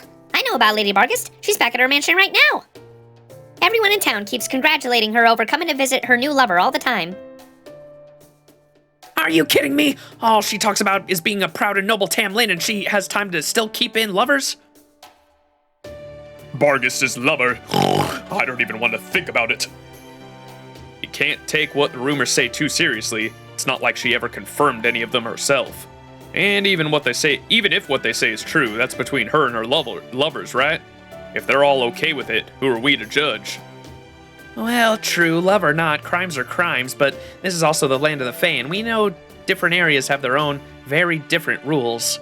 Still, now that we've come this far, we can't leave without seeing her. If you're scared, Redrabit, it's okay. You can wait here. Besides, we're the ones that want to talk to her. No, it's okay. I've come this far with you, and I'm not about to part ways now. Besides, I can't help it if she sets her sights on me as her next dish. That's just the burden of someone as popular with all the ages as me has to bear. So, if things should take a turn for the worst, I can at least be a meat shield for the rest of you while you make your escape. Now come, let us be off to the demon's lair. I'm certainly not afraid of any horrific fairy-eating black dog. Yeah, totally not sus Castoria, that's what I'm saying. Welcome to Manchester, everyone. What a wonderful surprise to see you take me up on my request less than a day after I made it. Oh. She's gorgeous. Who in the world would call such a beautiful lady horrific? I see now that you are nothing less than a true noble, nay, a true champion. Personally, I, Redrabit, feel as though I've just been hung out to dry in the final corner. Thank you for your kind words. May I ask who this Fang Clan fairy is? Don't worry about him. He's just another hapless horse. Happy Cat, would you mind taking Redra outside for a bit? Sure thing. Come on, Redrabit. Let's go out to the yard. I noticed there was a fun-looking plaza out there. It's called a padlock. It's called a paddock. Habitrot. There really is nothing like a clan mansion. They always have so many luxuries, even when the owner has no particular plans to use them. Thanks for the warm welcome. I see you're still wearing that dress today. I just got here myself not too long ago, so I haven't had time to change yet, that's all. Anyway, I'm glad you let us in here without even patting us down. Now that we know for sure you don't mean to fight us, we can relax and get down to, Barghest? I'm afraid you are mistaken in that. While I certainly bear you no ill will, as you can see, I do have every intention of fighting you. Huh? What's the meaning of this, Barghest? Would you kindly stay out of this? My business is with you. Max, Master of Chaldea, and Leonardo da Vinci, his faithful servant. I know this is unbecoming, but I would like to ask you with all respect for a duel. Would you be so kind as to show me your strength once again? Of course. I get it. She wants to see for herself how strong Chaldea is. Now I see. You want to find out if Chaldea can walk the walk before we talk the talk, huh? I gather you won't trust us unless we can prove we're able to beat you without the Child of Prophecy's help. That is true, yes, but more than that, I am interested in you, Max. I want to see just how far a mere human can go against us fairies. No. I am going to see for myself whether your victories so far have been more than a fluke. Filler battle time, let's go. Snoo incoming.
Gilgamesh time.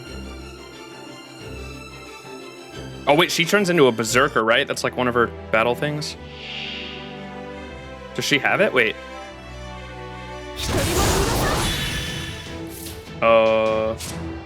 Increase your attack when an enemy is defeated? Oh, I guess she doesn't have the berserker bullshit.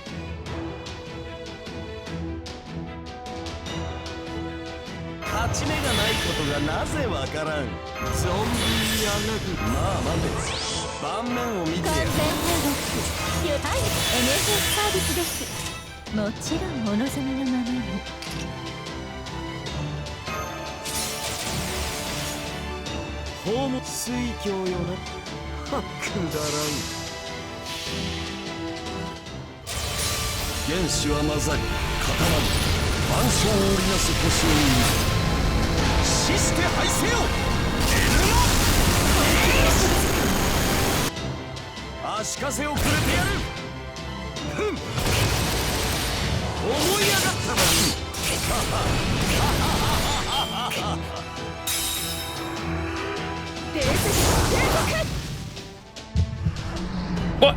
You still fucking suck, bro. Ah, that's not good. 謝罪しますわ。ネズミ相手とはいえ手加減をしていたことを。ぶっ潰れなさい。ブラックドッグガラティング。いまましい。夢の世界に一つ退散。自由に振る舞いすぎたよう。狩りは得意。Hey, yo! This is bullshit, dude. よく戦ったくだらん。裁きの時だ。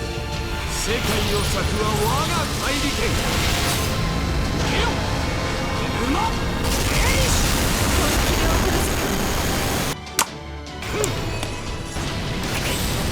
そこだ。思い上がったな。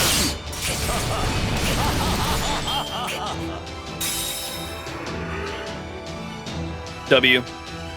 Not even close. Let's go!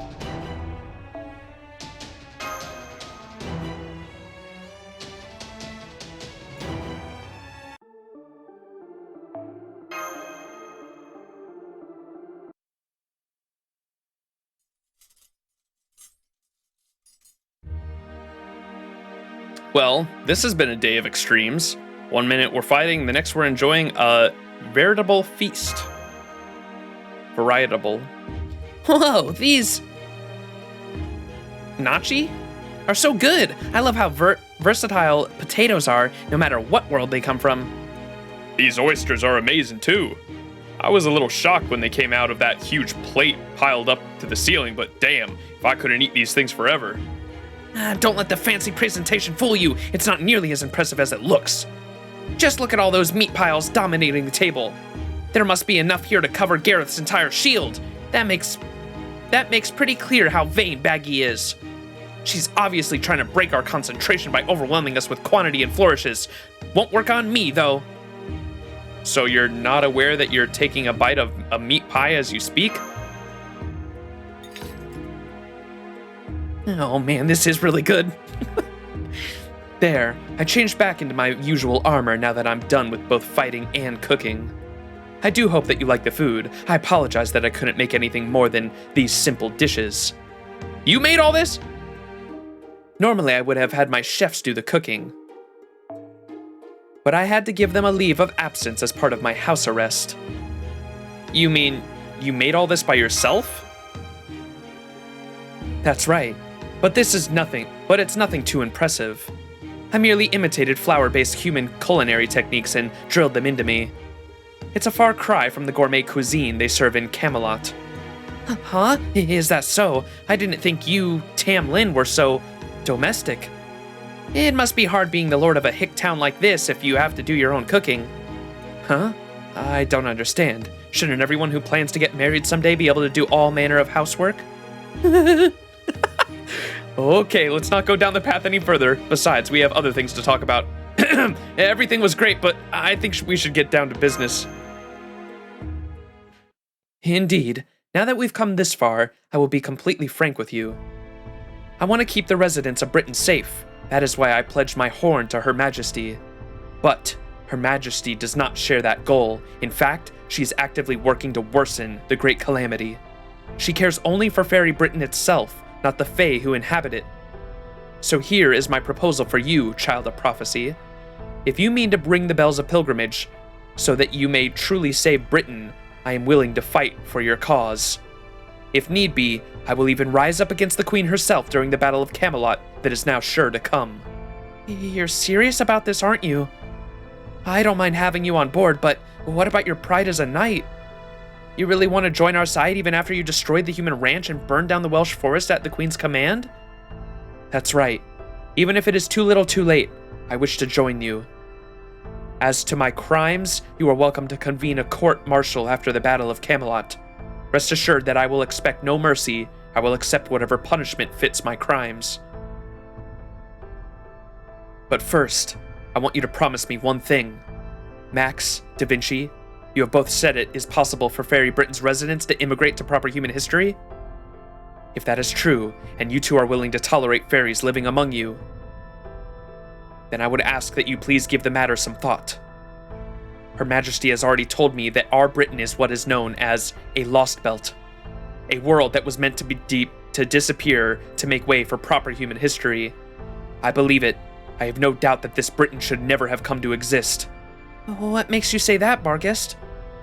You want to protect Britain, right? So why do you think it should have never existed? Aren't those two ideas mutually exclusive? Because we fear this land. Every one of us. I suspect you could ask any fairy in this land and they would give you the same answer. At any rate, under Queen Morgan's reign, every fairy will perish by the end of this year. I naturally have no notion of what our lives would be like under the Child of Prophecy's reign.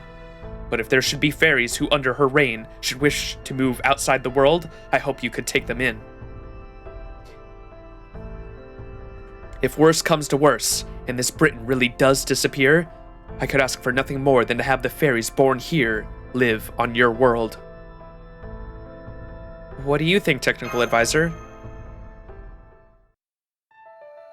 I think it's a great idea. In fact, I can't come up with a single reason to refuse. The storm border is big enough to hold up to 500 refugees. They would have to live there until we resolve the bleached earth phenomenon, of course, but as long as they're okay with that, they should be able to get by in the border just fine. Besides, this is exactly what the storm border was designed for. It's a modern-day Noah's Ark. While there aren't very many of them, there have been a few vessels like that in proper human history. They served as literal lifeboats to preserve the future of the species they carried.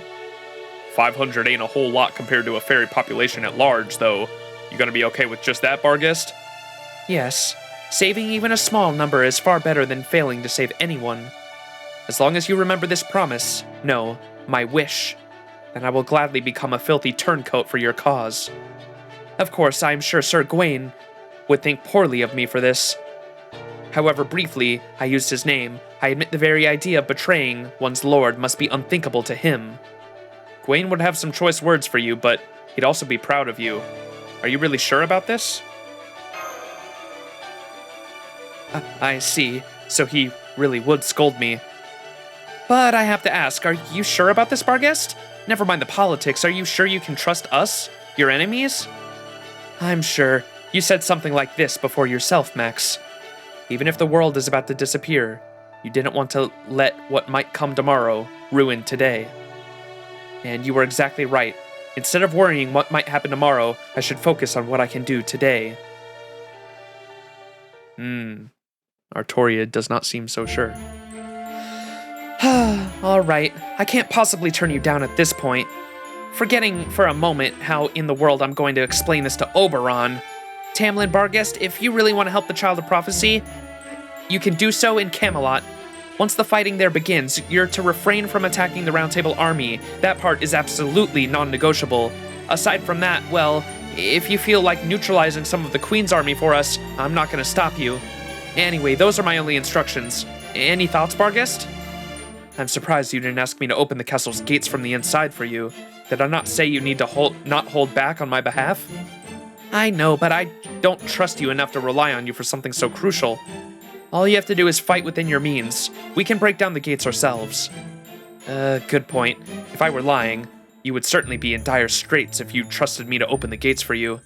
You've made the right choice, but I must admit, I didn't expect you to be so severe. Personally, I don't think it's going to come to that. By the way, on a much lighter subject... Yes, I'm happy to answer any questions you may have. Could you introduce us to your significant other? Hehehe. Yeah, I'd love to meet them too. We heard all about them in town. They say you come back to Manchester all the time just so you can spend time with your new squeeze. It's not all the time. I just come here as often as I can. Besides, he's not my significant other at all. He's just a human boy I take care of, okay? I only love the strong. I would never even dream of taking a lover as weak, incapable, and devoid of a future as him. You sure about that? They say love is blind for a reason. You could just as well end up falling in love with the last person you'd suspect. I could. I suppose I shouldn't be surprised that proper human history's culture is so advanced. But, I digress. Adonis is very weak. He's been sickly all his life. He's currently recuperating here in my mansion. Well, he was very excited to meet you when I told him about you, Max. I'm afraid he's been struggling with an unrelenting coughing fit recently. And I haven't been able to get him the medicine he needs thanks to the imminent great calamity. So, I want to at least let him get all the rest he needs. That said, I would be very grateful if you could come here to meet him after the Battle of Camelot. I may not be able to come back myself, but I know you would all get along very well. Gotcha. Sorry for the uncouth request. I guess fairies aren't the only people you want to keep safe. Of course not. I may not hesitate to discipline uneducated humans, but even this is no more than the basic training humans need to survive in this world. Fairies and humans are two halves of one whole. You cannot treat them separately. Protecting fairies means doing the same for humans. Well, this has been a really productive talk. I'm glad we stopped by Manchester. I think this has been a good respite for you too, Artoria. You must have enjoyed getting to talk with an old fairy friend of yours, right? Sure, you might have been acting huffy, but you clearly also enjoyed the meat pies, seeing how many you ate. A respite? Hardly. This wore me out more than acting the part of the Child of Prophecy around the Round Table Army. Now, if we're done here, let's get going already. We still have to make it to the Lake District by nightfall. The Lake District? I see. So you're going to Orkney. There may not be very many moors up north, but each individual moors there is stronger than what you are accustomed to. And those in the Lake District are especially strong at that. Be careful out there. Thanks for the heads up. Got it. See you later then. What is it, Barghest? You still got something on your mind? Yeah, I was just thinking about the relationship between master and servant you told me about during our meal. Her Majesty has told me about servants as well. Servants are spirit beings that are retrieved from the chronicle of human history, a place beyond time known as the Throne of Heroes. They come into being when their master summons them for a particular purpose. These servants then stay by their master's side, and should their masters die, they vanish. Do I have that all correct? Pretty much, yep. Why? Then it doesn't make sense. What? That a servant would obey a master when a servant a servant would obey a master when the master is weaker? I've wondered about that too, but no, that isn't what I'm talking about. Are they talking about Beryl and Morgan, maybe? I'm talking about Beryl Gut, yup. He claims that Queen Morgan is a servant he summoned himself. But Queen Morgan has never called Beryl Gut her master. And above all, he only came to Fairy Britain a few months ago, while Morgan has been queen for over 2,000 years. That's what doesn't make sense. Her Majesty was alive and well long before this man came along. Unless, is it possible to summon a servant version of a current living person? I've never heard of anything like that before, but maybe? Honestly, I've been wondering about that too. I can think of one possibility. There have been a few cases where the future forms of heroic spirits were exceptionally complex histories that have been summoned in the present day while their original selves were still alive. Emmy a moment? And since in proper human history, Morgan was also known to have 3 separate personalities, it could be that one of them was summoned here. But of course, if that were the case, it would also mean that there are 2 Morgans here in Fairy Britain. I don't suppose you've seen any signs of a second Morgan, or even heard of rumors to that effect? No, I haven't. There is only one Queen Morgan, and she is not a servant. I have served Her Majesty for 200 years. I am absolutely certain she is a fairy. That's why I wish to ask you this. Is this Beryl Gut truly Morgan's master? Staring at me.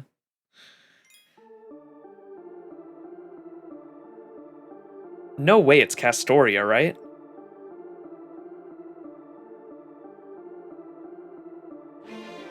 What? Hypothetically, even if Castoria was somehow Beryl Gut's servant, what the fuck would the gain be there? Like, what would he be getting? Like, why would he not have just killed us when we entered this Lostbelt? I invoke the Holy Gospel. Don't worry about it.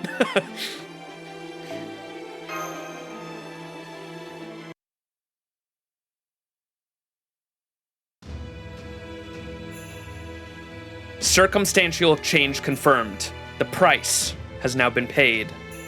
I have a proposal for you, chosen ones. An offer for those of you who were cast aside. Was this the alien god bringing back the cryptors, maybe? If you desire acclamation, then choose rebirth. If you desire indolence, then choose eternal sleep. It makes no difference to a god. Yeah, this was the alien god bringing back the cryptors. It makes no difference? Well, it sure as shit makes a difference to me whether I live or die. Living inevitably means struggling, while dying takes those struggles right off your plate. I've always preferred to keep things simple. I can't even dance if I've got too much on my mind.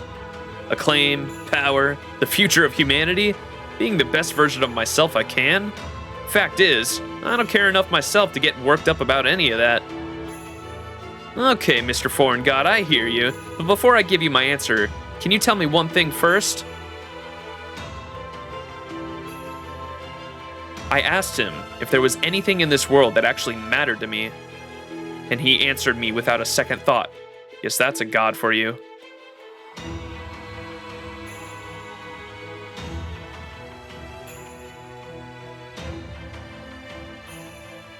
Hey, Kishtaria! So you made it back to life too, huh? Well, hey, that's awesome. I thought I'd be the first one out, but I guess I was dead wrong.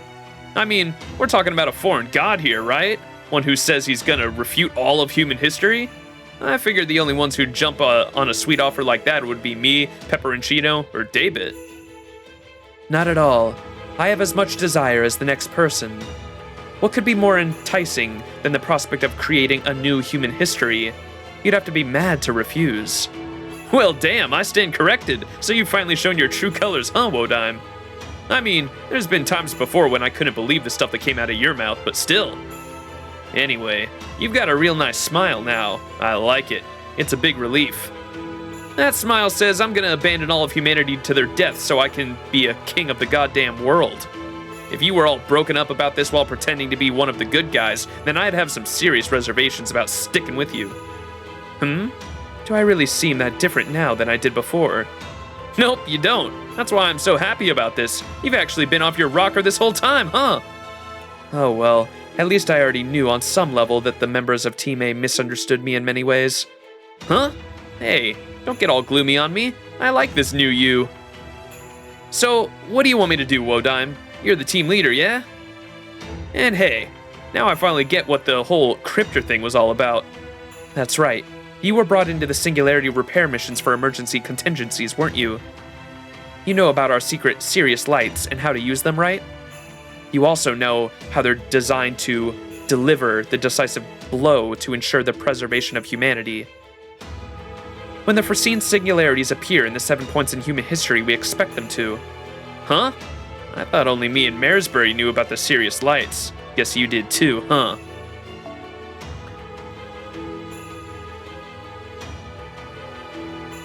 The Sirius lights are designed to deliver the decisive blow to ensure the preservation for humanity. When the foreseen singularities appear, the plot thickens. Yeah. Interesting. That's super fucking vague.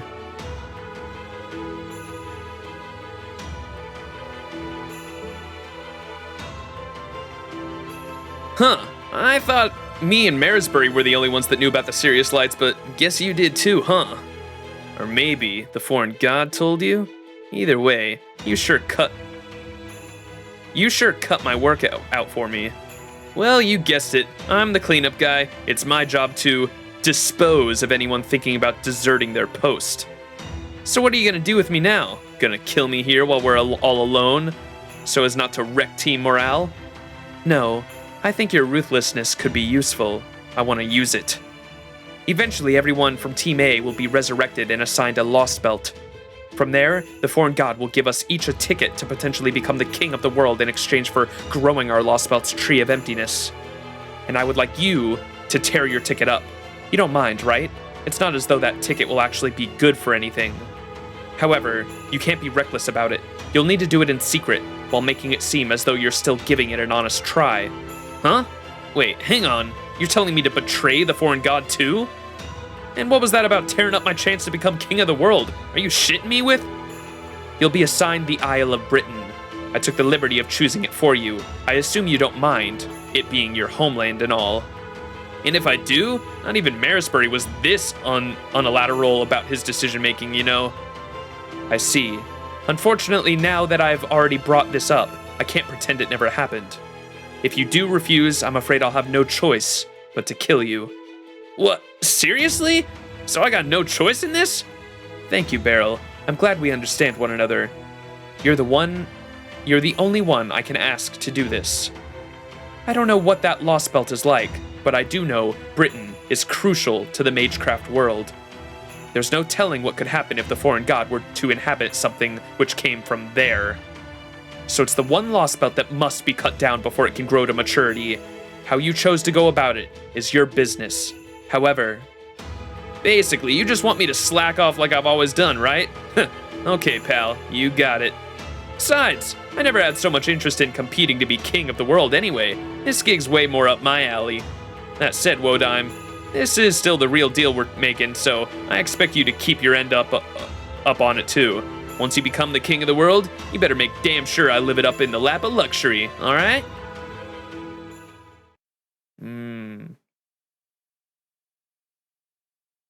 Shit, there really isn't a goddamn thing here, is there? Well, apart from all the phantasmals and fairies assorted nasty beasties running around, how's a place like this gonna be a threat to the new human history? I guess even Wodime gets it wrong every now and... No, wait. I remember that look on his face. Whatever's here, he was positive it was gonna be a problem. Maybe he knew about something funky going down in London, the rest of us didn't. Ah well, no sweat off my back. That just makes my job even easier. Now I can take care of the Tree of Emptiness without anyone getting in my way. Speaking of which, I should probably go around summoning my servant now. Thanks for making sure each crypter could summon at least one servant, Marisbury. I mean, it was the least you could do after inscribing us with something as dangerous as the Sirius Lights, but still. Of course, I still don't know exactly what kind of servant I'm gonna get. But I think I can make a pretty good guess. Whoever I summon, my only condition is that they're capable of destroying the world. We're not gonna be able to see who it is, are we? Oh, it was Morgan? Ruler? I am Morgan, the Fairy Queen, a ruler. I have come in response to your summons. You there, descendant of witches. Are you my master? What? Okay, this just confused me so much more. Oh, that was a good nap. I knew I made the right choice stopping here before heading home into Darlington. Whoops, sorry Queenie, didn't realize you were still hard at work on the throne all by your lonesome. Still, don't you think it's time you chilled out just a bit, Morgan? The Tree of Emptiness is dead. Kishtari was our biggest enemy, and we defeated him too. The foreign god never got a hold of the spirit origin she wanted, and she never will now. There's nothing for us to be afraid of. We've practically already won. So why not just relax? It's not like Chaldea or the Child of Prophecy are any threat to you, right? Of course not. I have never considered either of them to be my enemy. My only enemies are the humans who once rejected me, and the Isle of Britain that would reject the fairy Britain I've created. Proper human history itself is my enemy, and so I will not relinquish my throne until it has been truly, utterly destroyed. Know this, Beryl Gut. The fault for Baboth Sith's failure in Gloucester lies in part with you. If you are so inept as to be unable to babysit a child, I will be forced to reconsider your position as both my husband and master. Tell Baboth Sith she has had her final chance. I have clearly been soft on her. It is time she learned to carry herself in a manner befitting my heir. Whatever you say, Morgan. She'd be a lot happier to hear it from you, but I guess that's just too much to ask. You don't really love anyone, so there's no chance you'd allow an heir to take over for you. Man, I almost feel sorry for Baboth Sith, being adopted by a woman as cold-hearted as you. Bro got the rare ruler Morgan. Yeah,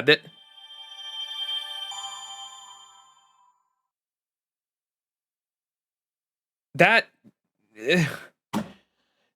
just made more questions for me. I'm so fucking confused.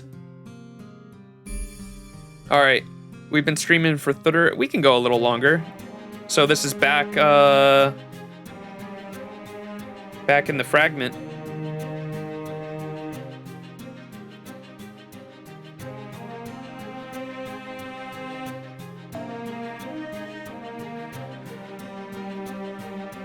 Yeah, the Lostbelt was empty or close to empty when you're.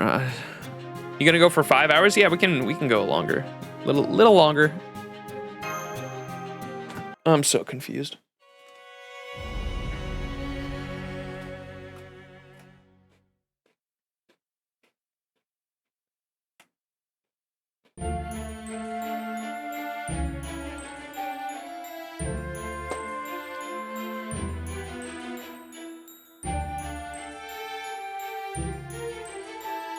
I'm so confused because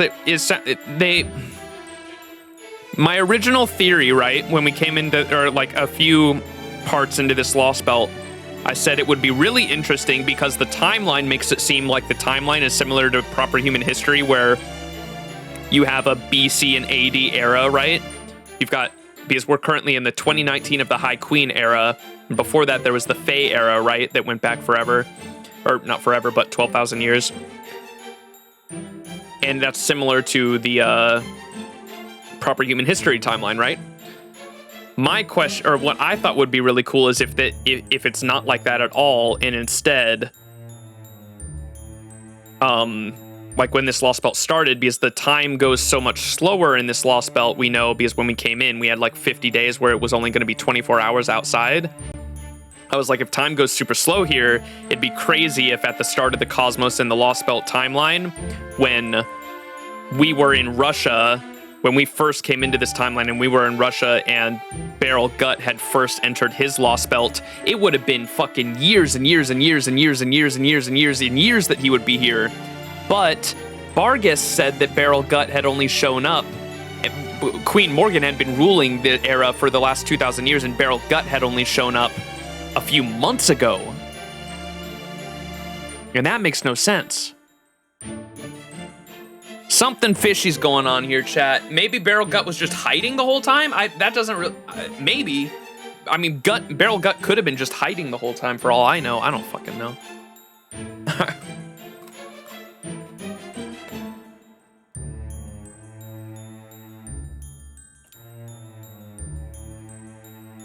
After the incident at the pit, Mash and Ash began investigating the ruins all around Britain. Their only leads were the stories passed down within the Mirror Clan and the murals left by the Rain Clan. And so, they set out from the west to the east on a great adventure in search of written records left behind by humans.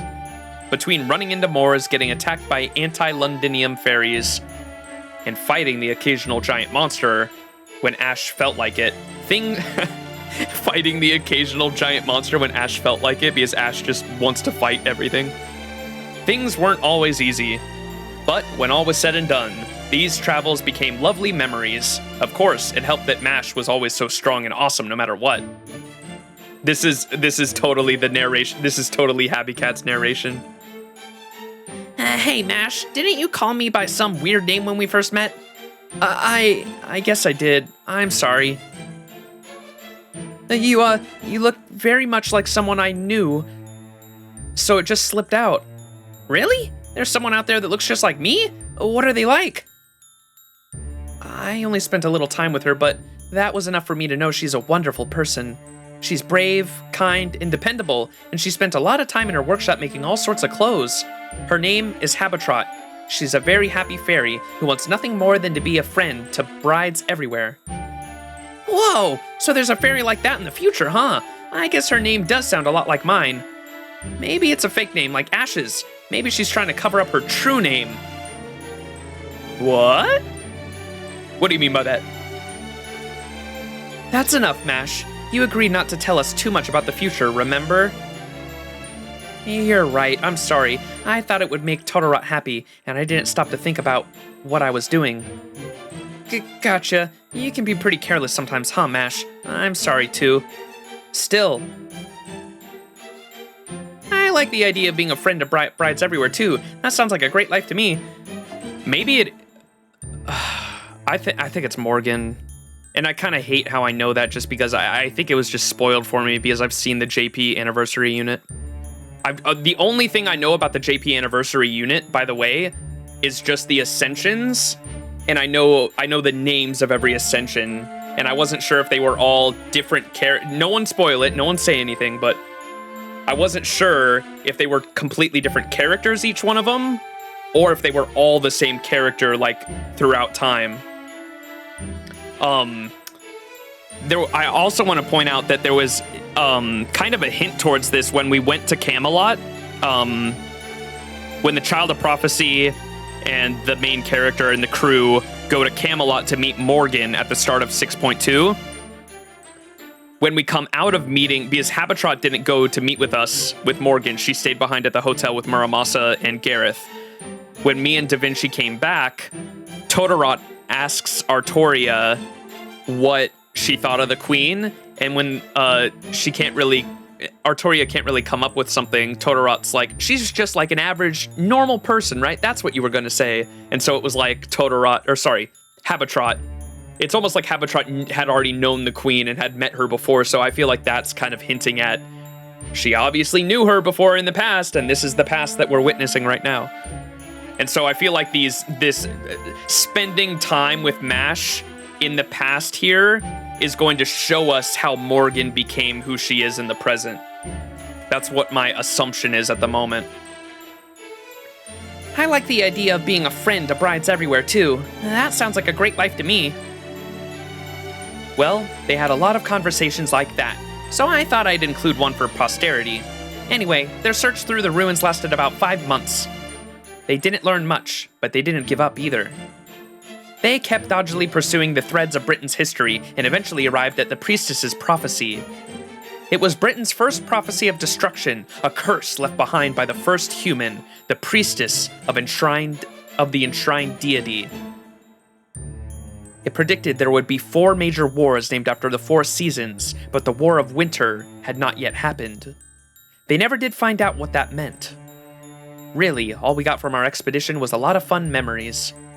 And while I know I've already written this down several times, let me remind you once again that this took place in Fae Era 400. Now there were only a few days to go until the coronation at Londinium, which would decide the fate of all Britain. And as one of the key figures in that coronation, Ash needed to return to the castle soon.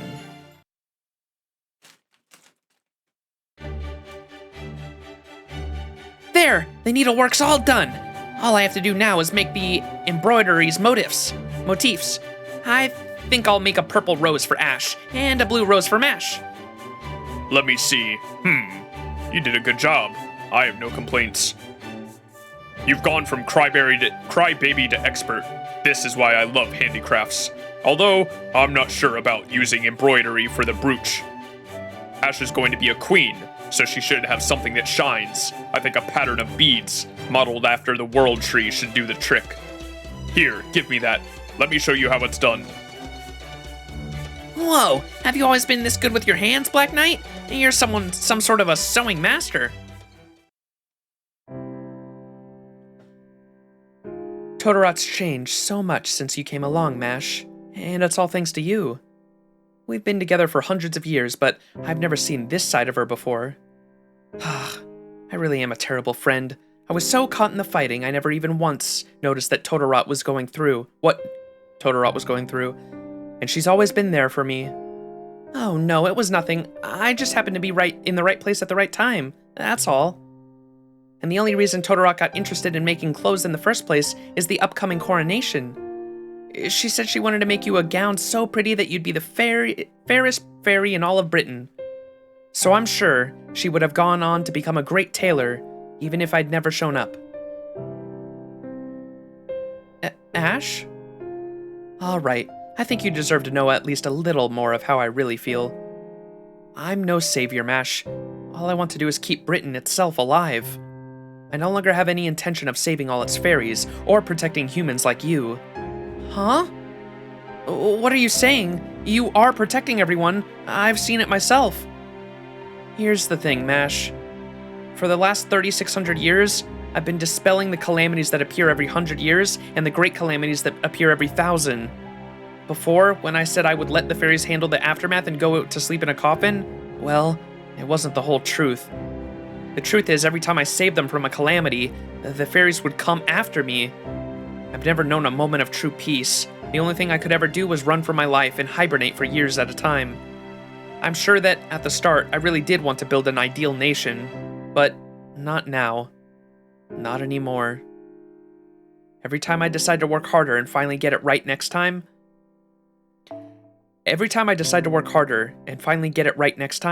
I only ever end up having more stones thrown at me. I've been in prison, crucified, beheaded, drowned, burned. The only thing they haven't done is poison me. So by now, I've stopped putting my hopes in fairies. My only companions are Todorot, the Black Knight, and Wireneck. I'm not even sure about Uther. Even they only see me as an important tool, nothing more. So I only fight to protect Britain for myself. It's the only place I belong. That's why I'm going to unify the fairies and give humans the right to build a kingdom. That's the Britain I want, the sort of story proper human history would never allow.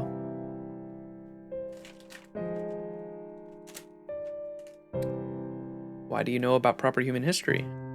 I feel like, I know y'all said Mash told her stuff about the future, but I don't think she put in so many details as to describe Lostbelt and Chaldea and all that.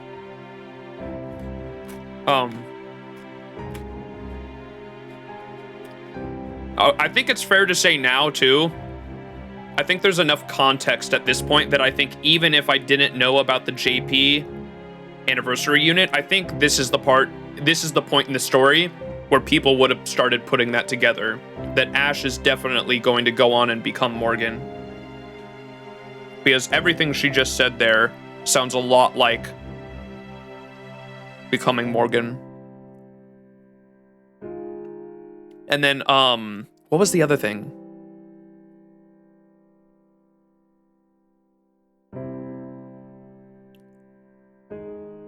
She said something that I thought they mentioned in the current, or in proper day, or in the current day. Oh. Where did she talk about the humans? Where'd she say that? Right here, the second to last line. That's why I'm going to unify the fairies and give humans the right to build a kingdom. I'm pretty sure someone mentioned at some point,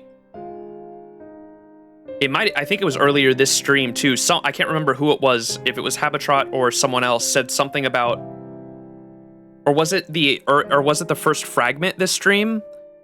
Or no, someone said somewhere that like the humans betrayed the humans betrayed Ash at Londonminium. I think it was Habitrot earlier. This stream said that when we were back at Londinium earlier. And so I'm assuming maybe this Ash hasn't been betrayed by the humans yet. And when that happens, she probably fucking breaks and becomes Morgan. Because she's been betrayed by the fairies. She just said right there, I've been betrayed by the fairies all my life. So now I'm just going to let the humans build their own kingdom. And then if she gets betrayed by the humans as well, she probably just fucking snaps at that point.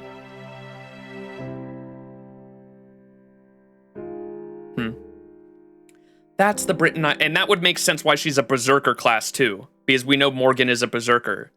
And so if she's a berserker, she probably has madness enhancement because of that moment. There's going to be, I'm so excited to see like what the context is, because there's going to be a moment where she snaps, I think, and becomes Morgan, and that's probably what it is. That's the Britain I want. The sort of story proper human history would never allow. I've never been Ash the Savior. I'm just Ash the Witch. Morgan is also regarded as a witch. But surely there must have been at least one good fairy, right? One who believed in you and understood you? Wasn't there ever a single fairy you genuinely wanted to help? No, there wasn't. Not a single one. That's why things turned out this way. Mash, you came here from the era of the High Queen. I don't know which faction you belong to in that time. I can never know, for if I did, that would change what happens in the future. I've been vacillating for a long time now whether to kill you or save you. But I don't think it matters now. This is the Fae era, a history entirely of the Tree of Emptiness is making. And as long as that tree exists, anything goes in its Lostbelt. No matter what may be added to this world, it will simply adjust its history to match. Things don't have to make sense in a world with a Tree of Emptiness. The reason Morgan was so cavalier about using the water mirror to send things back in time to the Fae era is her awareness that nothing which changed in the Fae era will affect the start of the era of the High Queen. Because it's not a Lostbelt. So you're saying worlds created by trees of emptiness can tolerate a fair number of disparities without falling apart? That's right. That's why I'm here. The Fae era is the last point in time where things can be so wibbly-wobbly. The moment you spoke of the era of the High Queen, I had a flash of insight as to how the future must have played out. She must have used all her magical energy stored inside the Tree of Emptiness to transform this Lostbelt into a singularity. Oh, that's what it is. So they talked about how the era of the High Queen isn't a Lostbelt anymore. It's on terms with the proper human history, which is why the fairies can leave it and join us in proper human history. So it's not, it would be called a singularity at this point, not a Lostbelt. Gotcha. I still won't know why she chose, but the Fae era, which we are in currently with MASH, is a Lostbelt. The tree is still there, and that proves it. But when the tree is cut down, and in the air, once they enter the era of the High Queen, it's a singularity at that point, I believe, not a Lostbelt, which is why everything I just said, they can leave it. Only the Fae. I still won't know why she chooses to do that until the time comes, of course. But in the meantime, MASH, I can tell you that you can only exist while the Fae era lasts. In 400 years at the start of the era of the High Queen, you'll disappear, whether you're still alive or dead. You do understand that, right? Yeah, I arrived in Britain in the year 2019 of the era of the High Queen. Since I didn't exist in that era before that date, when the Tree of Emptiness dies, I swear, just because Fae era's history can be changed, that doesn't give her the right to send every problem she can't handle back to the past to let nature disappear it for her. And now she's starting to send servants as well as calamities? Unbelievable. That's just pathetic, is what it is. So I guess the least I can do is make things right. Since I'm mixed up in all of this too, it's my responsibility to send you back to the future where you came from. Are you sure? No, wait, is that even possible? In a way, yes. It should work as long as there aren't any historical inconsistencies leading up to the calamity of Norwich in the year 2019 of the era of the High Queen. So, how do you feel about hiding out at the farthest edge of the world, where no one would ever see you?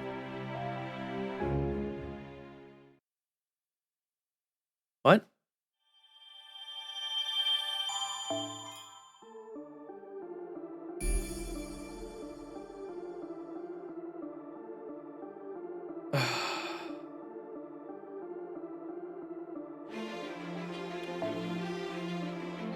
Ooh.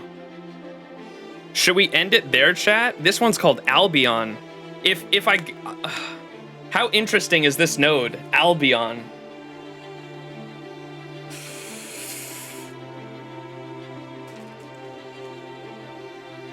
It's a bit long, but it's interesting. Very interesting. All right. We'll do this node and end it after this node, chat.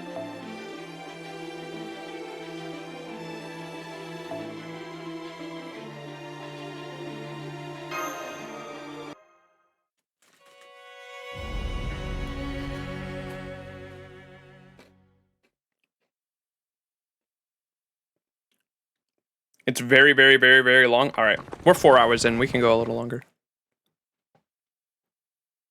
Whoa.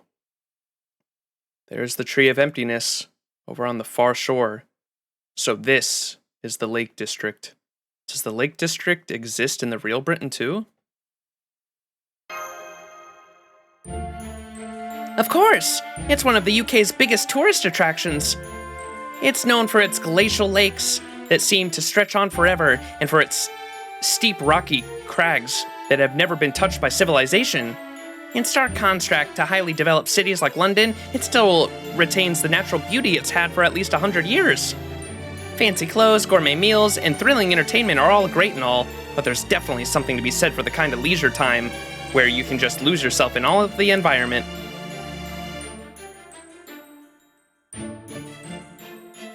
Hey, Max? Artoria still hasn't cheered up. What's going on with her? Is this your first time to the Lake District, Artoria? Too bad Oberon isn't here with us. Huh? Oh, yeah. I was just thinking, so this is the famous Lake District. It, sure is as pretty as a picture, isn't it?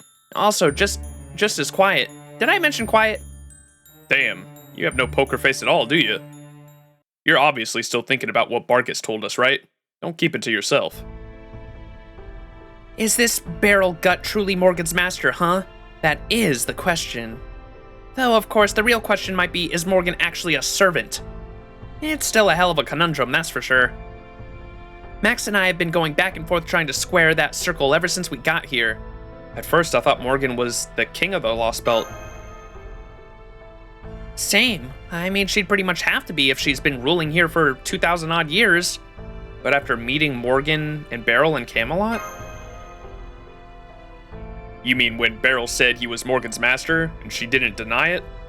So Morgan's not Beryl's servant, but Beryl is Morgan's master? That's a brainbuster, ain't it? I don't even know where to begin. Any ideas as to how that could work, Da Vinci? I'm afraid not. There's just too little information to work with right now.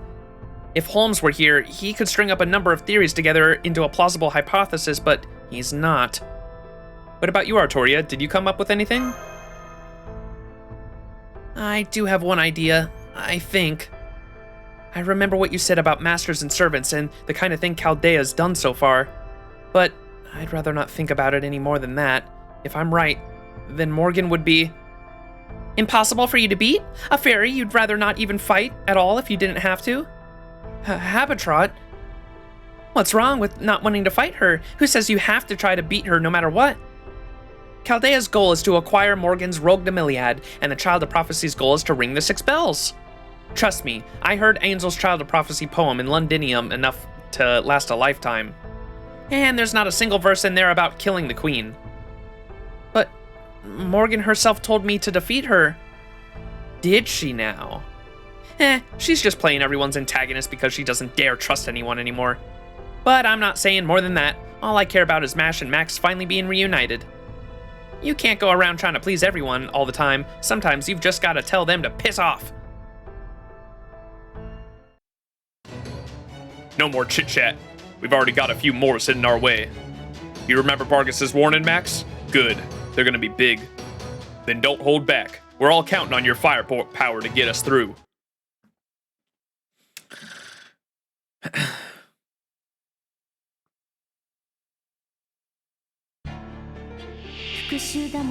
Oh, the background's so cool.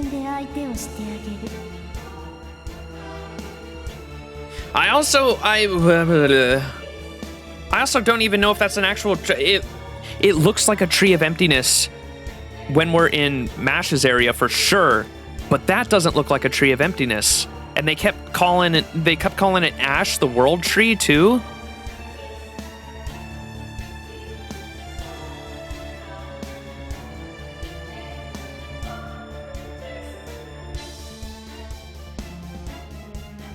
My brain, dude. This Lostbelt's just confusing.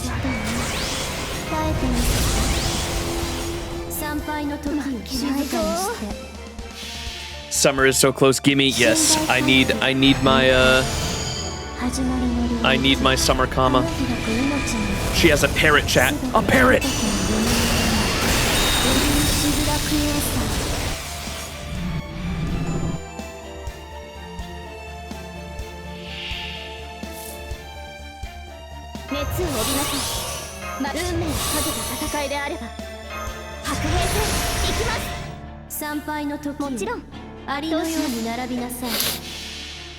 I want my costume.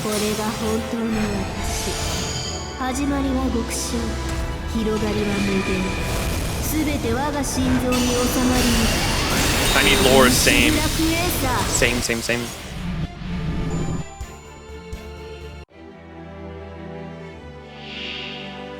What? NFF? Oh no. I remember what Koyanskaya came here for, and this node is called Albion.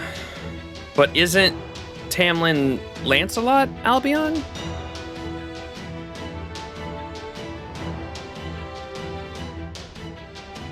Koyan time, yeah. Because I don't think did they ever say specifically Albion? I can't remember, but I think what they alluded to Koyanskaya wanting a dragon. Who can say? You will know. But so in, what was it, Lostbelt 5.2? I think it was in Lostbelt. It was, because that was the agreement Beryl Gut made with Koyanskaya. That's what it was. The way Koyanskaya helped Beryl Gut assassinate Wodime was he told Koyanskaya that if she would teleport him between Lostbelts, he would help her acquire something that she wanted, and what she wanted was he told her about a dragon that she could have. And they I don't remember if they specifically name dropped Albion, but they alluded to Albion at the very least.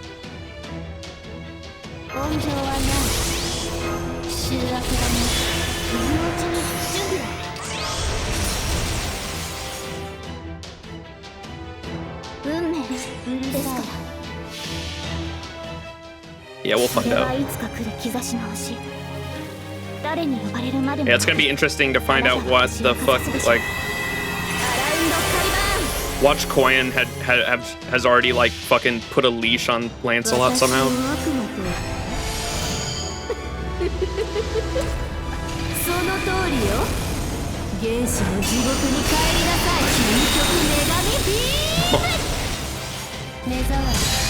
Or Koyan just wants to play MMORPG Albion online.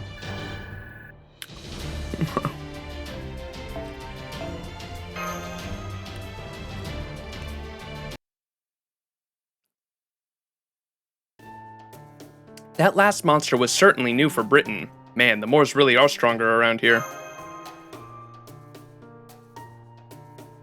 That's cause the fairies they used to be were really strong. Makes sense since this used to be the Northern Fairies' holy ground. Well, looks like it's going to take us at least a full day to make it through the Lake District and get to the North Coast. I don't think we'll make it more than halfway today.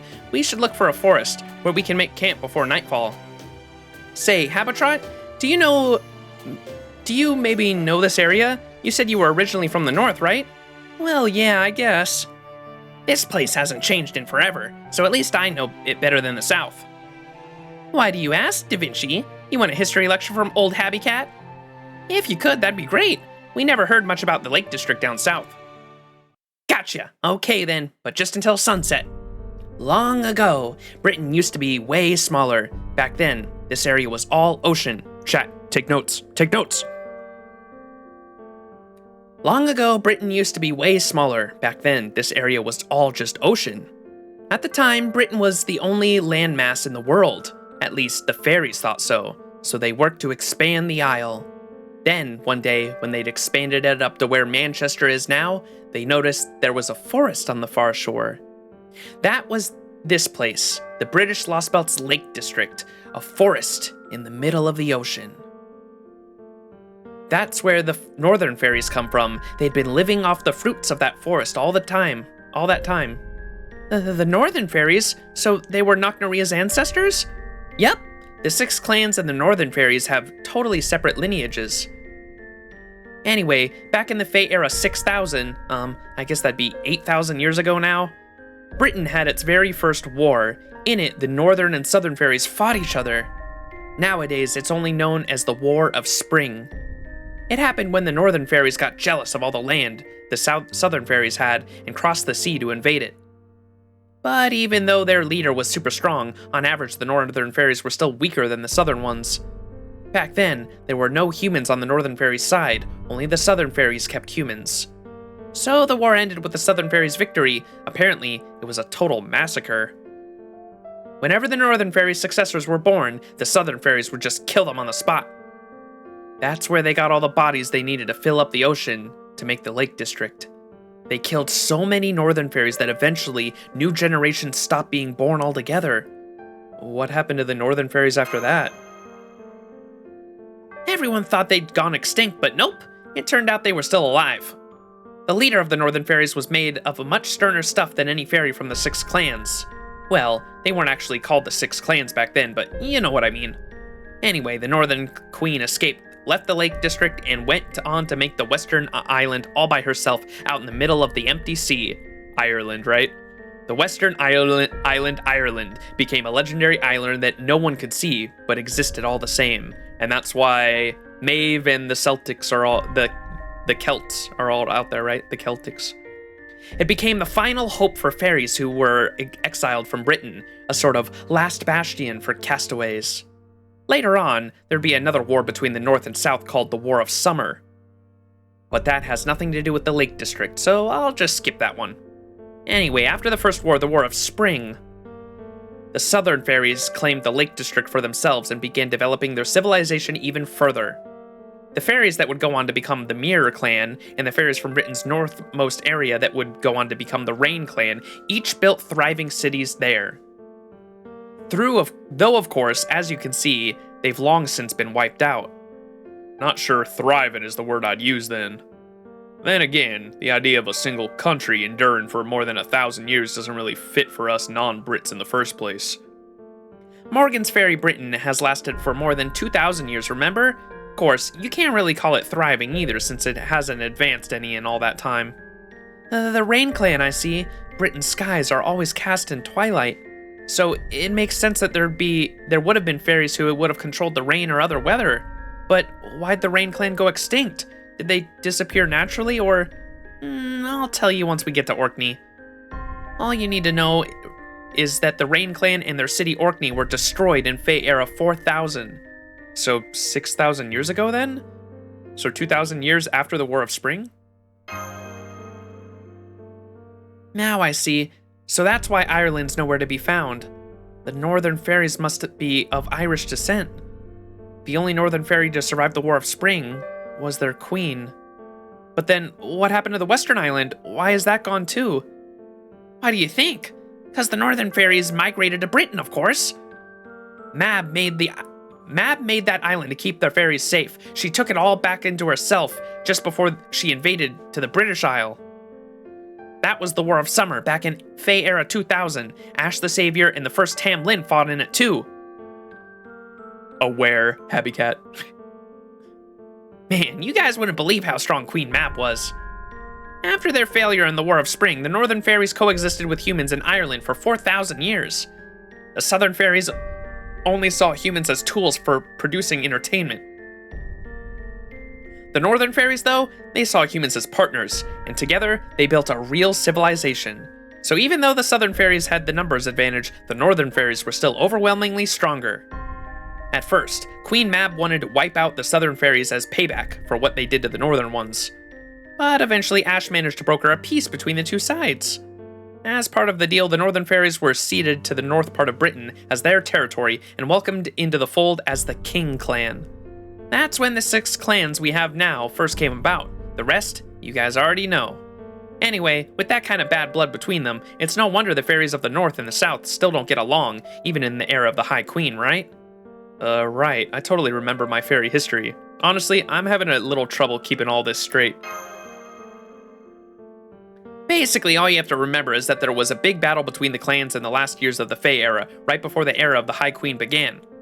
What about the start of the Fae era 14,000 years ago? Do you know anything about that? Nope, there's not a single record of Britain's genesis. Ash and the first Tamlin tried their hardest to track one down, but all they learned was the story of the 6 fairies. The 6 fairies, as in the ones on the mural? Yep. So you already know about it. Yep, it was that mural.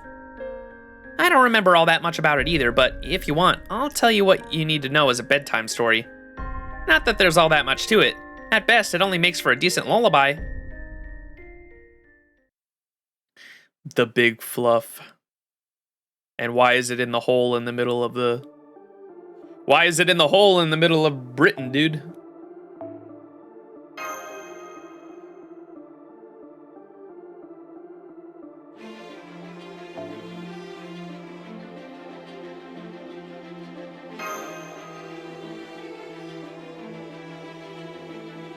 Name an invasive species more notable than the Brits.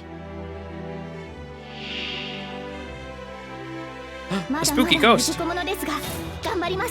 Hey, wait a second. This is the background from Pseudo Singularity 4.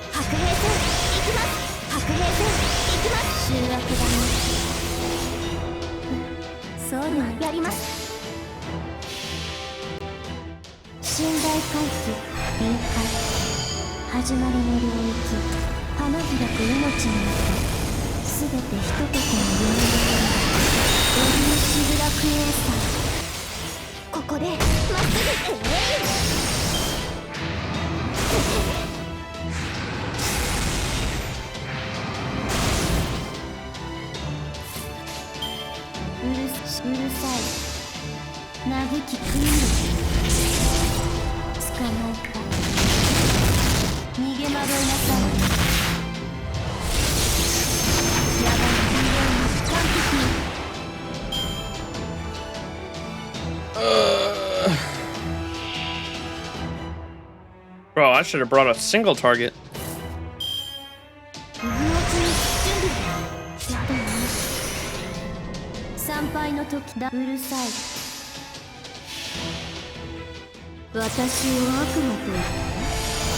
How can you remember a background from a Pseudo Singularity that you played months ago but not remember Mirian's name? I don't know. I'm gonna be honest, she's kind of forgettable. Mirian seems like a pushover.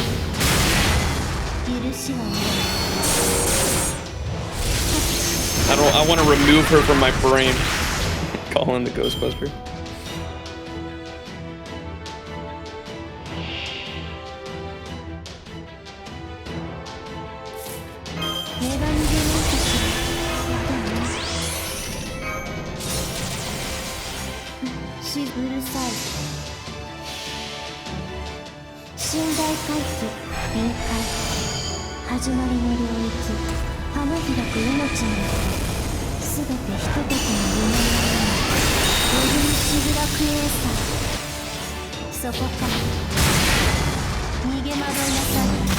Come on, extra attack. That's not gonna do enough. Damn it.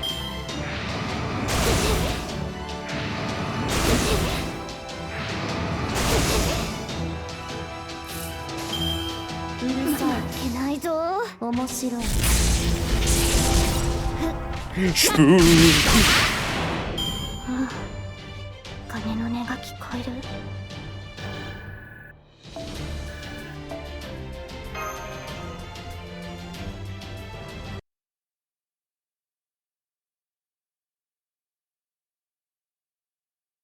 Pretty.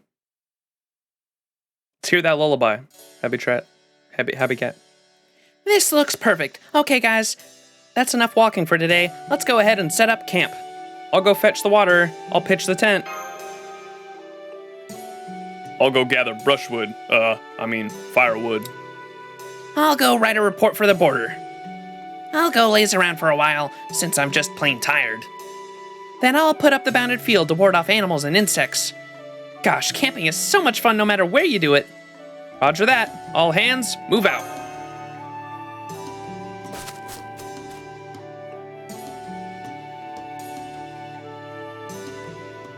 Spooky ghost. Spooky ghost. Phew, I couldn't eat another bite. All that's left to do now is rest up for tomorrow. Yep, I think now's a good time to call it a night. There don't seem to be many dangerous creatures out here, so... Hold it! I still haven't told you guys about the 6 fairies like I promised! Oh, right. I'm sorry, Happy Cat. Please, go right ahead. Don't worry, I'm listening. It sounds pretty important after all. Okay, now which diary was it? Aha! Here it is. Happy Cat's history, page 153.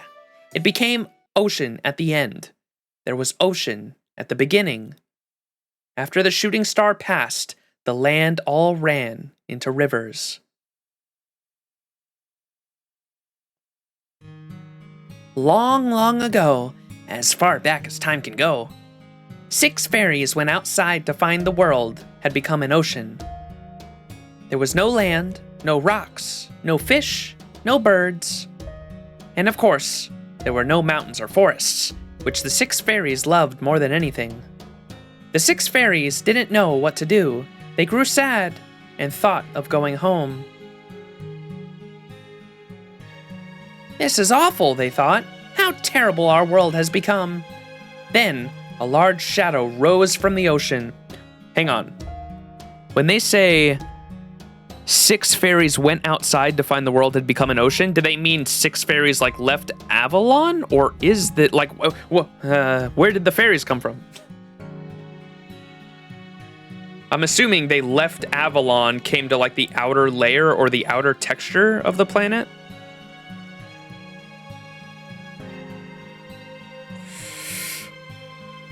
Who can say? All right, I guess we'll find out.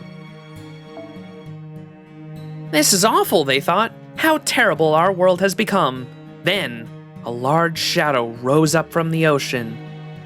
It belonged to a giant fluffy creature. Oh my god. The fluff. On its shoulder stood one of the animals the fairies believed was gone. The animal on its shoulder called the fluffy creature... Wait. Oh. The animal on its shoulder called the fluffy creature... So, how do you say that shit again?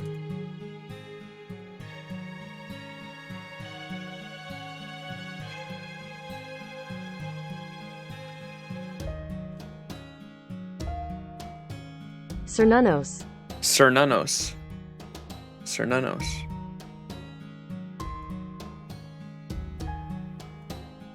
At how to pronounce the name G. Care. Nu. Nos. Kernunos. Kernunos. Kernunos. Wait, do you say it with a K or a C? Because there's like 2 different ways. I guess it doesn't matter. It's Celtic. It's a Celtic god. If there's one thing I've learned through FGO and looking up pronunciations for Celtic words, there's like 5 different pronunciations for every Celtic word. There is no right or wrong way to say it. There is no right or wrong way to say Celtic words. I swear to God. There are like 5 different pronunciations for all of them. Kernunos. The animal on its shoulder called the fluffy creature Kernunos.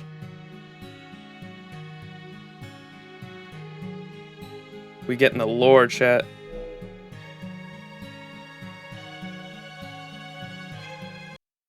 Whoops.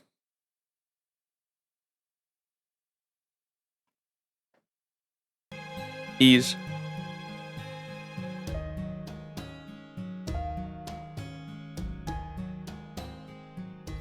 Oh my god, dude. Let me take the screenshot.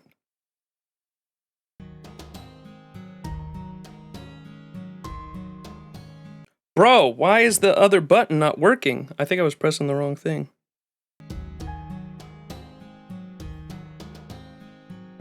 There we go.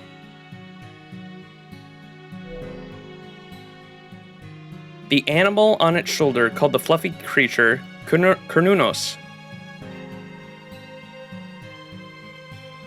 Cernunnos, the animal, and the 6 fairies soon became friends. It wasn't easy living on the ocean. There was nowhere to go and nothing to do. But Cernunnos made things better for the 6 fairies by sheltering them from the waves.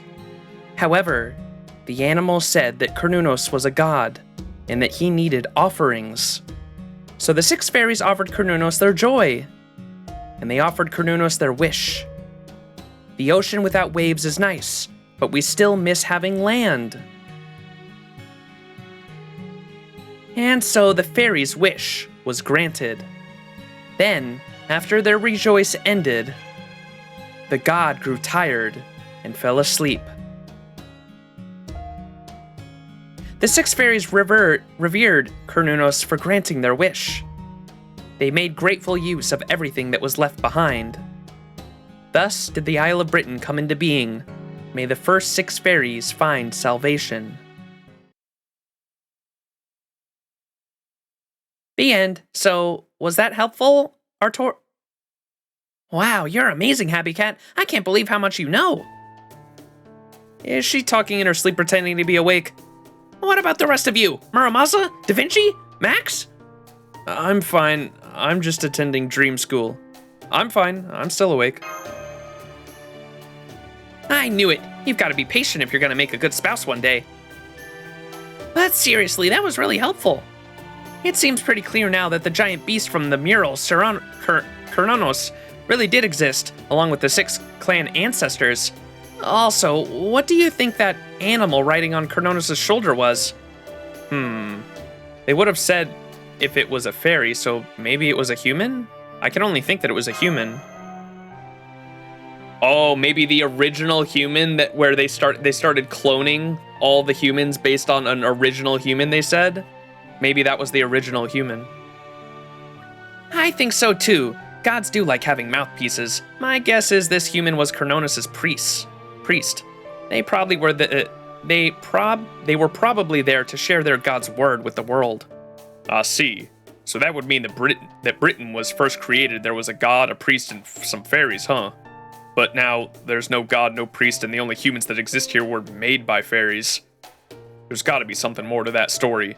Maybe that's what's got Morgan hiding.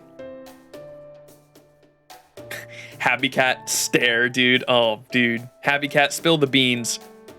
Seeing how any stories relating to gods completely died out in the era of the High Queen, you're probably right. But that leaves us with yet another question. If this story is true, it'd mean Cernunnos gave the southern fairies, the 6 clans' ancestors, this land. But then, who gave the northern fairies the land with the woods on the Lake District? Oh, I know that one. This is a secret only the Mir clan, and those born before the era of the High Queen began knew, but a certain being's corpse lay somewhere in the Lake District. Even if the world had become totally blank or an empty sea with no life, it remained all by itself without decomposing until it eventually transformed into a small forest. Albion, the border, the last dragon. The corpse it left behind when it failed to return to the paradise of Avalon became the Northern Fairies' homeland.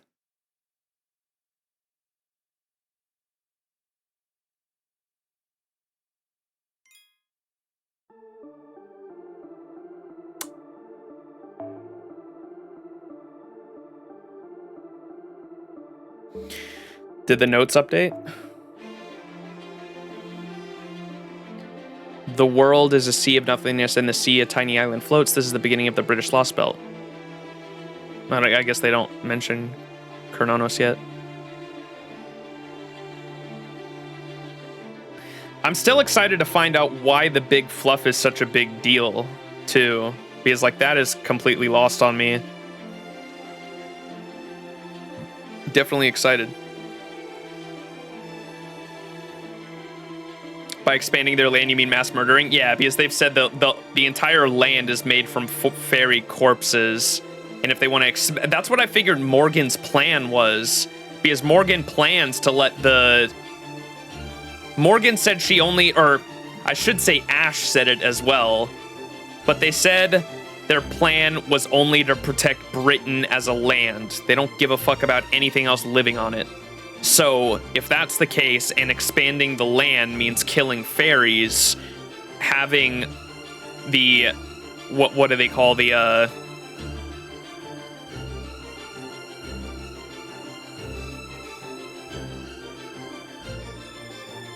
the calamities. Having the Great Calamity wipe out everything on Britain and kill everything like she was planning to would expand the land, because all the corpses would just create more land, so... That makes sense.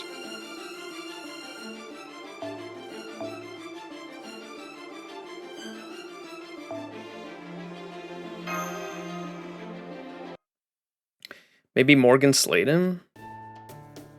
That wouldn't, she wasn't a... Doesn't say, well, Ash wasn't even around back then, let alone Morgan. That sounds like it was at the very beginning. And the I want to know about the cursed energy too, because it sounds like he might have been... Kernonos might have been all right at the beginning, but then like so he became the land, and then there was a hole that like opened up to his face at the very bottom, and then there was a bunch of cursed. They said there was enough cursed energy down there to cover the entire texture of the planet. I don't know.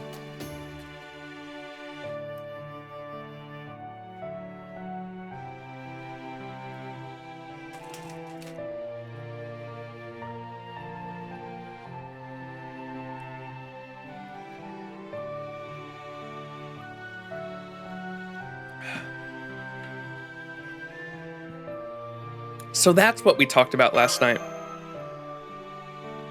Thanks, Max, and I'm sorry again for falling asleep last night, Happy Cat. It's okay, I'm not mad anymore. Besides, I did say it would make for a decent lullaby. It sure did. I slept great. I haven't dreamt so peacefully in a long time. Did you talk to Merlin in there? So just how amazing was this Albion thing anyway? In proper human histories, archaeological circles, Albion is thought to be the name of British's prehistoric civilization. In the Magecraft world, it's also known as the Dragon of the Age of Gods, and the last pure-blooded dragon. So to put how amazing that is in more concrete terms, well, while servants, that is, heroic spirits, could be said to be super beings that are from beyond humanity both physically and spiritually, not all servants are equal. They're ranked based on the scale of their spirit origin. The heroic spirits at the very top of the tier, the ones that even other heroic spirits would consider astonishingly powerful, are known as grand servants. By that token, Albion would probably be considered a grand dragon by other dragons. I mean, if it was around when Earth was formed, that alone would mean it possessed 4.6 billion years worth of genetic information. It's not a god that was modeled on human perception or one discovered through faith. It's a primordial supernatural being. That said, humanity's no slouch either. In just a few 100,000 years, we took the culmination of 4.6 billion years worth of life on this Earth and deciphered it, acquired it for ourselves, and are actively trying to develop it even further. So while a single human might not compare to something as amazing as Albion, as a race, there's nothing out there that surpasses humanity. We are the most advanced life form on Earth, you know. Oh, well said. We might be enemies, but just now, I'm real glad we're on the same side. Thanks. You might be our enemy, but I love how you give credit when it's due. Of all the ways for you two people to become friends. And yet, they still think of themselves as enemies. Weird. I know, right? Since ancient times. Should I use like a echoey voice for this? I know, right? Since ancient times, boys have and always will be boys, huh?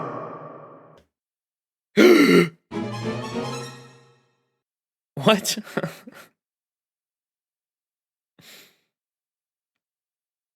Giga Dick Grands. Mirror who's behind? まだ未熟者ですが頑張ります。 Oh, it has evade, dude.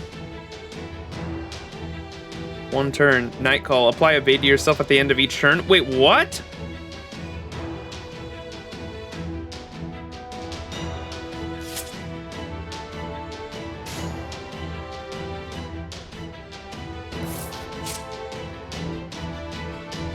Oh, it's one left. Okay.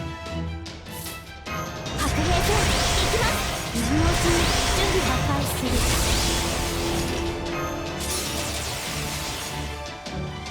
負けないぞ。参拝の時黙って。ここでまっすぐ。私を悪魔と。 5 head. その通りよ。原始の地獄に帰りなさい。究極女神ビーム。切り裂かれる。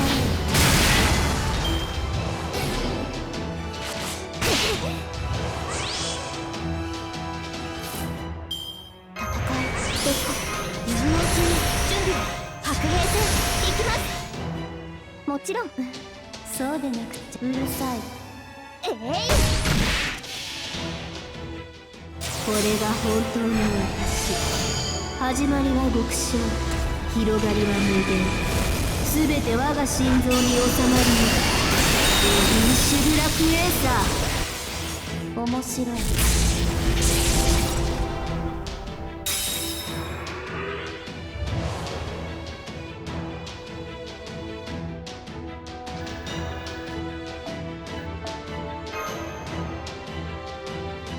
Why was its name Mirror Who's Behind Me?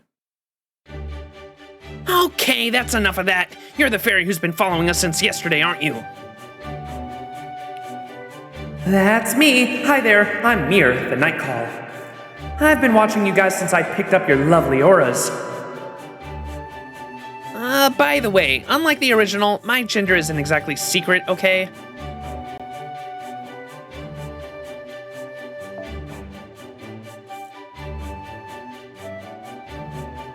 Wait, what? Why?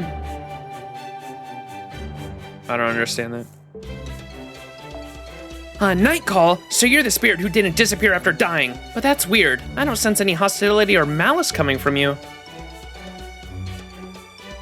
Nope, I don't have any regrets or grudges. I'm just too strong to disappear, that's all. I've been stuck like this for years on end now. Honestly, I'm not entirely sure what to do about it either. Gotcha. Sounds like a real problem. Would it help if we left some food on your grave or something? You want to leave food on my grave, even though there's nothing there? That's so funny. But thanks, you guys really are nice fairies. Man, you sure are cheerful for a Night Call, aren't you? Guess you didn't die because you lost your purpose then. How did you bite it? Was it sudden? Did you have an unlucky accident or something?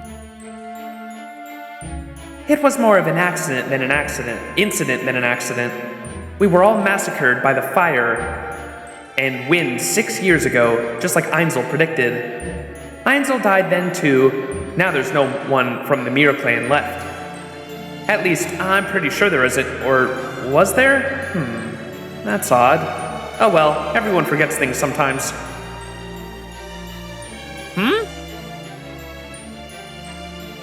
Anyway, you guys look like you're a lot of fun, so I have a little request I'm hoping you can help me with. See, a few days ago, a weird fairy showed up and started living in a really important place we used to protect. Do you think you might be able to chase her off for me?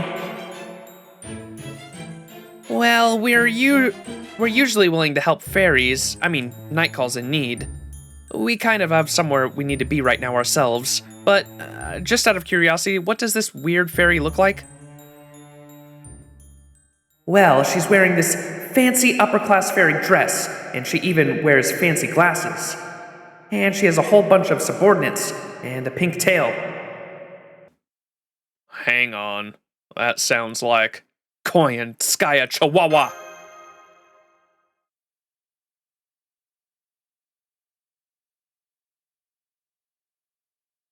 Oh, because the mirror said boys will be boys before the battle. Gotcha. My gender is Mona Lisa.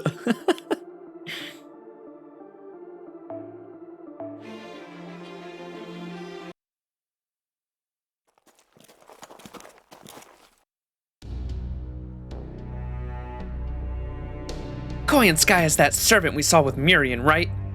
Oberon seemed to think she was dangerous, but does that mean she's a problem Chaldea has to deal with too? Honestly, I'm still not too entirely sure about that. That aspect of her is still kind of up in the air. There's no doubt that she's fundamentally incompatible with humanity as a whole, but we've also never faced her directly just yet. She did try to kill us during the attack on the Chaldea base, but that was probably just her following the foreign god's orders. She's also made a habit of toying with the local populace in each Lostbelt, but I think that's just her way of enacting retribution. She basically took the existing systems of exploitation in a given world, like the relationship between the ruling class and the lower class, and exaggerated them. She may hate humanity, but she's never tried to obliterate it. That said, she's been making a point of collecting creatures from each Lostbelt which never existed in proper human history. Also that she is an immature form of a beast, an evil bent on destroying humanity would put her pretty firmly in the evil camp. If Koyan Sky were just acting as Mirian's bodyguard, that's between them. We'd have no business interfering. But if she's adding to her collection here too, then we can't just sit back and do nothing.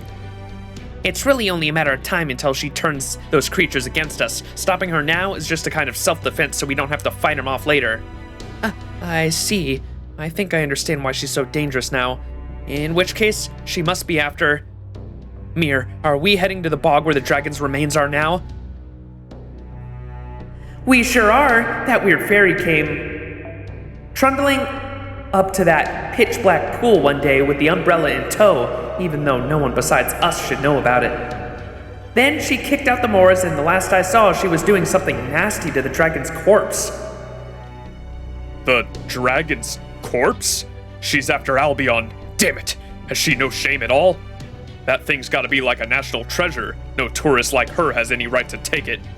Come on, let's hurry! Not to mention how badly it'd reflect on proper human history.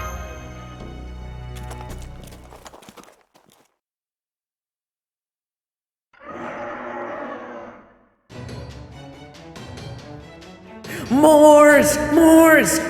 There's a bunch of Moors here. Run for it, everyone! Forget about the dragon's corpse. Don't throw your lives away. Don't worry, we'll be fine. Luckily, there aren't many Fae fairies here, so we can handle a bunch of Moors. Oh, but make sure you stand back, Habitrot. We don't want to risk a worst-case scenario. Don't be daft, you idiot. This is no time to be worrying about me. Their poison is super deadly. Make sure your healers are ready to go, Max. If I have to, I'll go fight these things myself.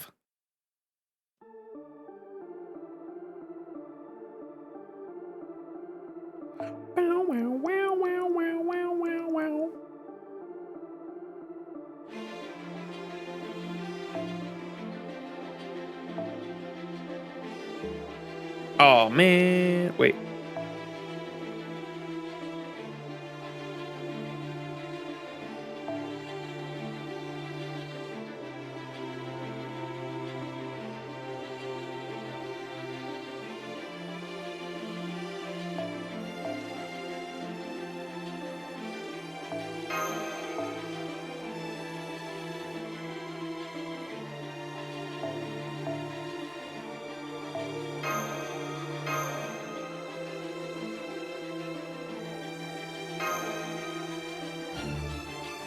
I used Koyan to destroy Koyan.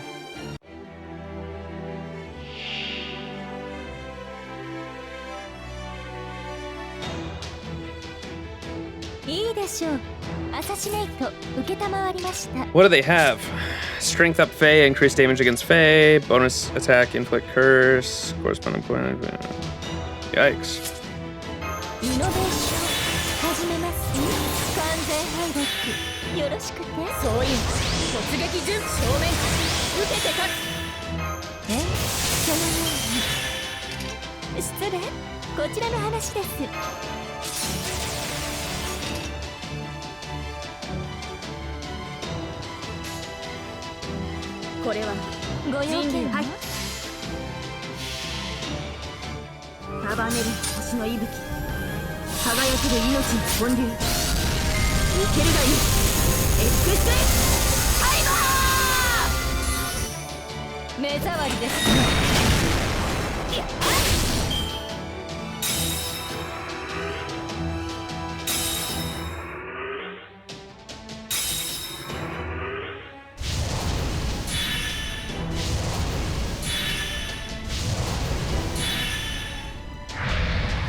Why are they so cursy, yo?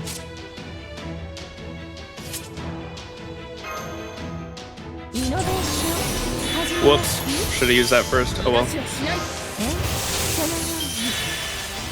失礼こちらの話完全配慮よろしくて正面から受けて立つこれはご用件はこの赤の星の規模 Even his gander. 決着を Wahoo! つけるぞカリバー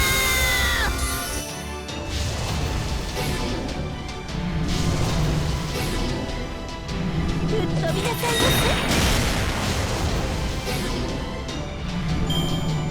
せ仕事とはいえ私も女ですので実利成績そして趣味を優先で楽しませていただきました Bells.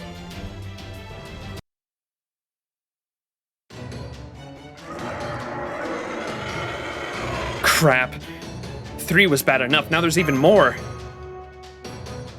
Something's not right here. Moors wouldn't gather on their own like this. It's gotta be a trap Koyan Skya set. She must really not want anyone getting past here. You mean she's really already got Moors under her thumb? This Koyan Skya lady must be even more trouble than I thought. In fact, now that I think about it, I can't believe you knew what she was like and still greeted her in Gloucester like this. It's like it's no big deal, Max. I really can't argue with that. Honestly, I don't know what I was thinking either. What else could he have done back then? Miriam was there too, you know. Now quit gripping and get back to fighting. Griping. If we can't end this, I'm gonna end up using my noble phantasm until I'm drained dry. Keep those enhancements coming, Artoria. I'll pull off 3 Sumakari in a row, if that's what it takes, even if I have to burn away my own spirit origin as fuel. Oh, the irony that he actually does that on a regular basis. Huh? Does that mean servant spirit origins are flammable? Can't speak for everyone's, but mine is. Look, don't worry about it. Like I said, keep them coming. When you've been standing at the forge as long as I have, losing an eye or a leg stop seeming like... Losing an eye or a leg stops seeming like such a big deal.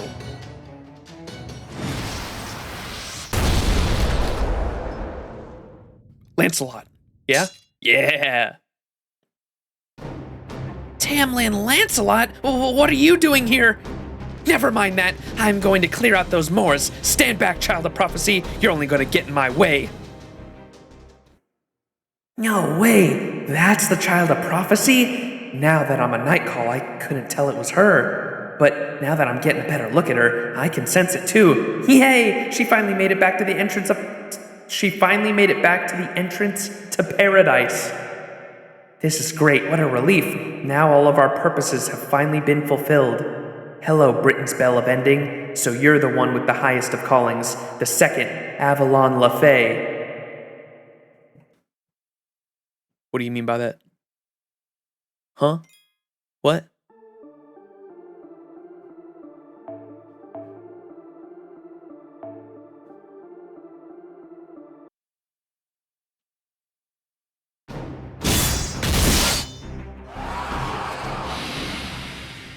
That didn't sound good. I see none of you were hurt or killed. Not that that is any of my concern. I can't believe she just took out all those Moors by herself. How in the world can she rapid fire her noble phantasm like that? You didn't come here to save us, did you? No, I suppose I could have just left you to your own devices. But this place is special to me, so I didn't want Moors ruining it, that's all. So you're not going to fight the Child of Prophecy? Yes, I will, but not now. We all know there's going to be a war eventually. When there is, we Tamlin will lead the charge against the Child of Prophecy and the Foreign Mage. There's no need to rush things.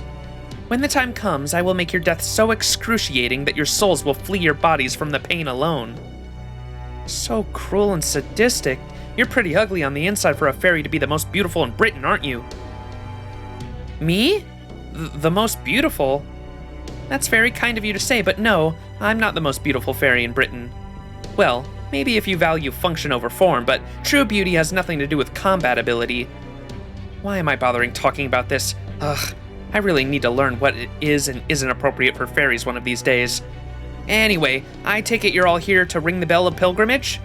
If you are, then I'd just turn around and leave if I were you. There's nothing like that here anymore.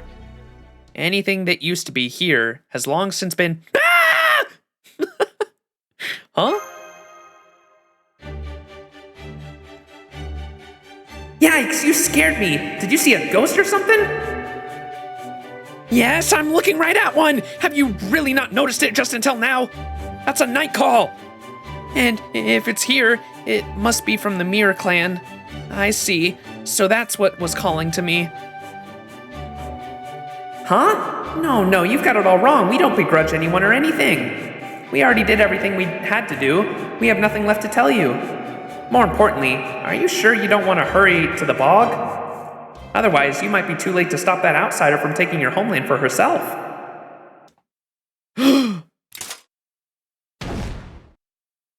Oh, come on, Lancelot or no Lancelot. Come on, Lancelot or no Lancelot. We can't let Coin Sky get away with this, right?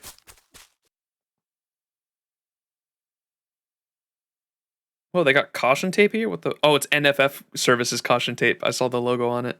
Damn, are these the bones? These are the bones of Avalon, or Albion, sorry.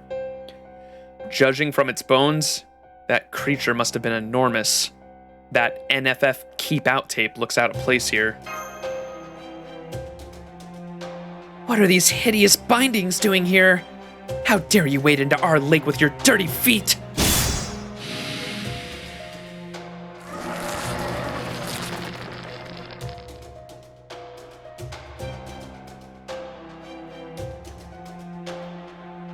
Dirty feet? Of all the nerve. I'll have you know I'm very fond of this dress Lady Miriam gave...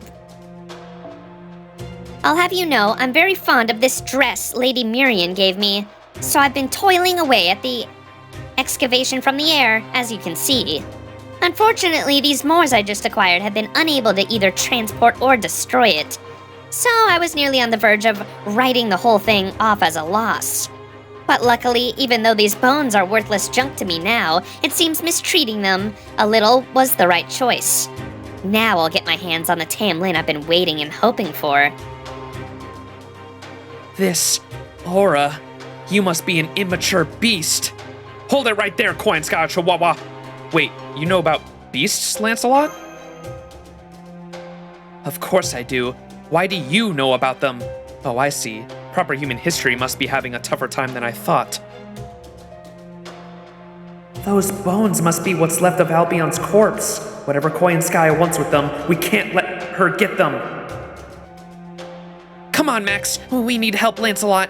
I don't know what Coin Sky is after, but whatever it is, it can't be good. This time, we're gonna cut off her tail and send her packing. What was that? How dreadfully crude. Not all of us world-class beauties ruin nations, you know. Why, if anything, I'm doing humanity a favor. I'd say what I'm doing here is philanthropy. But I suppose trying to get you all to see reason is a fool's errand, since you can't even see what a blight this thing actually is. Ugh. All the hard work I put in to acquire this fine specimen of a weapon, and you've all ruined it. You know, I think this may be a fine occasion to finally get rid of you all.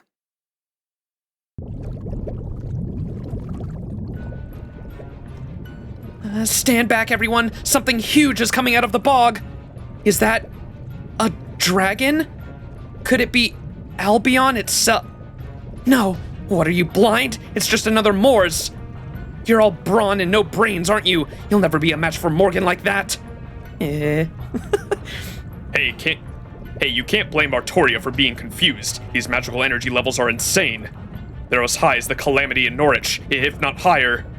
You're right. I didn't want to believe it, but this water is all made up of the same stuff as Moors.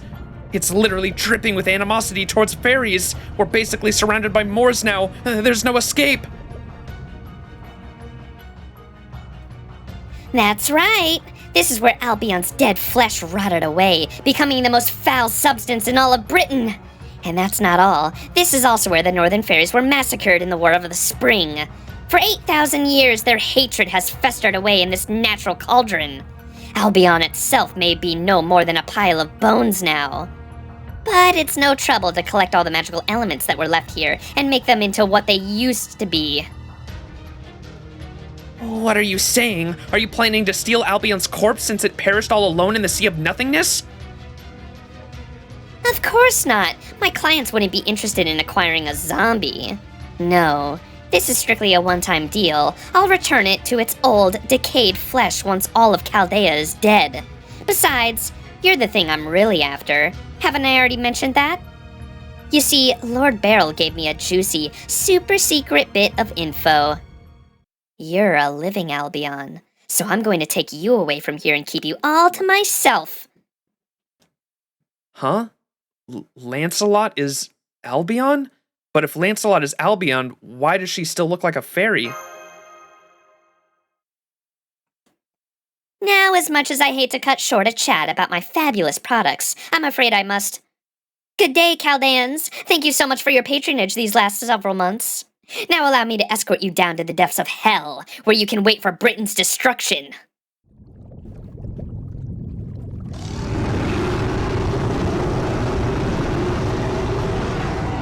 This is way worse than it was in Norwich.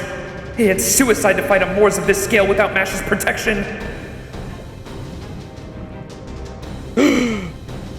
We've got to find a way to retreat back to those ruins. The hell it is! Don't be fooled! This thing's all bark and no bite! Sure, this bog's curse is powerful, but it's not the real calamity. That weird lady up there is just giving a temporary form. You guys can take this thing easily. Now come on and kick its butt, Max. This is no time to be hanging out here. Mash is waiting for you to come get her in Orkney. Wait, really, Happy Cat? Well, in that case, bring it on! We gotta get our eggplant back. Damn! Just when I thought I'd broken their spirits, if only that odd little fairy hadn't stuck her nose in. Fine, I'll help you all here. Just this once, I'm going to disable the name and gift Her Majesty bestowed upon me. Because if that really is Albion's animated flesh, then I'm the only one who can burn it away. Hear me! I am not the knight known as Lancelot. My true name is Melusine of the Dark Bog.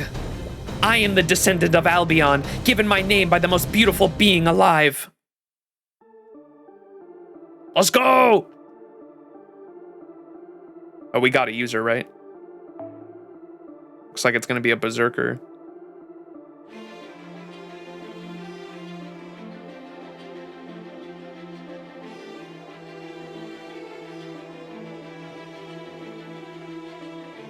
Wait, oh, Castoria must be on the front line. Okay, I'm assuming Lancelot is too. So, Merlin maybe?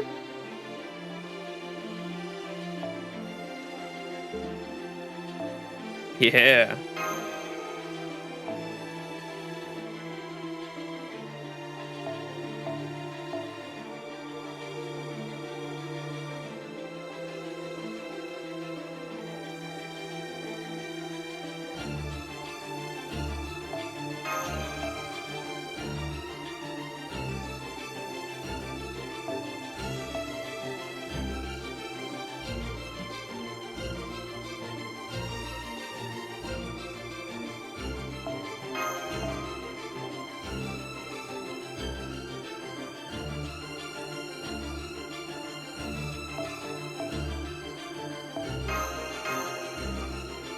Lore accurate fight, plus Merlin and Berserker.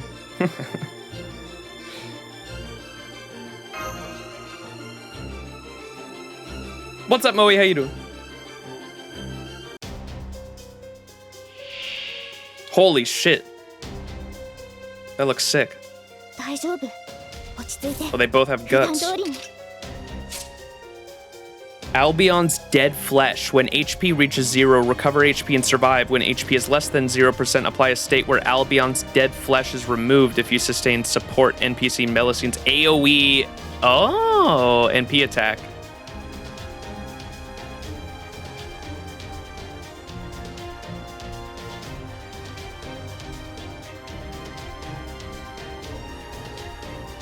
That's cool.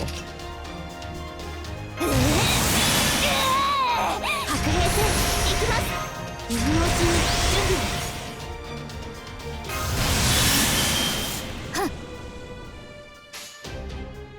仕留める。次は OK。 新面偽装展開。精錬たる湖面月光を返す。沈めイノセンスアロンライト。やり切り込む。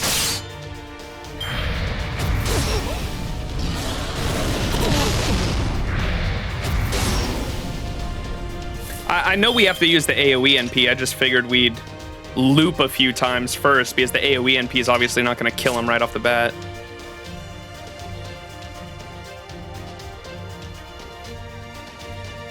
It seems like we have to kill them with the AoE NP, I think is what that's saying.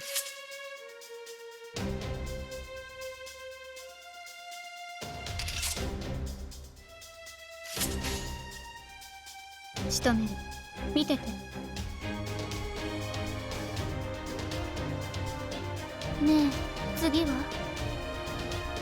遅い。もちろんここから砕く。一撃一瞬で終わらせる。石灰剣技開始。つなげ。 We can wear them down a bit first. Yeah, that's what I figured. Ooh, don't kill. Okay, nice. Okay, I'm gonna use the AoE NP now, probably. いいよ。両断してる。 Whoa! 君に全チップをかけよう。頼むぞ。 And we'll do... She's got face cards, so let's go... Bam, bam, bam. 一番無謀。 Yeah. Let's see what this does. この名はアルビオン。教会を開く最後の竜。 Woo! ジョフロアからクロモンへ。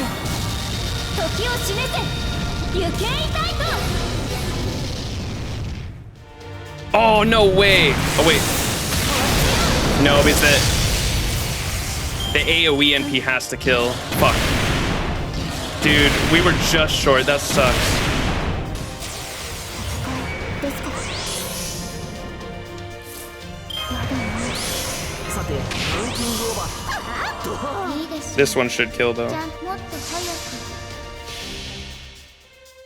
この名はアルビオン。教会を開く最後の竜。ジョフロアからクロモンへ。時を示せ。行けいたいと。 Hell yeah. That was cool. I like the Morse Dragon. That looked 皆 badass. さんのおかげです。 It was all bark and no bite, huh? Bells! I will take some bells. True name unlocked. Yeah. Melusine.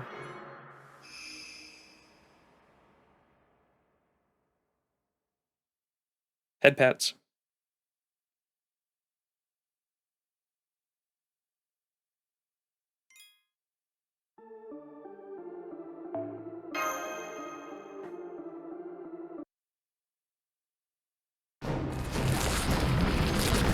Ew. Beast! Oh, is she going after Koyon? Damn, she got her! Yep, that's Lancelot's erudite. She just destroyed Koyon Scott's spirit core, no question.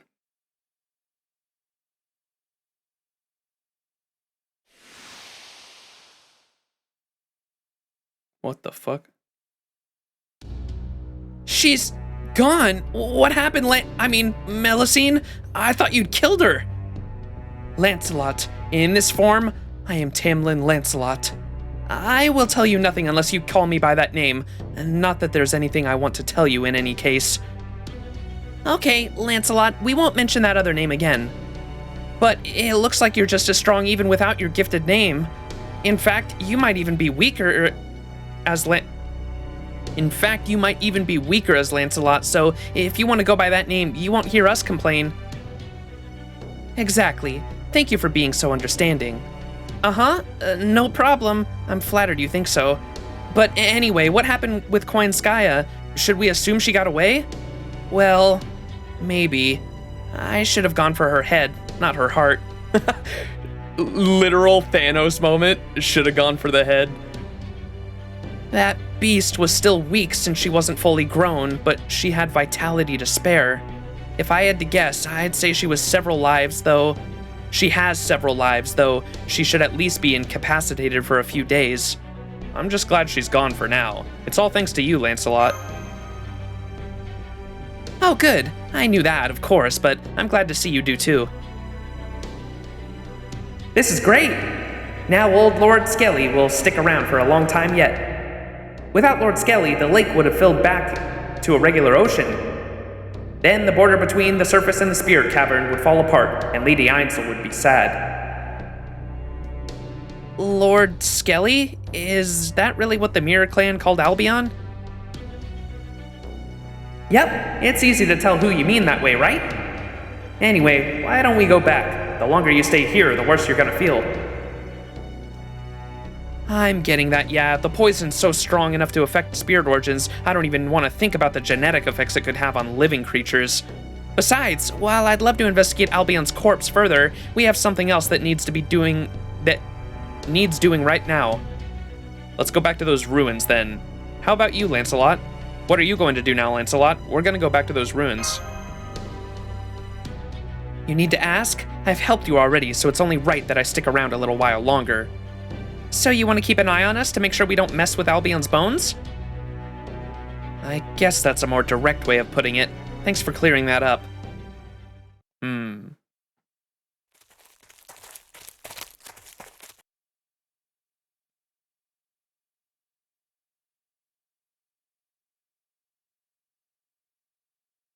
Dot, dot, dot. What? What is it? Stare all you want, you're not going to find a weakness. It's not that. I just was wondering what being a living Albion means.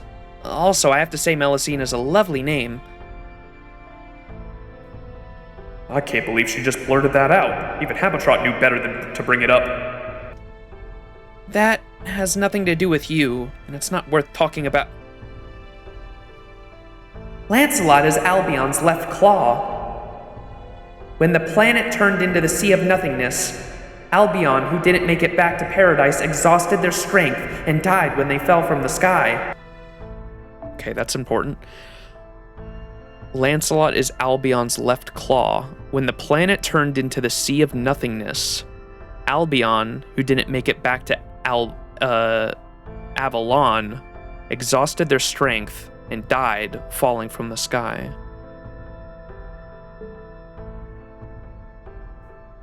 But even though their core, their heart, had stopped, their flesh lived on. Right before their body completely fell apart, they cut off their left claw. That left claw was Melusine's before this new life. It was here in this lake for a long time, not even sure if it was alive or dead.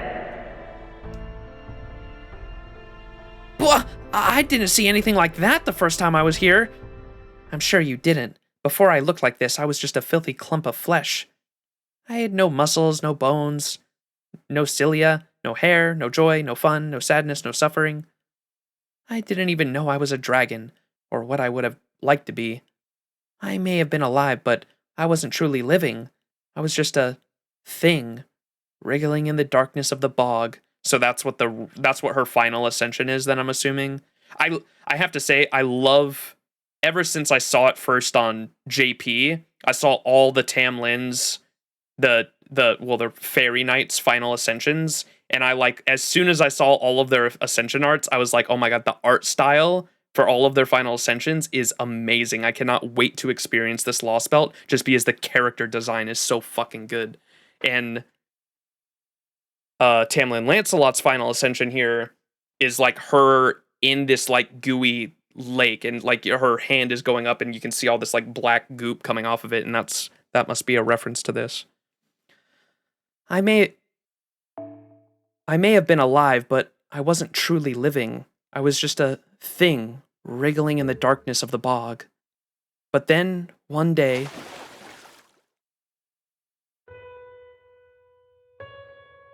Please, stop this, Lady Aurora. You're going to dirty yourself. Any creature living in a bog like this must have been even filthier than the moors. Why would you say something like that? Just look at how much it's struggling to reach the light. It's okay. This lake is quite shallow. I'm sure even I can help it. Oh. Eee! What is that thing? It looks like rotten fruit. Please get away from it, Lady Aurora. You'll ruin your dress. Oh my, you poor thing. You must be so cold. You're not a water fairy, are you? Heh. Hello there, darling one.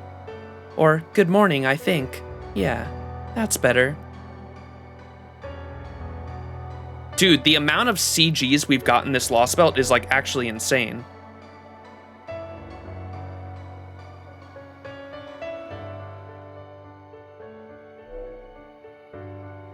My name is Aurora. What's yours? Now that we're friends, could I offer you some tea? Oh, only if you like tea, of course.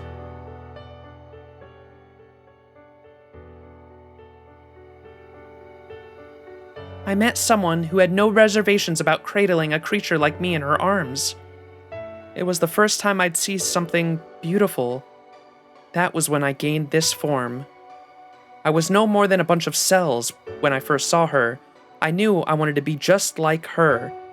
That was the first thing I ever wanted. And now I have this body, along with the name she gave me, Melusine. So you didn't have muscles or bones or even cilia to transport cells? You must have been something like an amoeba then. But then, once you saw a model for a new way to be, you transformed into a fairy? Yeah, that's right. Amazing, isn't it? It truly was a miracle. Nobody else would have thought to go into that dark, muddy bog, let alone cradle me like that.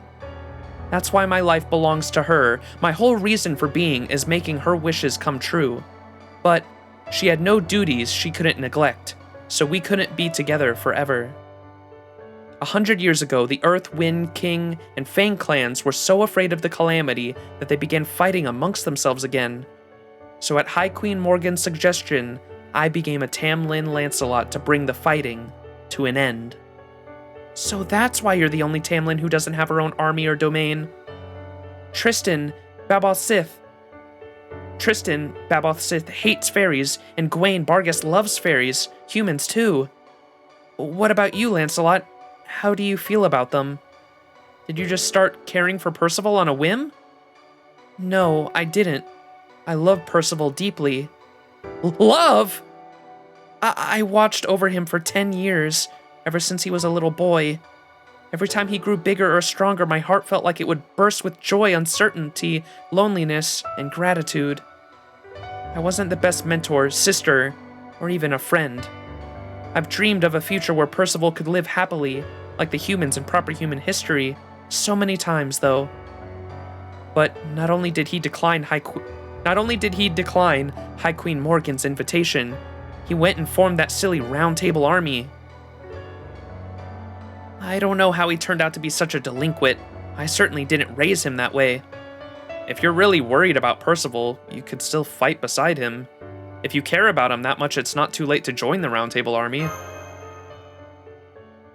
I can't do that. I have to be a Tamlin. That's why I obey High Queen Morgan.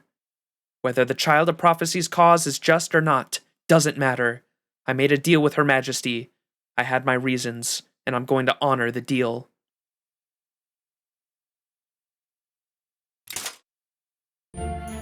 Alright, this should be far enough. Besides, it's time we return to Camelot. I'll see you later on the battlefield as enemies. You're really just gonna fight Percival? He chose this path for himself. I have to respect that. But don't tell him you talked to me. It'll only be painful for him. Bye! Good luck in the Battle of Camelot!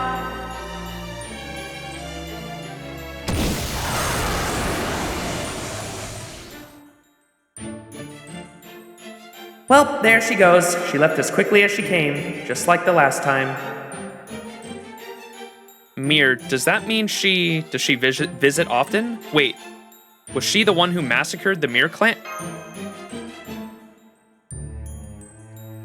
It's okay. It's all in the past now. I'm not upset. Everyone in the Mir clan can see the future. We all know when we're gonna die, and it's hard to tell present from future. We feel like we're dead from the moment we're born. So we have no regrets, no desire for revenge, or anything like that. Dying just hurt, that's all. I do feel bad for Ainzel, though. She was our leader, our princess, so she was always worried about the whole clan's future. She put so much pressure on herself, always worried about how to find a way for all of us to survive. She put all of that on herself. She kept apologizing to the whole clan right up until the moment we all died. The truth is, she's the one who was supposed to become a Nightcall. But I didn't want her to keep having to apologize to us even after we all died, so I volunteered to be the messenger instead.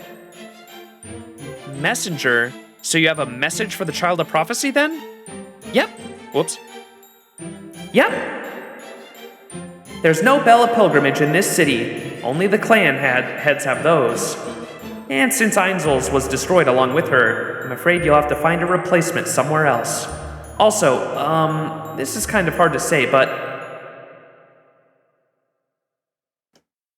Mir, you're... It's okay, Max. Let's just hear what she has to say. The last thing Ainzel had to say was, the Child of Prophecy will come here twice. The first time will be to live. The second time will be to die. I see. Thank you, Mir. I'll remember that. I promise. Take care of yourself, okay? Heh. I'm glad you turned out to be such a kind Child of Prophecy. Make sure you don't hold anything back or second guess yourself. Just go out there and save Britain. Save the rest of us fairies.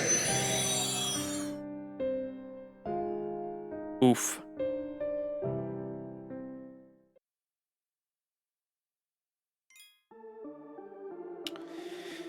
All right, yeah, I'm glad we did this node. That was definitely really interesting. We now have all of the Tamlin true names unlocked, and let's finish up the node and then probably end stream there.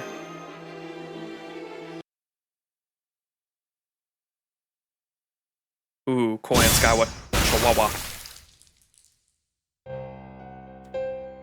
Yeah, wow, wow, wow, wow, wow, wow! I can't believe this! How could she have crushed my heart through the six-tail clone I sent out? Ugh, what a disaster! All that work I did to raise my tail's gone just like that! The plan was to send one of my 9 lost tails to each Lostbelt so they could all learn and gain unique experiences. And once all 9 tails had matured, I was going to become a beast that would have easily surpassed that Smarthy Fox maiden. But now the whole thing's ruined. Oh well, guess I'll just have to give up then. Really, now that I think about it, I could have actually grown all 9 tails anyway, since there were only 7 Lostbelts. Imaginary foe. Fo-fo! Alright, let's try to look at the bright side of this. Do I cut my losses and move on, or do I stay put? Albion's body was just a pile of bones, and since it doesn't have any fur, there's no way for me to control it. And Lady Melusine is no longer a beast, but a fairy akin to a heroic spirit. It's too late for me to acquire her, either. It'd be a pretty big loss if I pulled out of Britain now, but I don't see much reason to stay at this point. Well, at least I found some good reference material for a private casino resort and private primate zoo I plan to build one day. I do feel bad about leaving Lady Mirian in the lurch, but... Leaving so soon? So you are every bit as heartless as you seem. Oh my, look what the moth dragged in. Well, if it isn't the so-called Fairy King who asked me to wipe out Woodwos' reinforcements without Lord Max finding out. In exchange for telling me where I could find Albion. Of course you didn't say at the time that the information you were peddling was worthless. You knew Albion was no good for me when you made that deal, didn't you? Of course I did. Why would I go out of my way to help one of Chaldea's enemies? Besides, I only told you where you could find Albion's grave. You getting what you want from it was never part of the deal. Now, would you cut the sickening slander before I get forcibly reacquainted with my breakfast?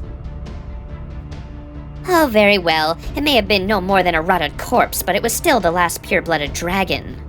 Even if I couldn't make it my kin, I was still able to extract some valuable information from its bone structure. It should at least provide a good base structure for the Grand Tamamo Shrine, the AAA Advanced Avenging Armament currently under construction at NFF Services headquarters. Now then, if you'll excuse me, Prince Devious, I must be going. I do hope you enjoy playing Guide to Chaldea. You're looking for a weapon that can destroy the world, right? I really didn't want to tell you this, but right now, we need all the help we can get, even from a beast. I have an idea of where you can find an even stronger product that's right up your alley. So if I were you, I wouldn't cut my losses in Britain just yet.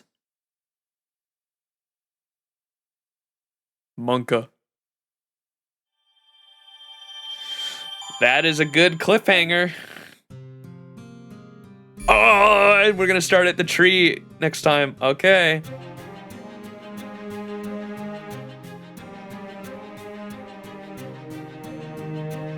All right.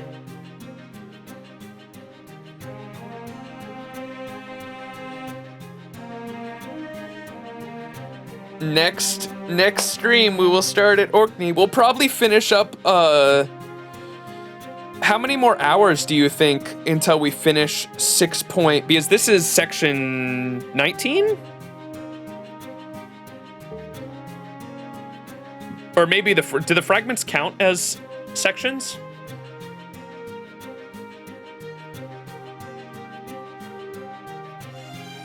I'm not sure. I'm not sure either. The last one was section 18 though, so we're on like section 19. We still have 10 more sections. I was going to say they don't. Okay. So the section after this fragment will be section 19. I think we might go from 19 to 24 next stream, which probably isn't going to be till next week, just so everyone knows, because of I've got the Destiny raid this weekend. But next week we'll probably start back up and go from section 19 to 24 and finish up Lostbelt 6.2. That'll be the plan, I think. 12 to be precise. Yeah, I knew fragments were the side stories. I just didn't know because there's no like section it says there. I didn't know if they counted as a section or not. Because there's never nodes either in the fragments. I noticed there's never, it's always one arrow in stories, right? Or I guess the earlier ones in Sheffield had multiple arrows, but I don't think they were like ever any. Or no, the Sheffield had battles, but I guess since MASH has been sent back in time, they've only been one arrow and just reading. Yeah, the Bogarts one had multiple fights and sections. That's right. Okay. That's gonna have to do it for the stream, I think, chat. This was fun. It was good. And next week we will start back up this fragment 9, section 19. And we'll probably go until the end of how many hours do you think we have left until we finish 6.2, like reading wise? Hopefully it's not like more than 7 hours. I think I'd be willing to do like a 7-hour stream to finish 6.2, but I hope it's not longer than that. Hope you do an early stream next time. Well, I'll try. We'll see. Stretch. Oh yeah, fucking the summer event starts up tomorrow, I think, right? Or tonight? We'll see if I can finish Lostbelt 6 before we get to that. Some nodes have a lot of reading, but overall I don't think it'll take more than 7 hours. Gotcha. All right. Let me see if there's someone we can... Oh! Chat. While I'm looking for someone to raid, we do have the... Turning... Imagine if DS... Ah. We have this banner. Do we do the good old-fashioned friend point roll.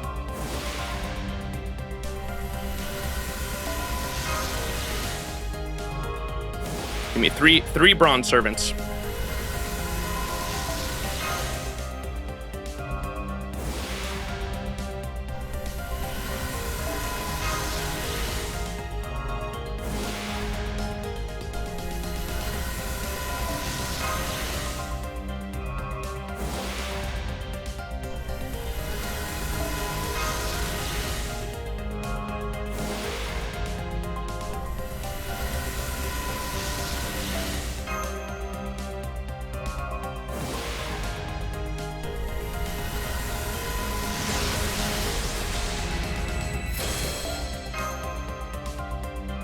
Come on.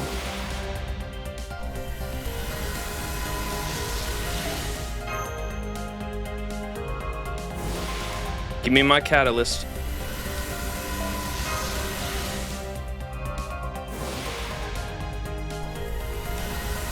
Bruh.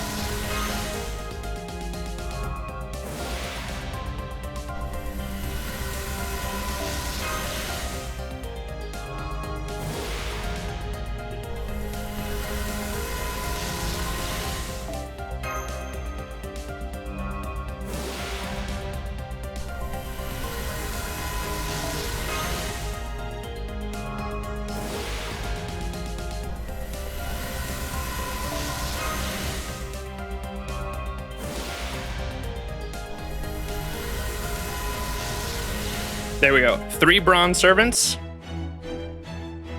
and a multi. 3 angry Matthews incoming. I think we have a. Where's my angry mango emote? There you go.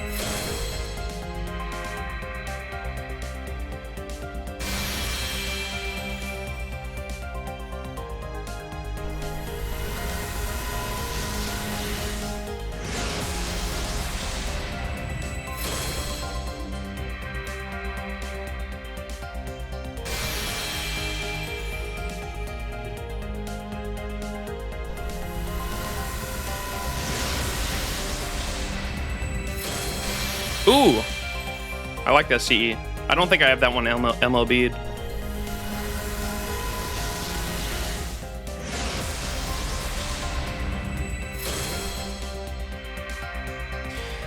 I do enjoy me some Enkidu.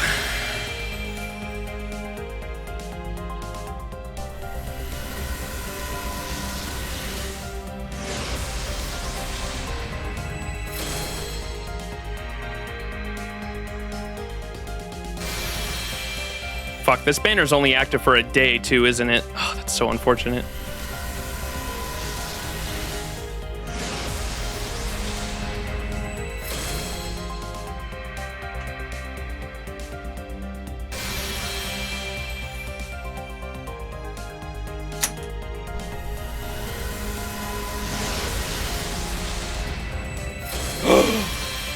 Astolfo.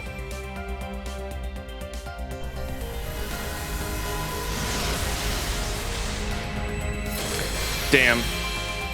F in the chat.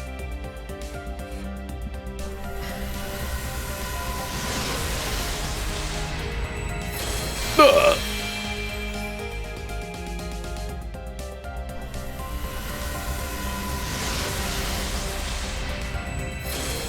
I got some good CEs this roll at least.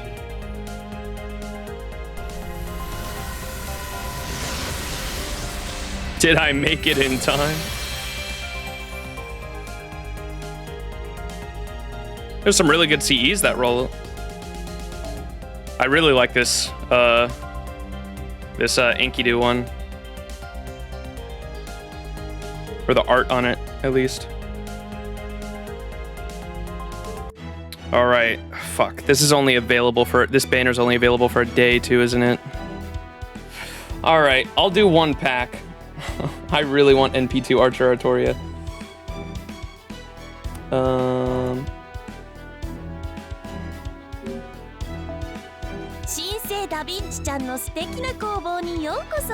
Can I get a Papega card in chat?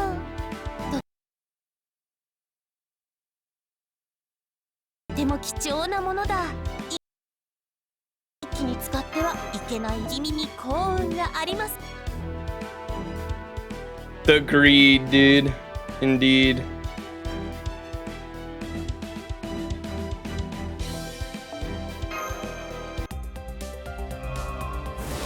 A Pega card, baby.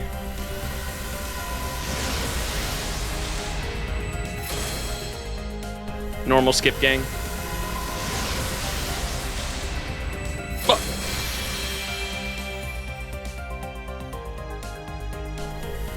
Where is my summer cat girl chat?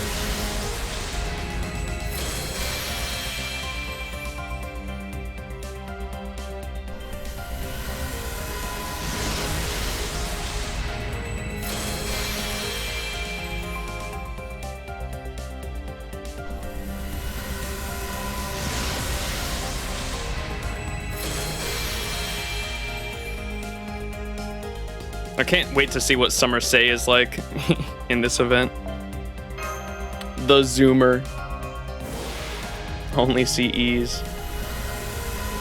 Pange.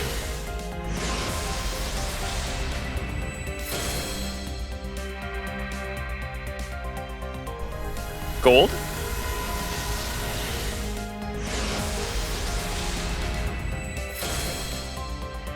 Assassin. What?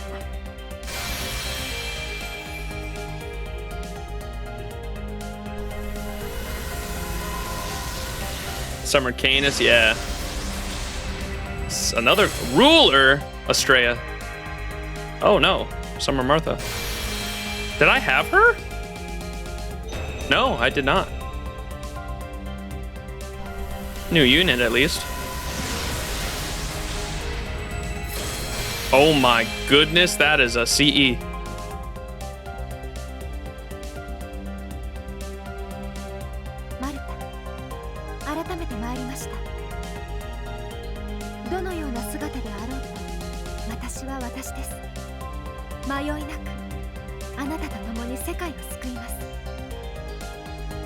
W.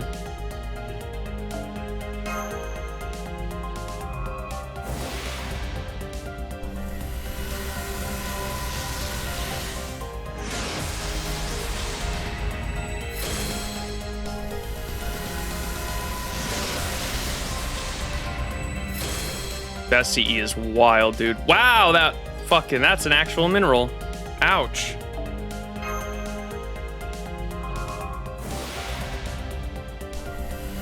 Pain, bro.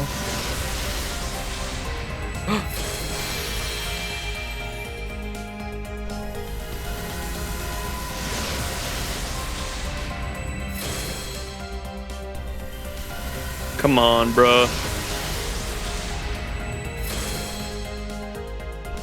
Rainbow? Surely. Oh! Yeah, baby! Let's go! I didn't want to say don't spook me because last time I did that, I totally got fucked. GG's! Let's fucking go. Let's go! That was pretty, I mean, so that's NP2 Artoria, and that was how much Saint Quartz? I think so the original amount I had was about maybe a little over 150, and I spent 3 multis to get my first copy. And then the second copy was, I spent the rest of that. So it was like 150 plus like 125. So it was like a little over like 200 Saint Quartz for NP2. That's really good. That's really good. I got pretty lucky. We can see the summon history here. How many rolls I did. I got NP2 in 1, 2, 3, 4, 5, 6, 7, 8, 9 multis. Not terrible. Definitely not bad. Better than average. And I can't even fucking level her yet. I need... I gotta wait till Monday for the silver monuments.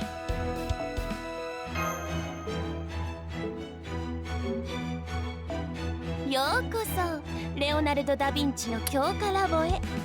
今日も元気に始めちゃおう。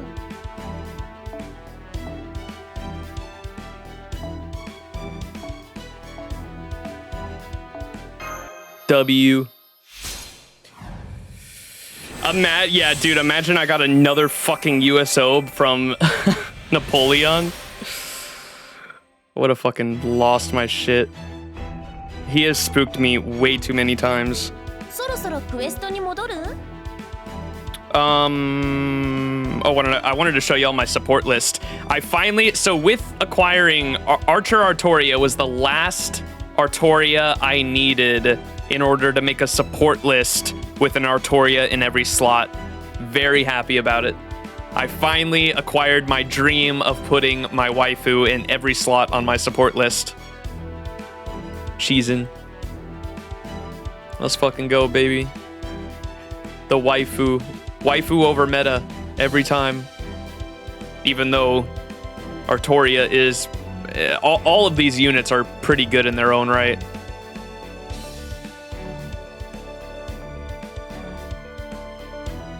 Except for fucking... Lancer Artoria altar needs some work. I can't believe I think she's like the only fucking one, or some of them don't have batteries, but... She needs a battery, man.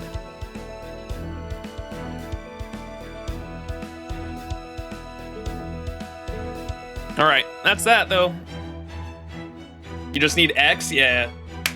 X is awesome. Alright, that was it. We did it. Let's go!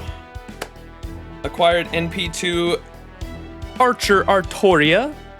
And next unit we'll be going for is... I wanted to get a couple copies, if I could, of...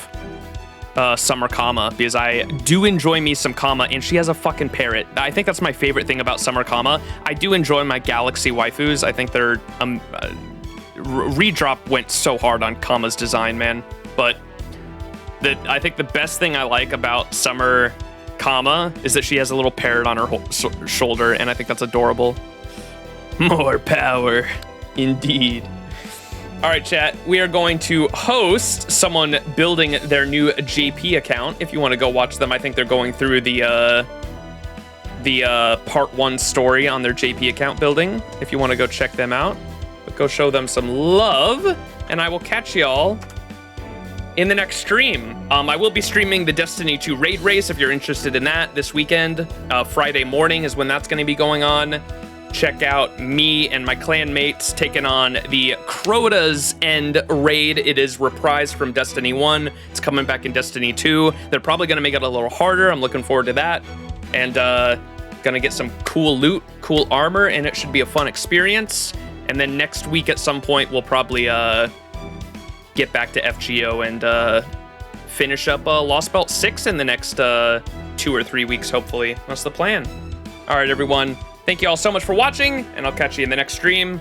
But until then, peace out, and I hope you have a great, fantastic rest of your day. Bye, everyone.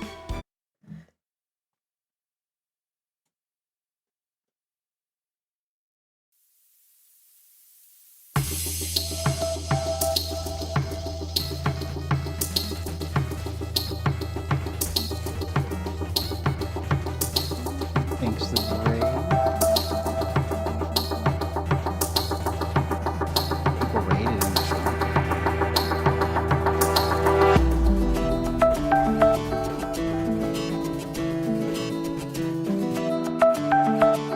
Thank you for the follow, I Maximize. Welcome, welcome.